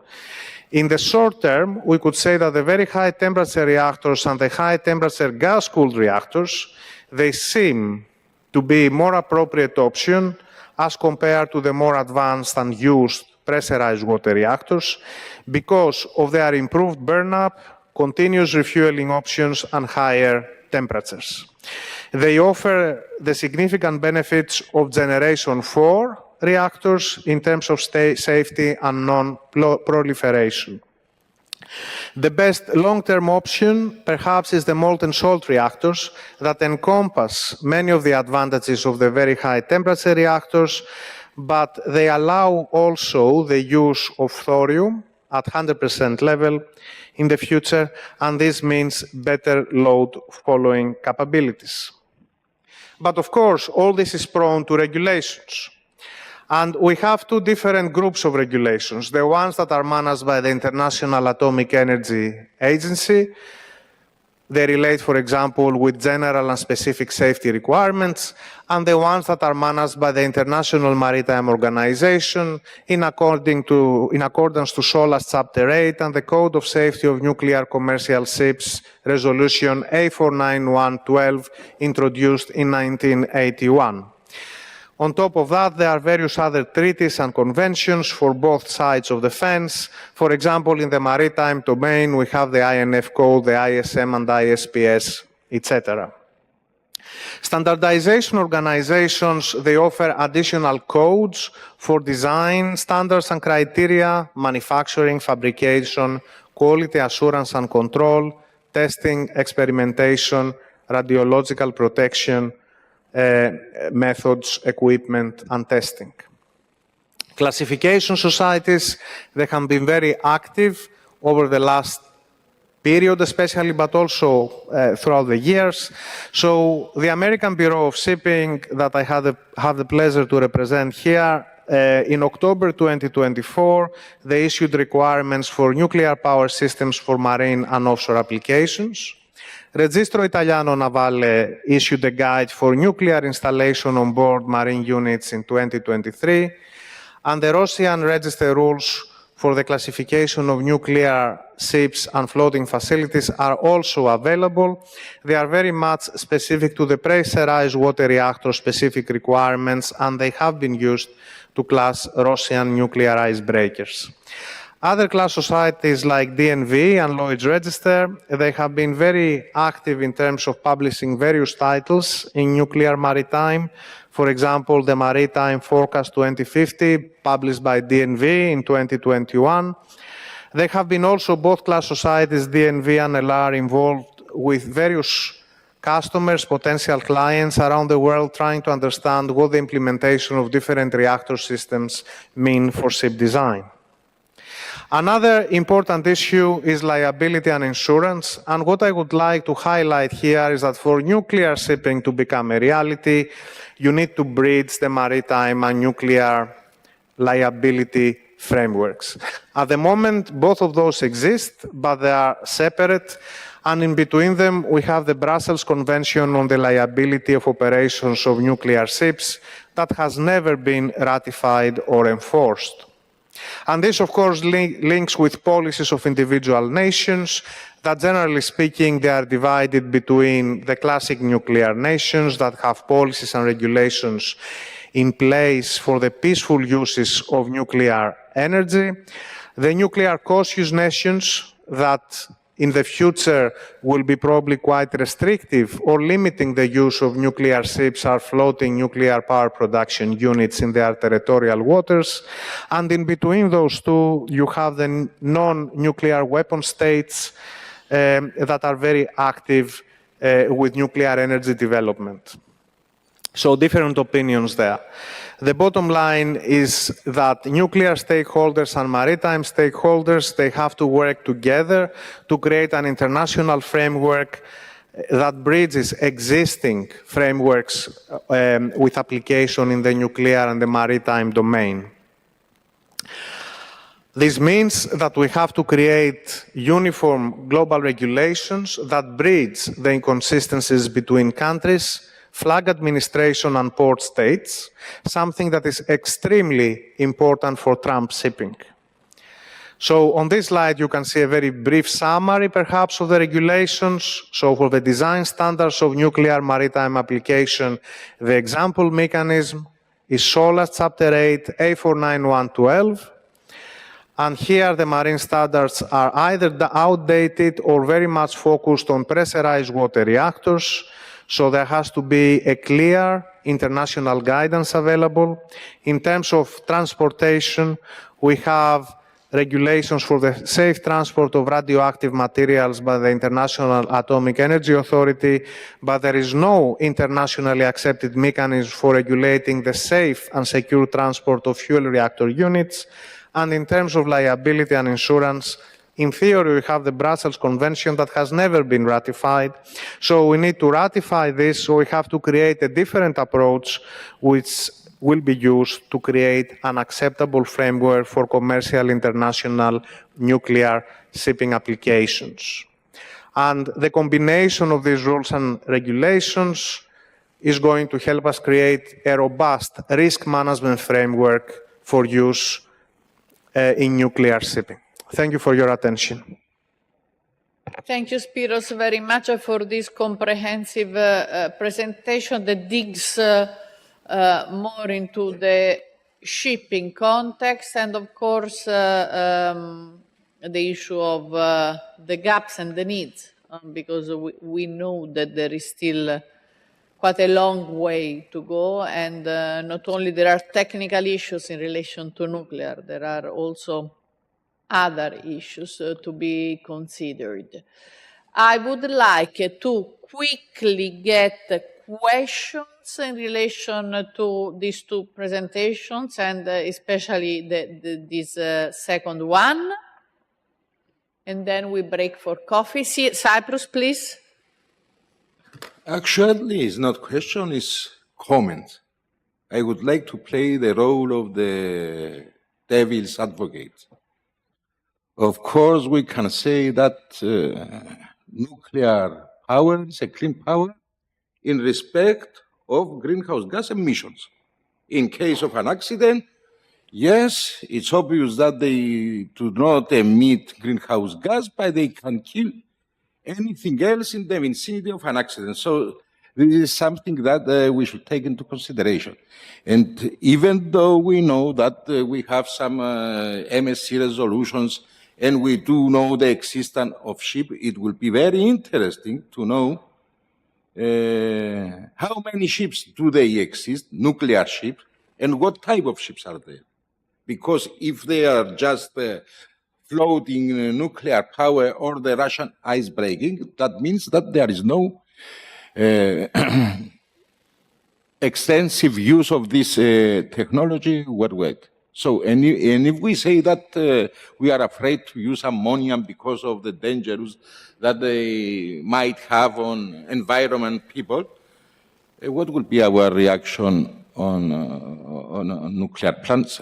Anyway, I'm not against. I play the role of this advocate.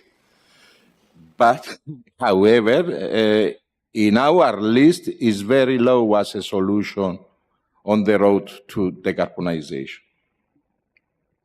Thank you, John, to share reflections that I'm sure are ongoing in different contexts, because we know also in general terms about nuclear power, not only nuclear power for shipping, you know, you have different policies implemented in different contexts.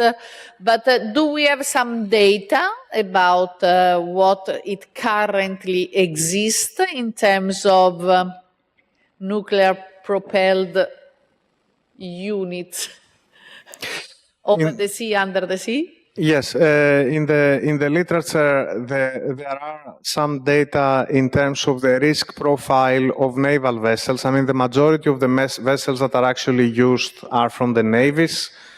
Obviously, NATO countries, key NATO countries, I would say, the classic nuclear powers, they run a fleet of nuclear ships.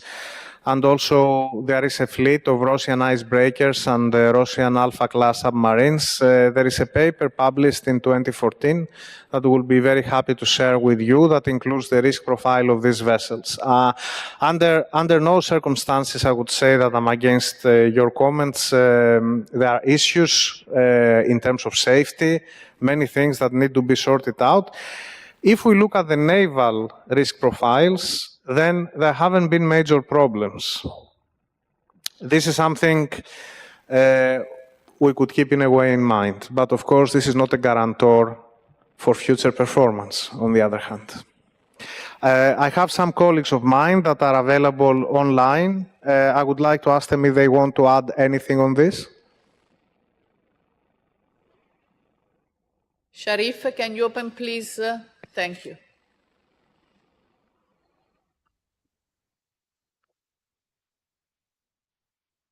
This is Dominic Carlucci from ABS. I just wanted to highlight that Spiros answered that question very well based on the existing applications that government and military vessels have deployed. So that's the largest opportunity we have to leverage and understand past performance of nuclear at sea, and then looking at how that could be applied to commercial applications as discussed during his brief. And Craig, Spiros, could you hear me? Yes, indeed. I like to highlight that Generation 4 technologies are developing to reduce the radiation risk also and other risk, and that's those are the whole new technology where any sabotage or any nuclear accident can happen. I think you are confining or reducing extremely low the radiation risk, but still work need to be done. But that's the directions we need to go, not the generation 1, 2, or 3, but generation 4 technologies. Thank you. Thank you. And just to add, as EMSA, it's not that we want to have a discussion nuclear yes, nuclear no. Our role is to provide you with information. Our role is to make sure that in a systematic way you get access to all the possible options that are out there. And the risk profiles, the gaps, and the areas where work is still urgently needed if we want to have these options as viable and sustainable and safe for shipping. I would like to give the floor to Karni, please. Yeah, thank you very much. And Spiros, thank you for a very interesting presentation. And to perhaps respond to some of the comments already around the safety factors in the navies of the world, or not respond, to make a comment and ask whether, has the study and the work you've done begun or is going to look at the training aspects. One thing for those of us who've been involved in nuclear construction in the past or have been involved in nuclear navies, the training that's given to those naval officers, to the navies of the world, is extreme. Do we believe, or where are we going to sit in that piece? Because one of the most significant challenges is going to be the training and the competence of the operators. Yes. Thank you, Tom. I can take this. Indeed, it's an extremely important issue. What is quite obvious when we look at the existing regulations is that there will have to be a revamp of the STCW convention offered by the IMO and the ILO at the moment in a way that is going to suit the unique needs of nuclear shipping. This is something that has been discussed with stakeholders during the risk workshops. Is something that is very much respected, especially considering that the potential application may be on ships carrying many passengers or on classic ocean-going ships, and is very much acknowledged and should be looked more into the future regulatory developments.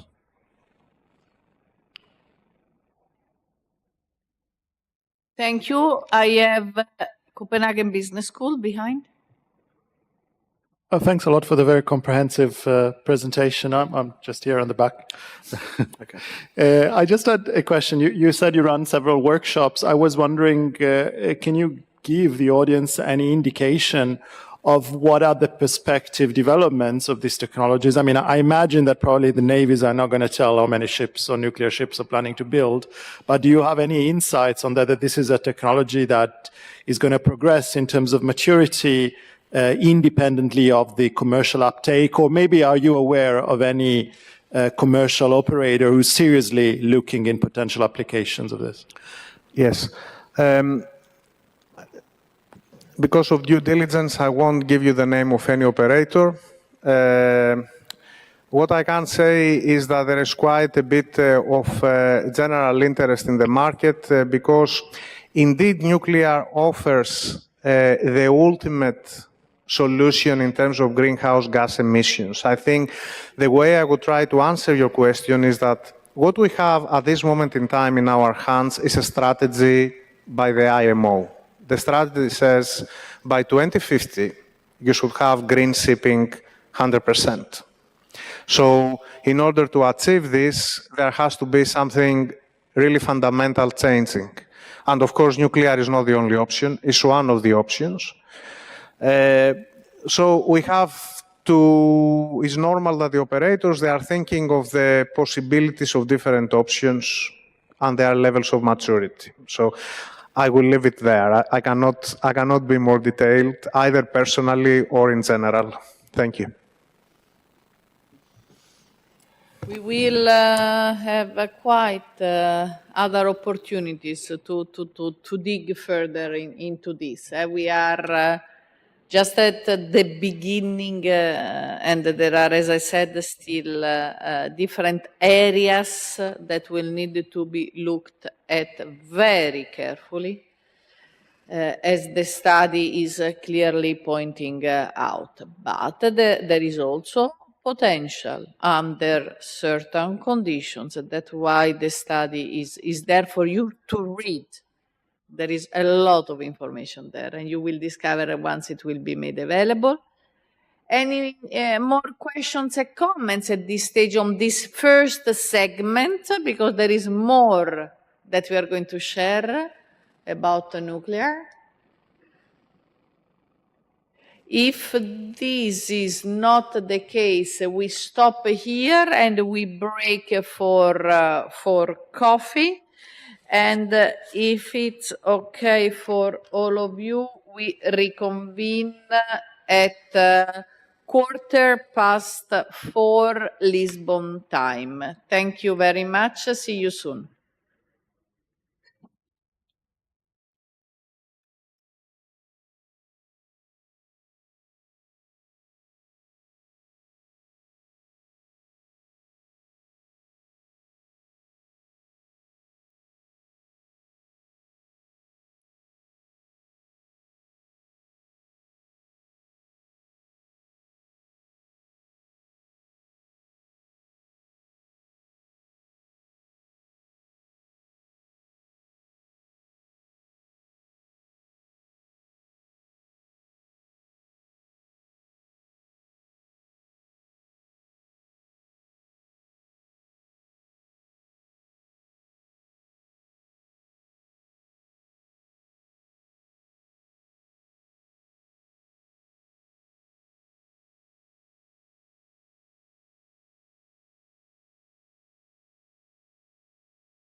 Navy ships have technologies of nuclear.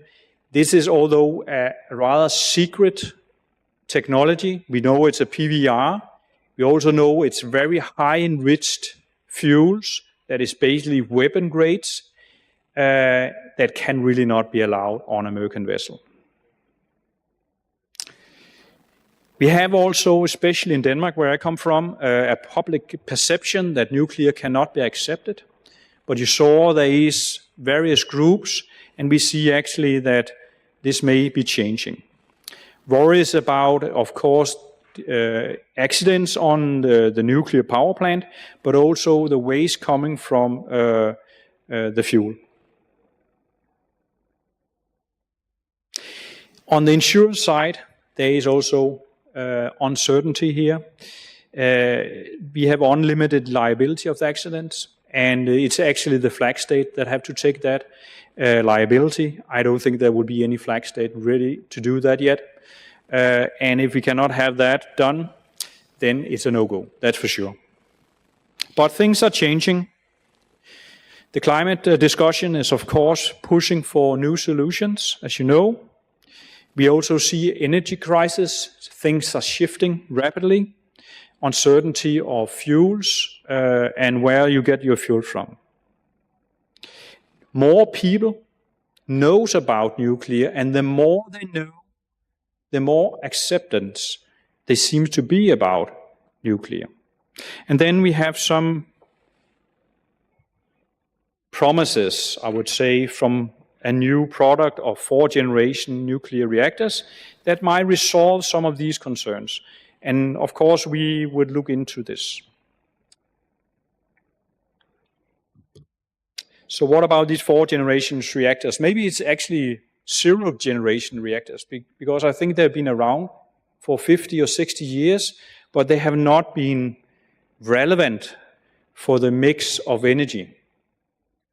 It was tried actually in the 1970s again to introduce nuclear when the heavy fuel or the crude oil was very expensive, but then fuels come down and then you abort such a difficult technology. These 4th-generation reactors, they offer some advantages of smaller design. It's also claimed to actually have quite a low cost of ownership. That means, at least compared to what we are trying to do with the new fuels. We could have low pressure cooling fluids that reduce the emergency zone around a reactor. Ideally, actually, to be within the boundary of a ship. And if that is correct, then of course, on the liability side, it could actually resolve a lot. We have a new type of fuel cycles that seems to be promising in relation to the waste. We could also have synergies between different type of reactors that can burn waste. And some of these reactors and their fuels is also claiming to resolve some of the concern of proliferation of the waste or the potent fission products. And another very important element that the 4th-generation suppliers are claiming is the modularization would allow reactors to be produced fast. Possible down to a few years, or at least something that is aligned with the production of a ship. So, where I'm asking this, we are not deciding for any nuclear, I can promise you, before we know more about this. And as you will see a little later, maybe it's also too late. We need to explore the possibilities, as the chairman said, without any prejudges. So far, we see downsides on this, and it outweighs the benefits of the technology. But of course, that might change.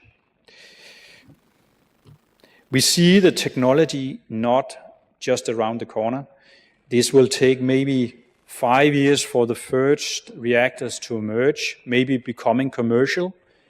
But in reality, would they not be very, very expensive? And do they actually have the value chain such that it can be scaled within short time. In this case, short time could be within the next 10 years from 2030 to 2040. If not, then it's not really relevant for us. At least not for propulsion. Because Maersk is, of course, also having other applications where nuclear could be considered. We have big terminals, we have warehouses where we're using a lot of energy. And we are to be zero neutral on all parameters, on all business. And given that current situation is that we produce e-fuels, then of course nuclear could maybe also be part of that mix. When we talk about renewables today, it's about solar and wind. Much of the production of e-fuels is about stable energy supply, something that a nuclear plant can actually offer. So, if we go back to the graph here and actually say, let's assume that the first reactor was here 2030. Actually, I said 2035, but we're talking about a marine application for a nuclear plant. That is not the first reactor. So maybe it's better to assume 2035 for the first reactor. What would be the cost of this reactor? Probably very expensive. If modularization and economy of scale works, yes, this could be cheaper, but it will take 5-10 years before the serious production start actually lifting off. So in reality, would we do any conversions of our fleet in 2040?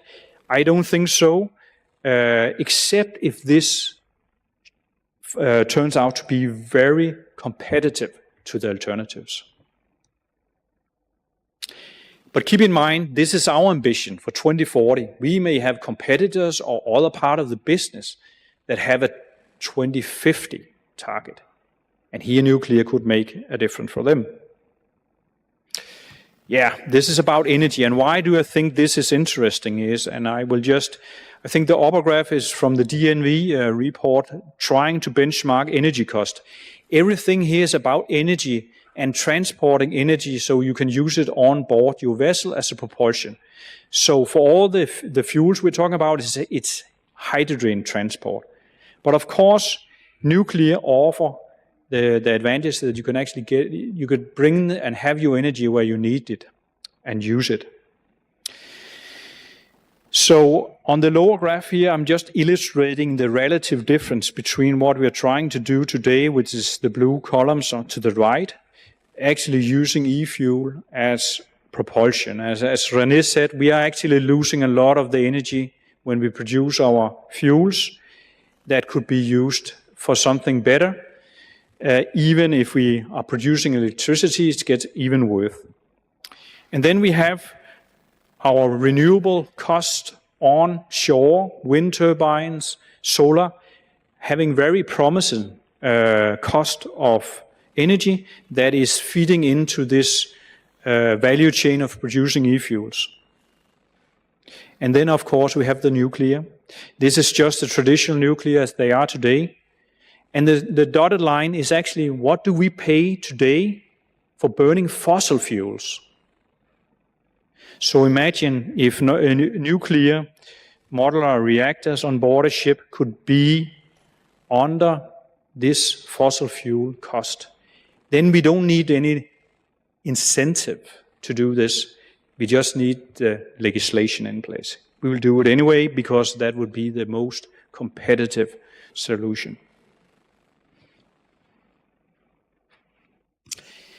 Yeah, for a ship operator, the ship is an asset. We own, we make our money out of transporting cargo, and when we do an investment of a ship, we would have a cash flow.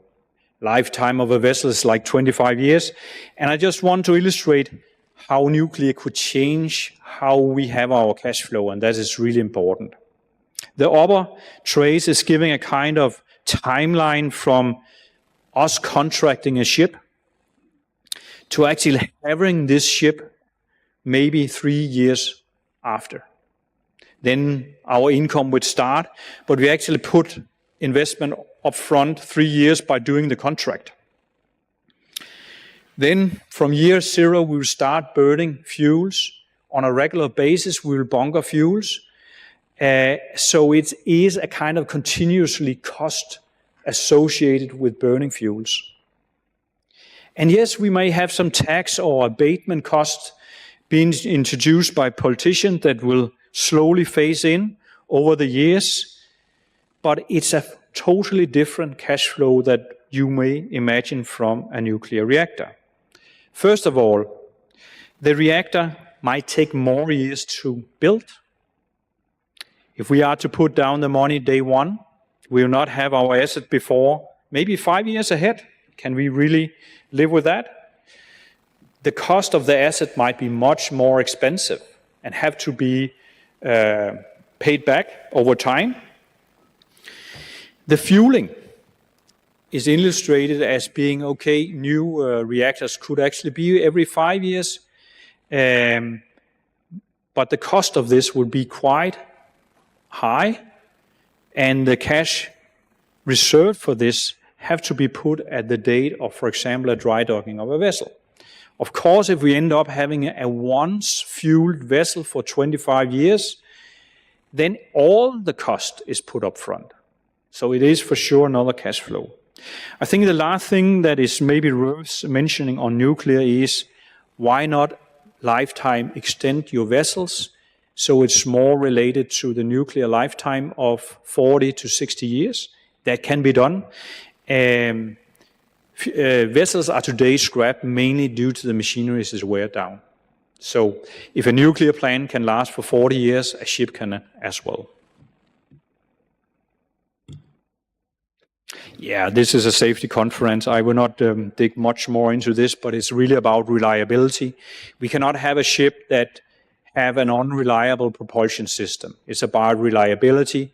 If we lose reliability, it's not really an asset for us. We need decisions to be made on the vessel by the captain and the chief engineer, by trained crew. We need redundancy between critical systems and simplicity. This is how it works today. We need safety both for our crew, but actually also for the ports we're entering. We have port personnel on our vessels. They need to be safeguarded, so there's no risk associated to that. So we need no, or I would rather say low, environmental impact. We do today design for what we call fixed deployment. It means that we specify the power of the main propulsion system in order to be able to catch up, being on time on the port. Maybe that is actually not what should be done on a nuclear propelled vessel. You could do something else.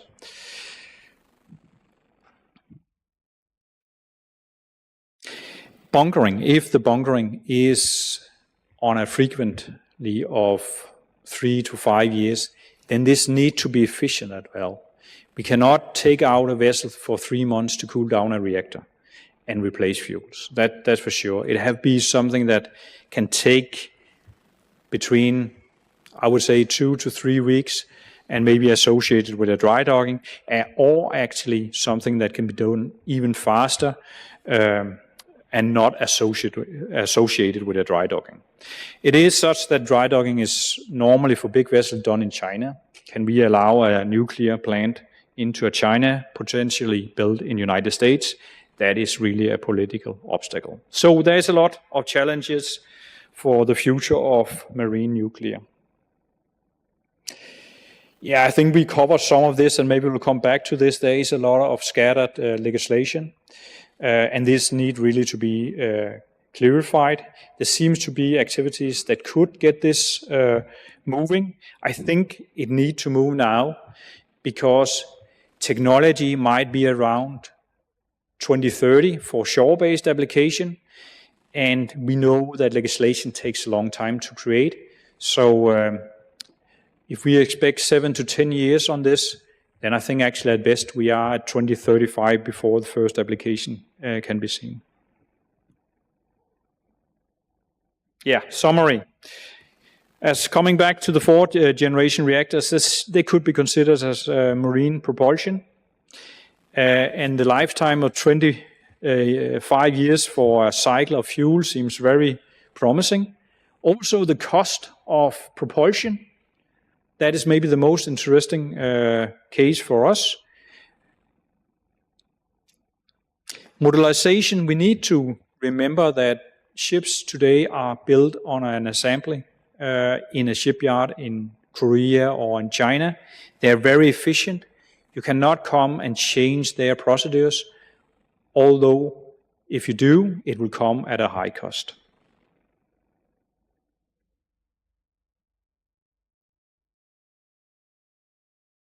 I think that's all from my side. Thank you very much. Any questions? Thank you very much for this, I would say, reality check and forward-looking presentation. Any questions for Maersk? I have first Ireland. Thank you very much. Very interesting presentation. Very quick question. Obviously, you've considered nuclear, and it's not really at the table at the moment for you. That's clear. But obviously, nuclear ships are steam ships.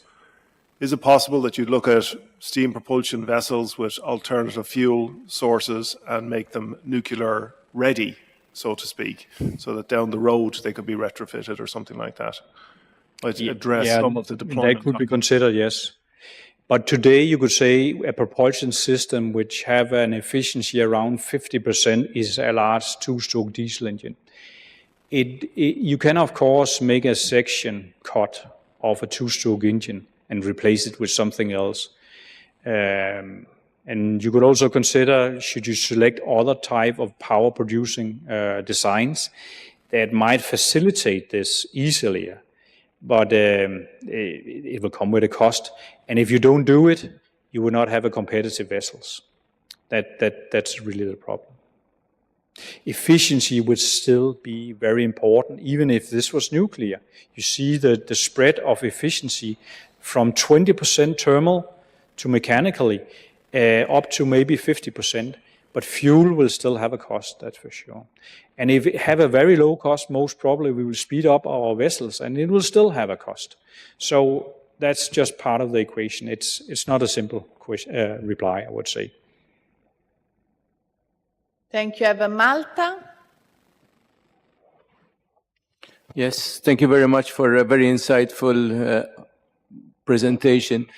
Just a quick comment or question. Within the research that you have done up to now, do you envisage any changes in the crewing models or crewing skills or crewing manning, anything related to the human element on board? It's not something that we have investigated a lot, but I will say yes. If you look into a diesel engine, there is a lot of things you can do actually on board with a crew. And they don't have to be very, very high educated if they have good instructions. But if you compare this into a Navy vessel for United States Navy, then there is a very dedicated program to operate a nuclear reactor. And I think we need to align with that. That's for sure. But of course, there might be reactors that are not really needing a lot of attention. I know from my days on board a ship with especially Americans that come from the Navy operating on a diesel engine, and they say this is a headache compared to a steam plant. So I think they will be happy if we went back to a steam plant. But steam plants are not very efficient, at least not as they are today. Germany, please. Yes, thank you. Thank you very much for this very interesting presentation. You mentioned the nuclear ship from the US, the Savannah. Also, Germany had one, the Otto Hahn, you may also know, and Japan also had one nuclear-powered cargo ship. But for some reasons, there were no further ships introduced in the market. And you mentioned maybe the reason was the acceptance, and also the Otto Hahn had the problem they were not allowed to call most of its ports, so there was only one exemption was port. It was a bulker and was allowed to call a port in South Africa. But nevertheless, I would like to ask you, okay, you're doing a study, and I guess you will consider this also. The fuel, if at a certain time these reactors were able to operate on a ship, in case you have, during operation, you have no emissions, but also you have to consider some life cycle assessment. This is now also introduced at the IMO, at the MEPC, for all fuel, especially the alternative fuels. So also the, let's say, carbon footprint before the reactor is going on the ship has to be considered, and also afterwards. And also there are things like recycling of such kind of ships, or where will you operate, in which areas. We have critical sea areas nowadays, Red Sea and others.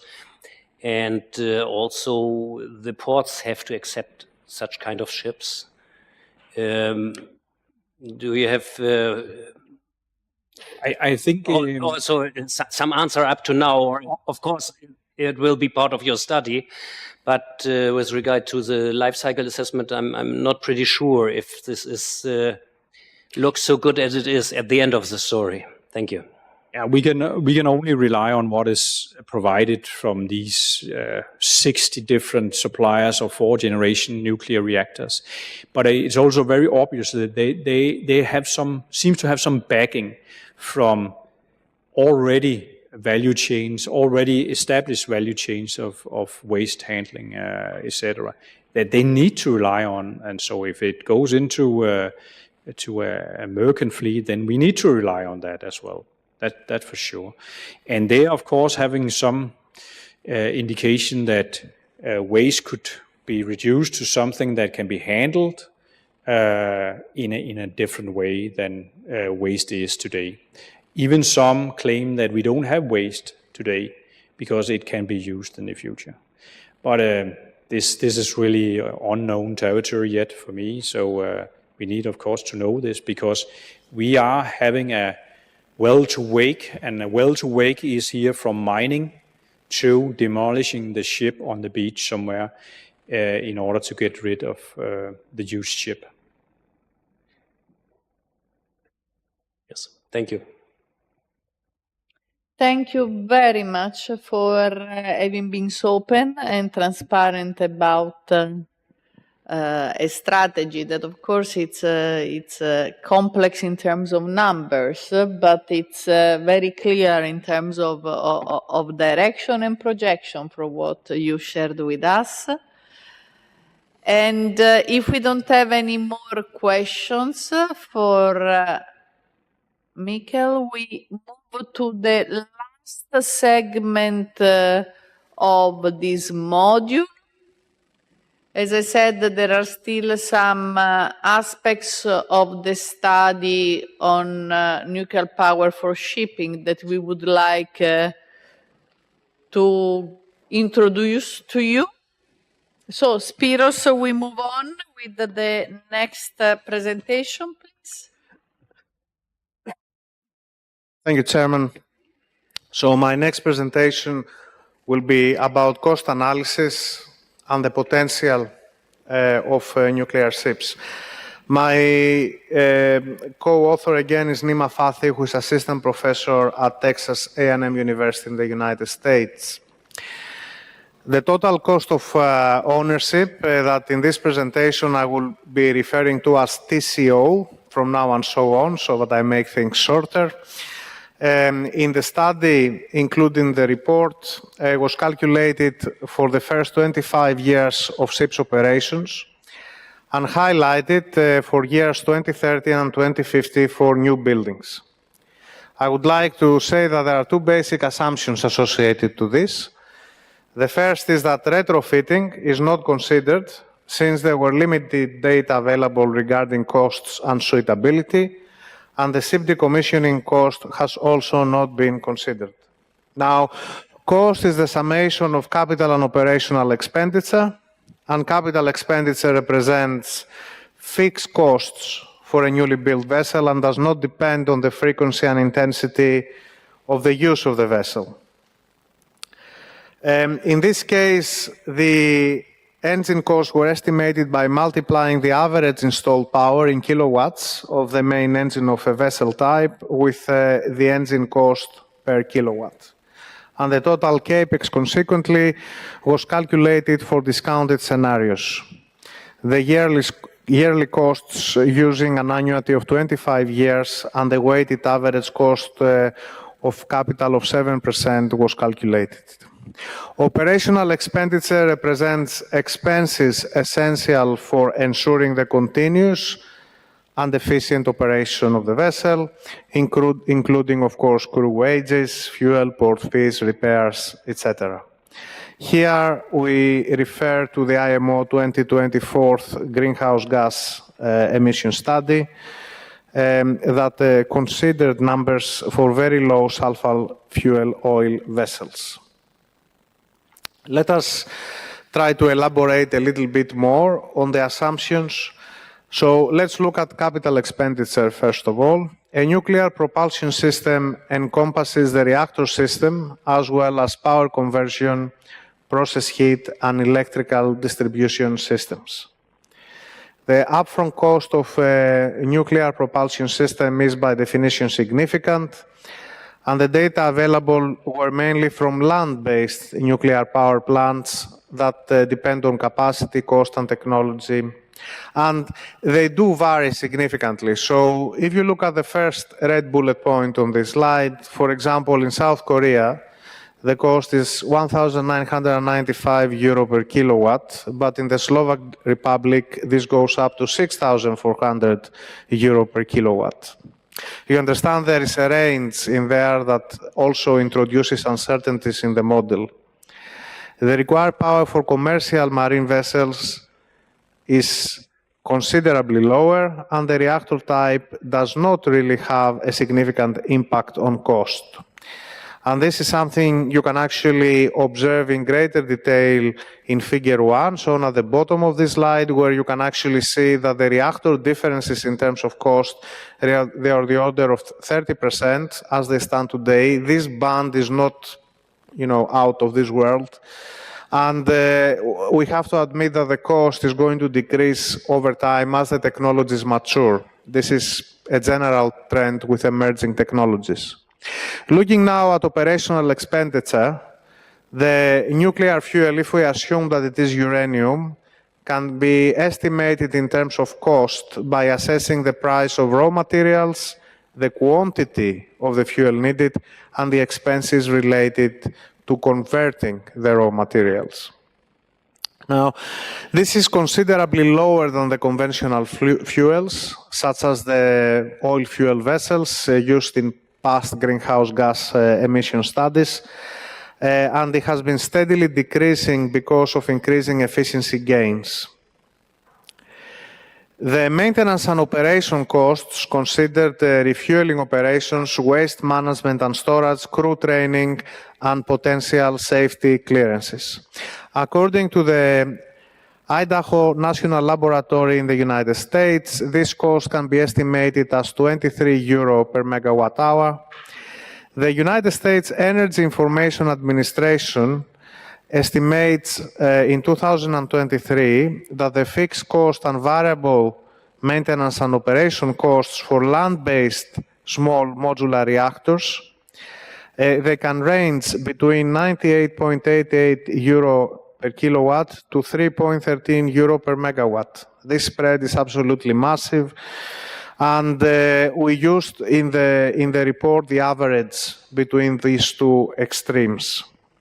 Now, the timeline for refueling or maintenance periods at dry dock depends very much on the operational concepts and the designs of different reactors, and also remains uncertain for precise speculation. Since there were no tank-to-wake carbon emissions at this moment in time, this may change in the future, the carbon cost is assumed to be zero. Now, the internal combustion in terms of capex cost, the internal combustion engine costs about 323 euro per kilowatt, and an after-treatment system 83 euro per kilowatt. The onboard supply and storage of the fuels are very much summarized in Table 2. The residual value of the ship at the end of the ship lifetime was not considered.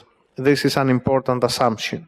In terms of operational expenditure, the fuel cost may be subject to substantial fluctuations, and the fuel consumption for an oil fuel vessel was extracted per ship type and according to the IMO 2020 study. The bunkering costs were based on research by TNO in Netherlands, and they do not encompass the cost of the fuel. The yearly average fuel consumption, for example, of an oil fuel vessel, in this case, is multiplied by the bunkering cost to obtain the yearly bunkering cost per gigajoules. Carbon costs had a big spread as well.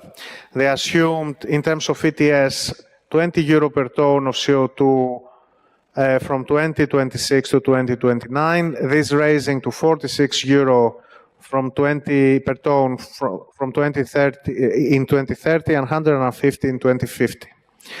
All this assumed that we would have voyages between European Economic Area and non-European Economic Area countries, so international voyages, and a significant carbon emission factor. The maintenance and repair costs were assumed to be at 1.5% of the capex. This was taken by an EMSA study of relevance carried out in 2022. Now, in terms of the actual estimation method, we considered 4 vessels: a container ship, a bulk carrier, a liquefied gas tanker, and an oil tanker. These are very representative in terms of the type of fleet run by owners globally and also within the European Economic Area. We considered 4 scenarios. 2 price scenarios were related to the nuclear vessel and 2 for the oil fuel vessels. And then we split each one of those as low and high, representing the cost estimation for the low and the high capex. So in the following slides and figures, you're going to see this denoted as nuclear low, nuclear high, VLSFO low, and VLSFO high. The results we calculated considered annual and cumulative TCOs, and the cost differences of the nuclear system with respect to the reference vessel case of an oil fuel vessel were highlighted for years 2030 and 2050. So let us look at the first example of a container ship. The TCO for a nuclear low container ship is similar to this of the oil fuel low vessel, and correspondingly the high denominations, they are similar. So nuclear high is similar to the VLSFO high. The TCO for the nuclear vessel is indeed initially slightly higher than the one for the oil fuel vessel. However, the cost gap reduces as the years are passing by. And this is because of the considerably higher fuel cost of a traditional oil fuel vessel. The extra cost accrued from the high capex of the nuclear propulsion system is compensated for by the high fuel cost of a container ship that uses oil fuel vessel. The non-fuel operational expenditure of the nuclear container ship is higher in 2030. The additional non-fuel OPEX becomes negative, however, in 2050. And this is because of the carbon costs, which are zero for the nuclear-powered ship. So from an overall perspective, we can actually see that the nuclear container ship, indeed, in general, makes a very good business case. Moving on to the other ships, and let us compare the liquefied gas tankers to the oil tankers briefly. Around 2028, just 2 years after the commencement of the ship operations, the low capex nuclear ship is 21% lower in terms of cost than that of the oil-fueled low capex liquefied gas tanker. The respective value for the oil tanker then is 10%.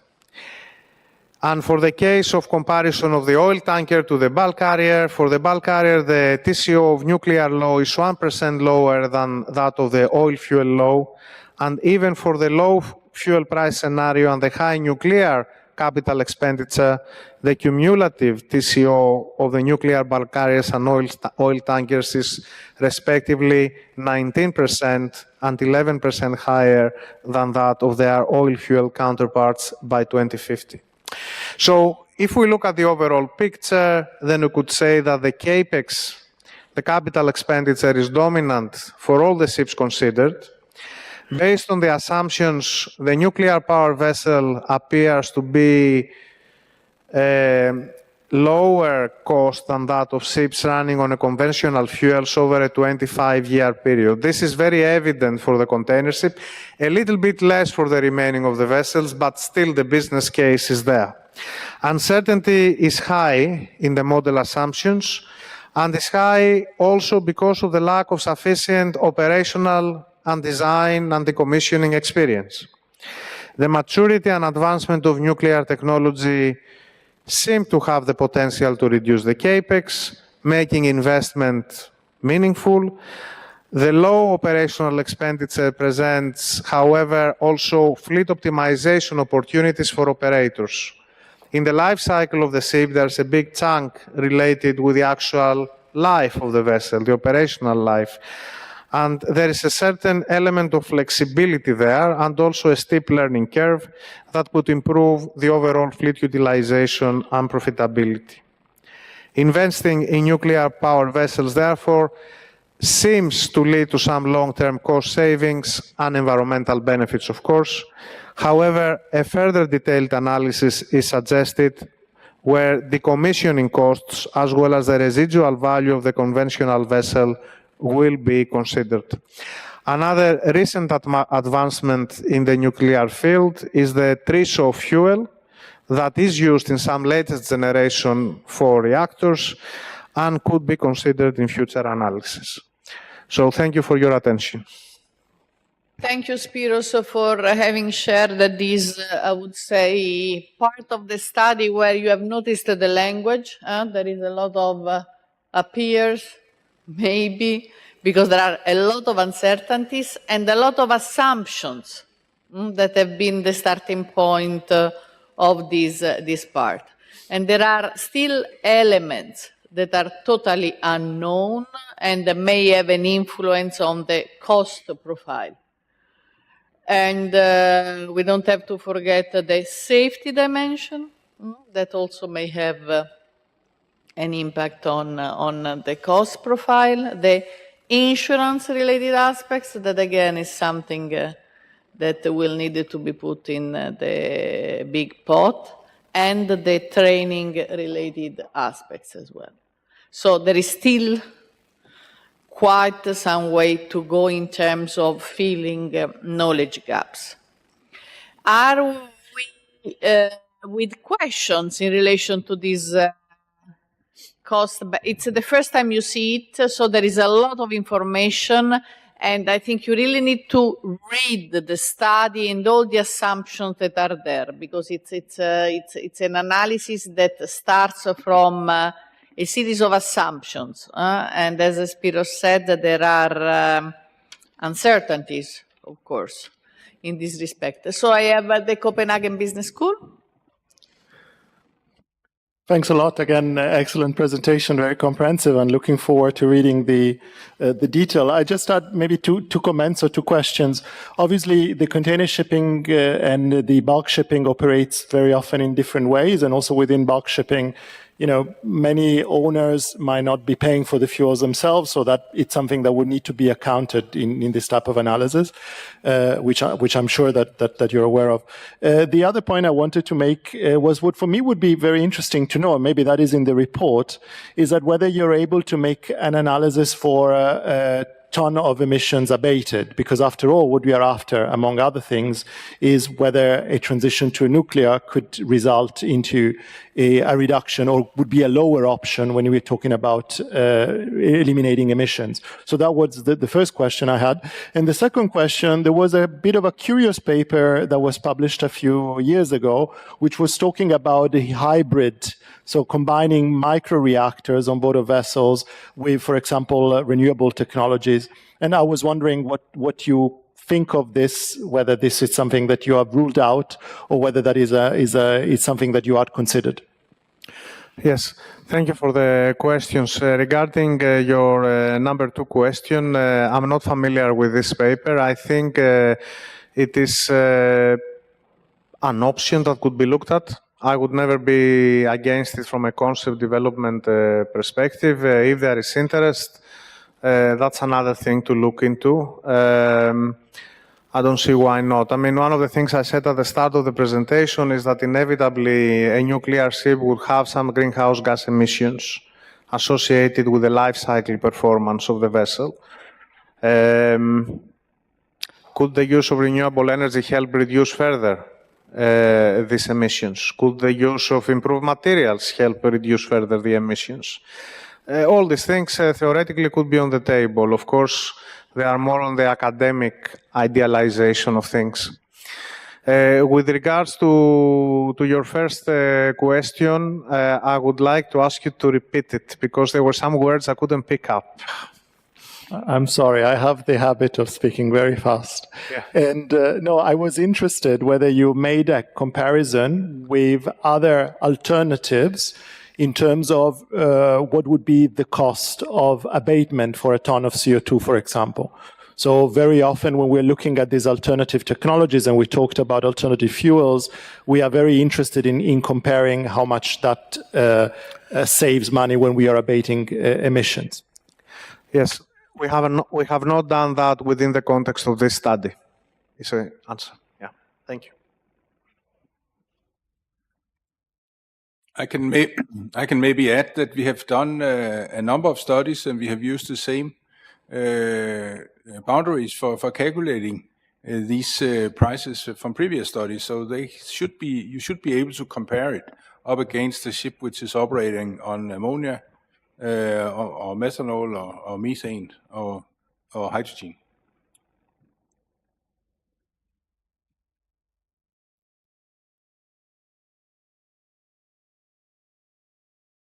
Cyprus?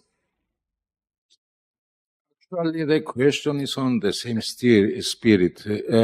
I'm wondering if it's, let's say, necessary to compare the prices after 25 years with of traditional fuel with nuclear power, since we make a decision either for Europe, neutral climate Europe, or for full decarbonization after 25 years. So, at least in my considered opinion, it would be for the benefit of the industry to have comparison between nuclear and other alternative fuels as hydrogen, because it does not make sense if you compare something that theoretically will not exist in 25 years. Yes, I mean, ABS has the technical capability and intellectual capacity to carry out such studies, and we would be very happy to carry out something like this if asked by EMSA, for example, in a follow-on study. I see no issues with this. With regards to the timing, I mean, you have a point saying that why do you look 25 years, for example? This is done from design techno-economic perspective. A classic ocean-going vessel would have a life of 20 to 25 years. Of course, a cruise ship would have higher life than that. But the design loads, they are developed on this basis. This is how the rule assurance framework is stipulated in the international rules and standards. And from techno-economics, this makes very good sense. So it's a reference point to make in the study. That's how you do it as a naval architect. As I said, we are just at the beginning of discussions on this, and I'm sure after you will have access to the study, there will be more questions and more aspects that you would like us to dig further in. I mean, the knowledge gaps that need to be filled are there, and we will see what we can do, always acting as facilitators and a knowledge hub, as we always do. I have to stop here the questions on this because we are really getting some time constraints.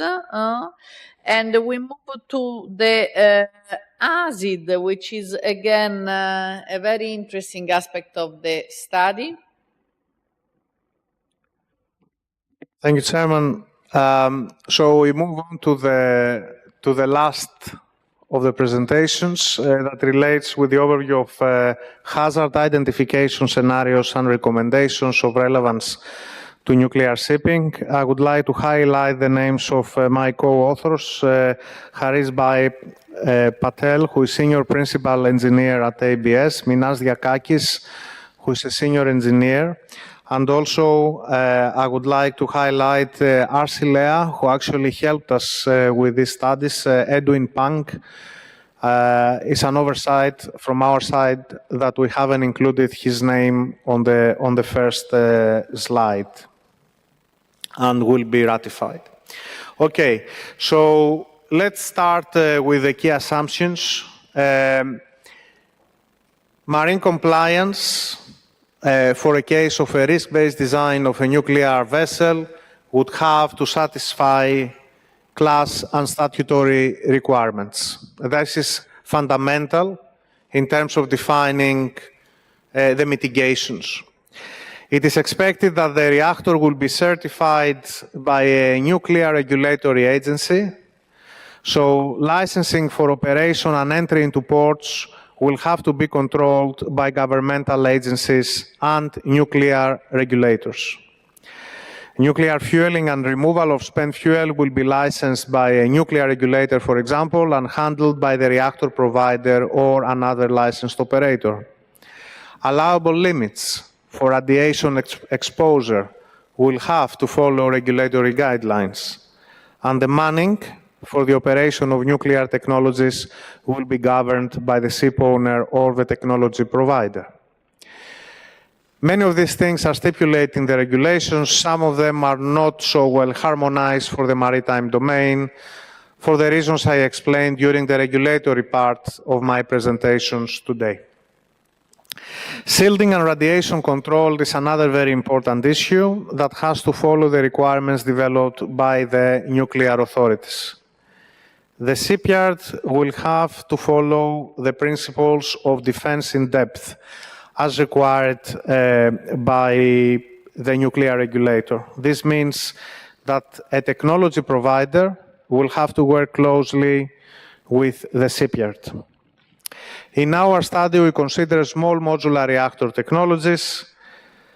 Support and auxiliary systems were not included in great detail, and we carried out hazard identification analysis only. Hazard operability studies were not included at this stage. What we learned throughout the work we carried out is that the role of asset owners, operators, technology providers, and subject matter experts is extremely important. They have to collaborate as part of this risk assessment process. We defined 3 different groups of hazards, namely global, system, and nuclear technology-related hazards. For example, under the global hazards, we looked into natural and environmental phenomena, extreme events, for example, accidental loading, proximity to transport and population, security, health, social, and political issues. As part of the system hazards, we looked at flammability and loss of containment, ruptures, startup and shutdown, ventilation, maintenance, and emergency response functions. And as part of the nuclear technology hazards, we looked at aspects of licensing, radiation, leakage, waste management, decommissioning, training, security, and various human factors. Many of these things I described why they are important in the previous presentations. We looked at three different types of ships: a cruise liner, a bulk carrier, and a container ship. In the case of the cruise liner, we used a lead-cooled fast reactor, and we collaborated with a design house, Forship UK Limited, and a cruise operator who kindly requested that their name remains confidential in this presentation. For the case of the bulk carrier and the container ship, we used a high-temperature gas-cooled reactor. For the bulker, we worked with Lascaridis Shipping Corporation Limited, who have very broad experience with the bulk carrier fleet, and Hologen LLC, who are a nuclear producer. And for the case of the container ship, we work with AP Moller Maersk and Hologen LLC once again. I would like to thank very much Mikkel Prem from Maersk and Nikos Tsoulakos from Lascaridis Shipping, who are also with us here today. So let me now give you a little bit of an overview of the three different ships so that we bring into context things. For the case of the cruise liner, you can see the general arrangement on the top left-hand side of this slide. This is a typical cruise liner built in many exceptional European shipyards. In this case, we use two lead fast-cooled SMR reactors of 45 megawatts of electricity each. Those reactors are fueled usually for a 25 full power period. The diameter of the reactor is 5.5 meters and the height 8 meters. The weight is about 1,000 tons. It's a type of battery reactor. The LFR-SMR utilized the Rankine vapor power cycle with water steam as working fluid, and the steam power plant technology was not new and was only examined at a very high level with regards to radiation and accidental situation. The ship had 4 steam turbines, 1 auxiliary diesel, and 3 Azibot propellers. Let's move to the bulk carrier. You can see on the top left-hand side a typical general arrangement of a bulk carrier. The reactor was positioned below the accommodation area in the red blocks. You can actually see the reactor unit here was the Holos mono reactor. We used two modules. Each module had 10 megawatts of electricity. The existing auxiliary generator and the electrical generators were retained, and an auxiliary electric storage system represented by lithium iron phosphate battery system or an equivalent to this would have to be installed to increase the load following rate capacity of the overall propulsion efficiency. The reactor units would be installed in this case in the port and starboard of the engine room in individual reactor compartments. Finally, for the case of the container ship, you can see a conceptual general arrangement on the top left-hand side. The accommodation is towards the fore end of the vessel. The engine room is towards the aft quarter of the vessel. This is quite typical arrangement for many modern container ships. The engineering system particulars are included in the table. We use 3 modules of the Holos reactor. It's 10 megawatts of electricity. The original main engine arrangement on the center line was directly attached to the propeller shaft, and it was replaced by 30 megawatt of electricity load following power generated by the nuclear reactor with 2 motors in series attached to the propeller shaft. So that was assumed to be a major difference. We use 4 upgraded diesel generators positioned on both sides of the main engine. The 3 reactors were positioned at the center line, port and starboard on the 3rd deck under the number 1 hold, and vent and ventilation ducting from the reactor compartments were assumed to exhaust particles at a safe distance from the accommodation. So what about the risk assessment? if we look at the risk register, then many risks were identified as extreme or high. So what you see as the red color and the other color on the left-hand side of the table. This is because the technologies developed, they are at early stage. So our practical lack of ability, I mean, the fact that there are no mitigations in place led to the conclusions that many of the risks are either extreme or very high. What is particularly encouraging is that some of the recommendations listed in the hazard register have been considered by the designers during the concept development and the validation activities. In this sense, the risk analysis studies were very successful. Design improvements, dedicated interfaces, preventive and mitigating barriers, procedural measures were suggested to bring down the risk to as low as practically possible level. And all reactors technologies, however, would have to be developed further before we are actually in position to have more conclusive opinion on the implementation. So in terms of recommendations, those of you that will have the patience to read the report, you will notice there will be 3 very big appendices, including all the details of the risk analysis. Here I just highlight some key issues, key items that we learned throughout the process. So the modernization of the risk management framework across the ship life cycle is necessary. So it's not simply about noticing that certain things are missing, like I presented in the regulatory review. It is the fact that certain things are missing, and you cannot mitigate risks without having regulations in place. The compliance process should consider accidental loads, stability, aspects of design for safety, and within this context, ship accidents and nuclear power plant accident criteria, they should be balanced out. There is some thinking to be done in this area. Material requirements will have to relate with characterization, testing, and periodic inspection of materials. Radiation shielding, including allowable dosage limits for crew, passengers, and the environment, is extremely important. Regulatory criteria on factory acceptance, reactor integration, sea trials, and functional testing, they have to be established in a very detailed way. International emergency shelter regulations and auxiliary support power needs will have to consider in greater detail restriction by port agencies.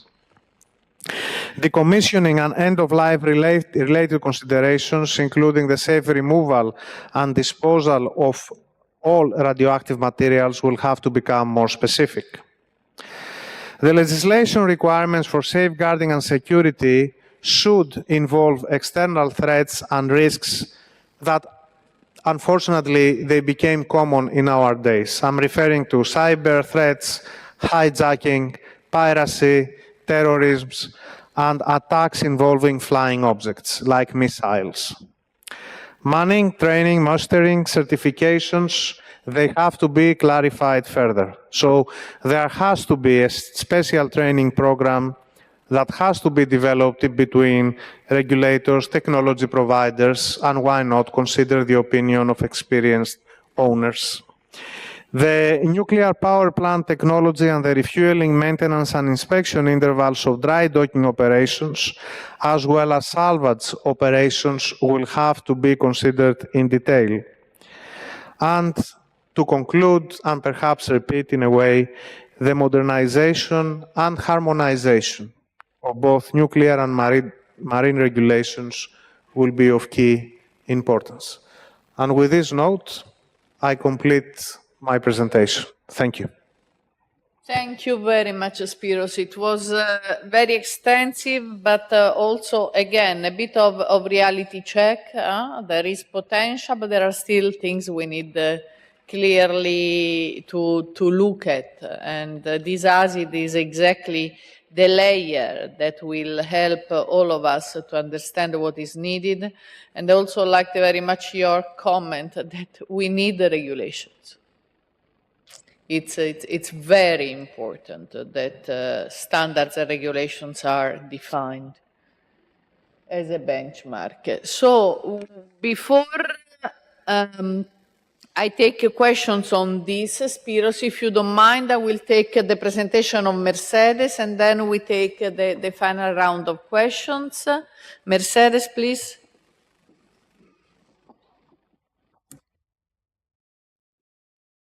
Okay. Thank you, Manuela, and good afternoon, everyone. I'm trying to be brief and make a summary of the things that we have discussing today on the nuclear, the potential use of the nuclear power. First thing that we addressed here in our study was the sustainability. As it was said, it seems that the nuclear power is almost zero, has produced almost zero emissions. For sure, if we take into account the tank to wheel during operation, the nuclear power, they not produce any or not many emissions. But as it was mentioned, we need to take into account the full chains. So we need, there is a need for a calculation formula for quantifying the nuclear power life cycle of emissions. So from the extraction of the nuclear fuel till the decommission of the ship. And for that, if we use renewable energy, then we will reduce even more the emissions. But this is something that has to be developed, let's say, in the future. However, the primary concern when we talk about sustainability about nuclear is the radioactivity waste management, because we need to do something with that. We don't have infrastructure. We don't know how to deal with that nowadays. And there are also other concerns and the potential accidents with this type of fuel. Regarding sustainability is other aspect that we cover in our study. We know that the nuclear energy is a reliable source of power. This type of energy, we don't need to refuel the ships too much, so could be interesting option for long distance shipping. So this is something that is there. If you remember, when we talk about ammonia or hydrogen, we are on the contrary, we need more fuel or more refueling. So here we have an alternative for these long distances travels. We have some experience because we have the icebreaker from Russia, and we have experience from the military sector in their ships.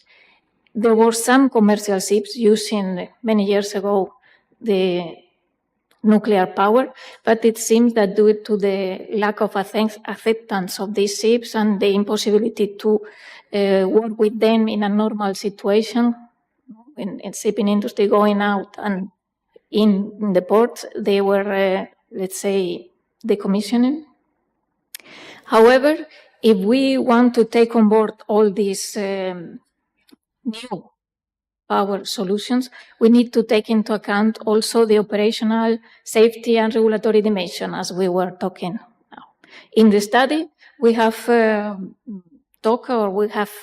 identified the nuclear power reactors that could be more suitable for the merchant shipping.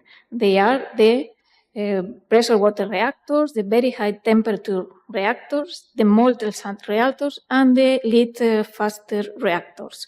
They have been identified as the most promising. They have pros and cons, but what is interesting from all these type of reactors that they can be produced or developed in small modular reactors. That it was what we need to fit on board the ships. We need less weight, small engines, so we have more cargo capacity of people to be transported.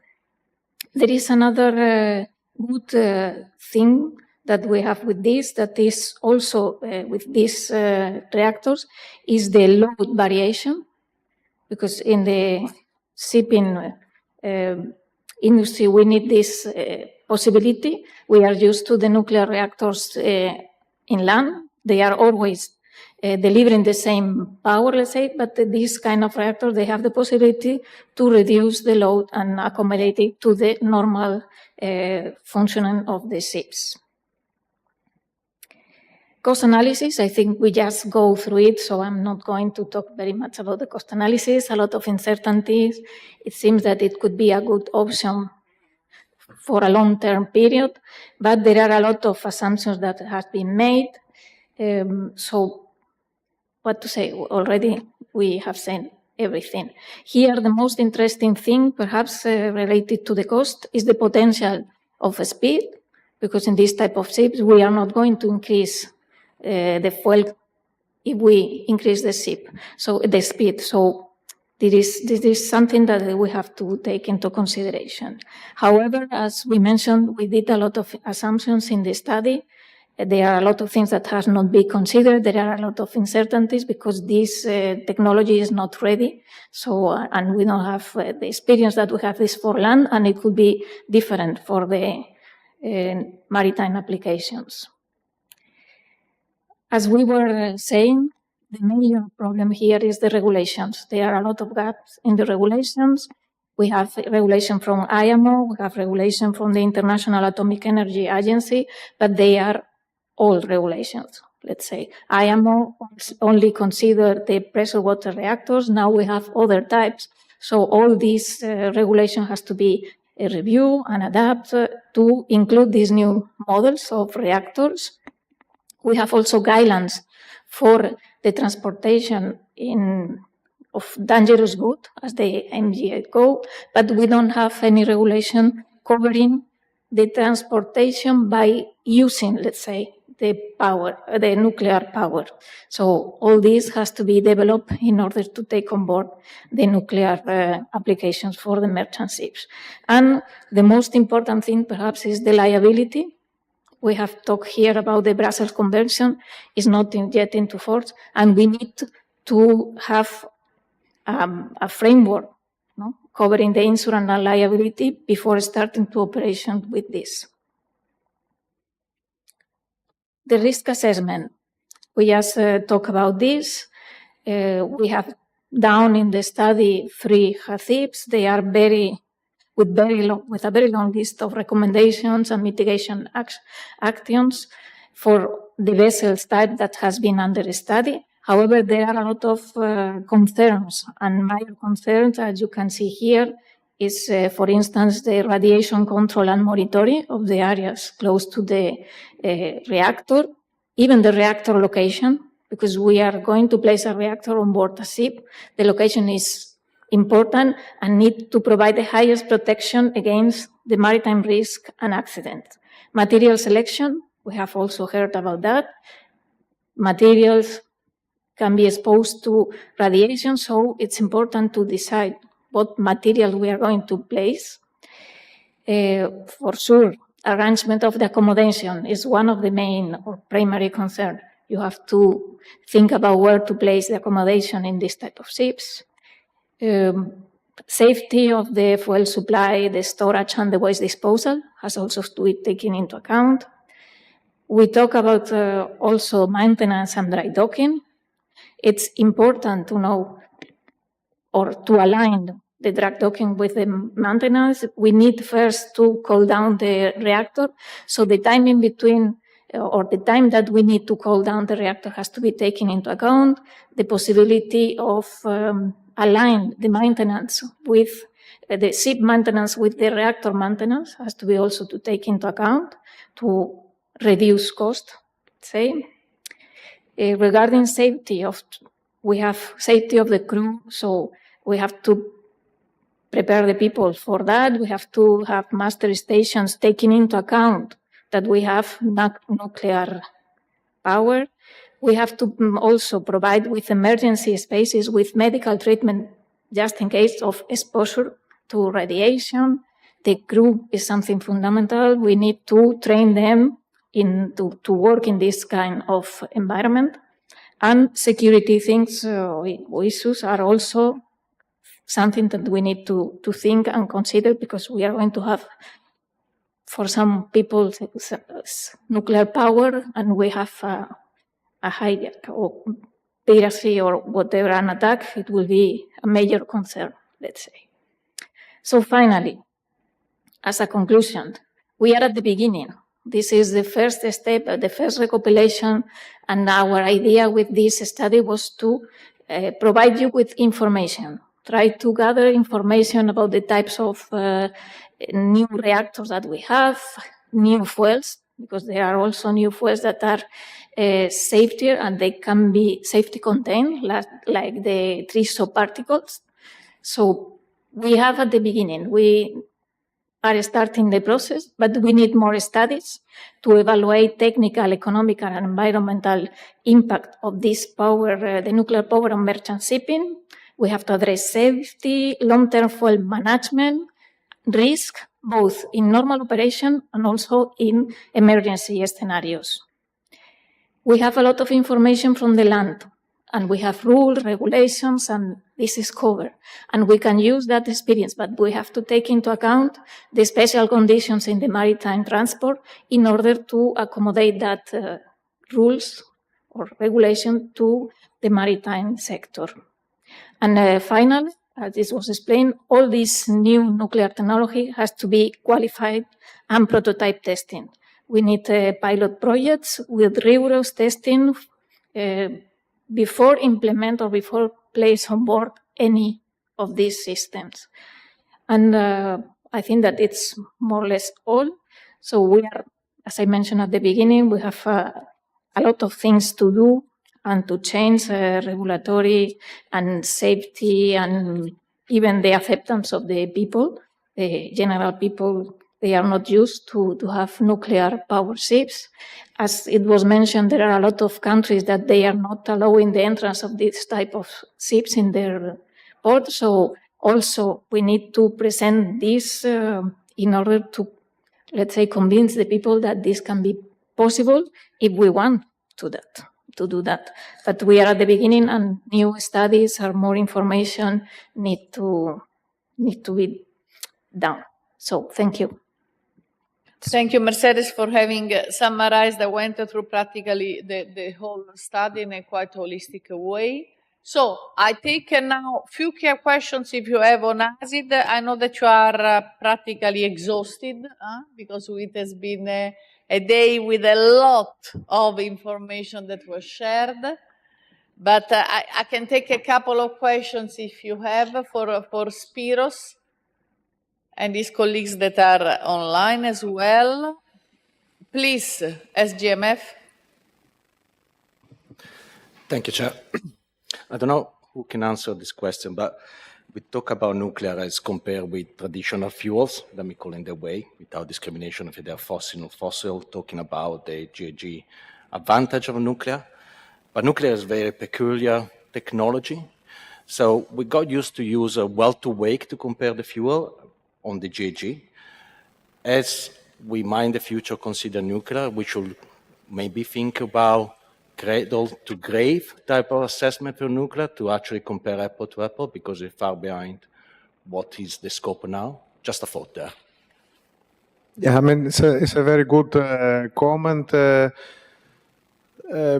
This could be discussed further also with EMSA and other parties. If they wanted to review something like this, then we could look into it in the future. A lot of work still to be done. Cyprus. It's not a question, it's rather a general comment. I have the impression that from the study it shows that it's quite important to focus on training of seafarers in case of using of nuclear power, and from the experience I have from the implementation of the IMDG code. In IMDG code, we have a lot of reference to IAEA, the International Atomic Energy Association, and I'm wondering if during the preparation of the study, those recommendations were, or any recommendation or any regulations from IAEA were taken into consideration, because tell you, even because it's much easier to transport in there instead of using as a reactor on board ships. And what is interesting with IMD code and class 7, that the classification societies does not issue, or on the certificate refers to Chapter 2 Regulation 19 of SOLAS. The radioactive are excluded, and it always lies on the decision of the flag. And this is quite interesting about the involvement and the experience of classification societies in radioactive materials. It's a very good comment. These things could be part of the discussions for training and education of seafarers. I don't think any of these ideas can be excluded. Of course, as you very well know, classification societies, they collaborate with flag administrations as representatives of the services that can be offered by the flag administrations.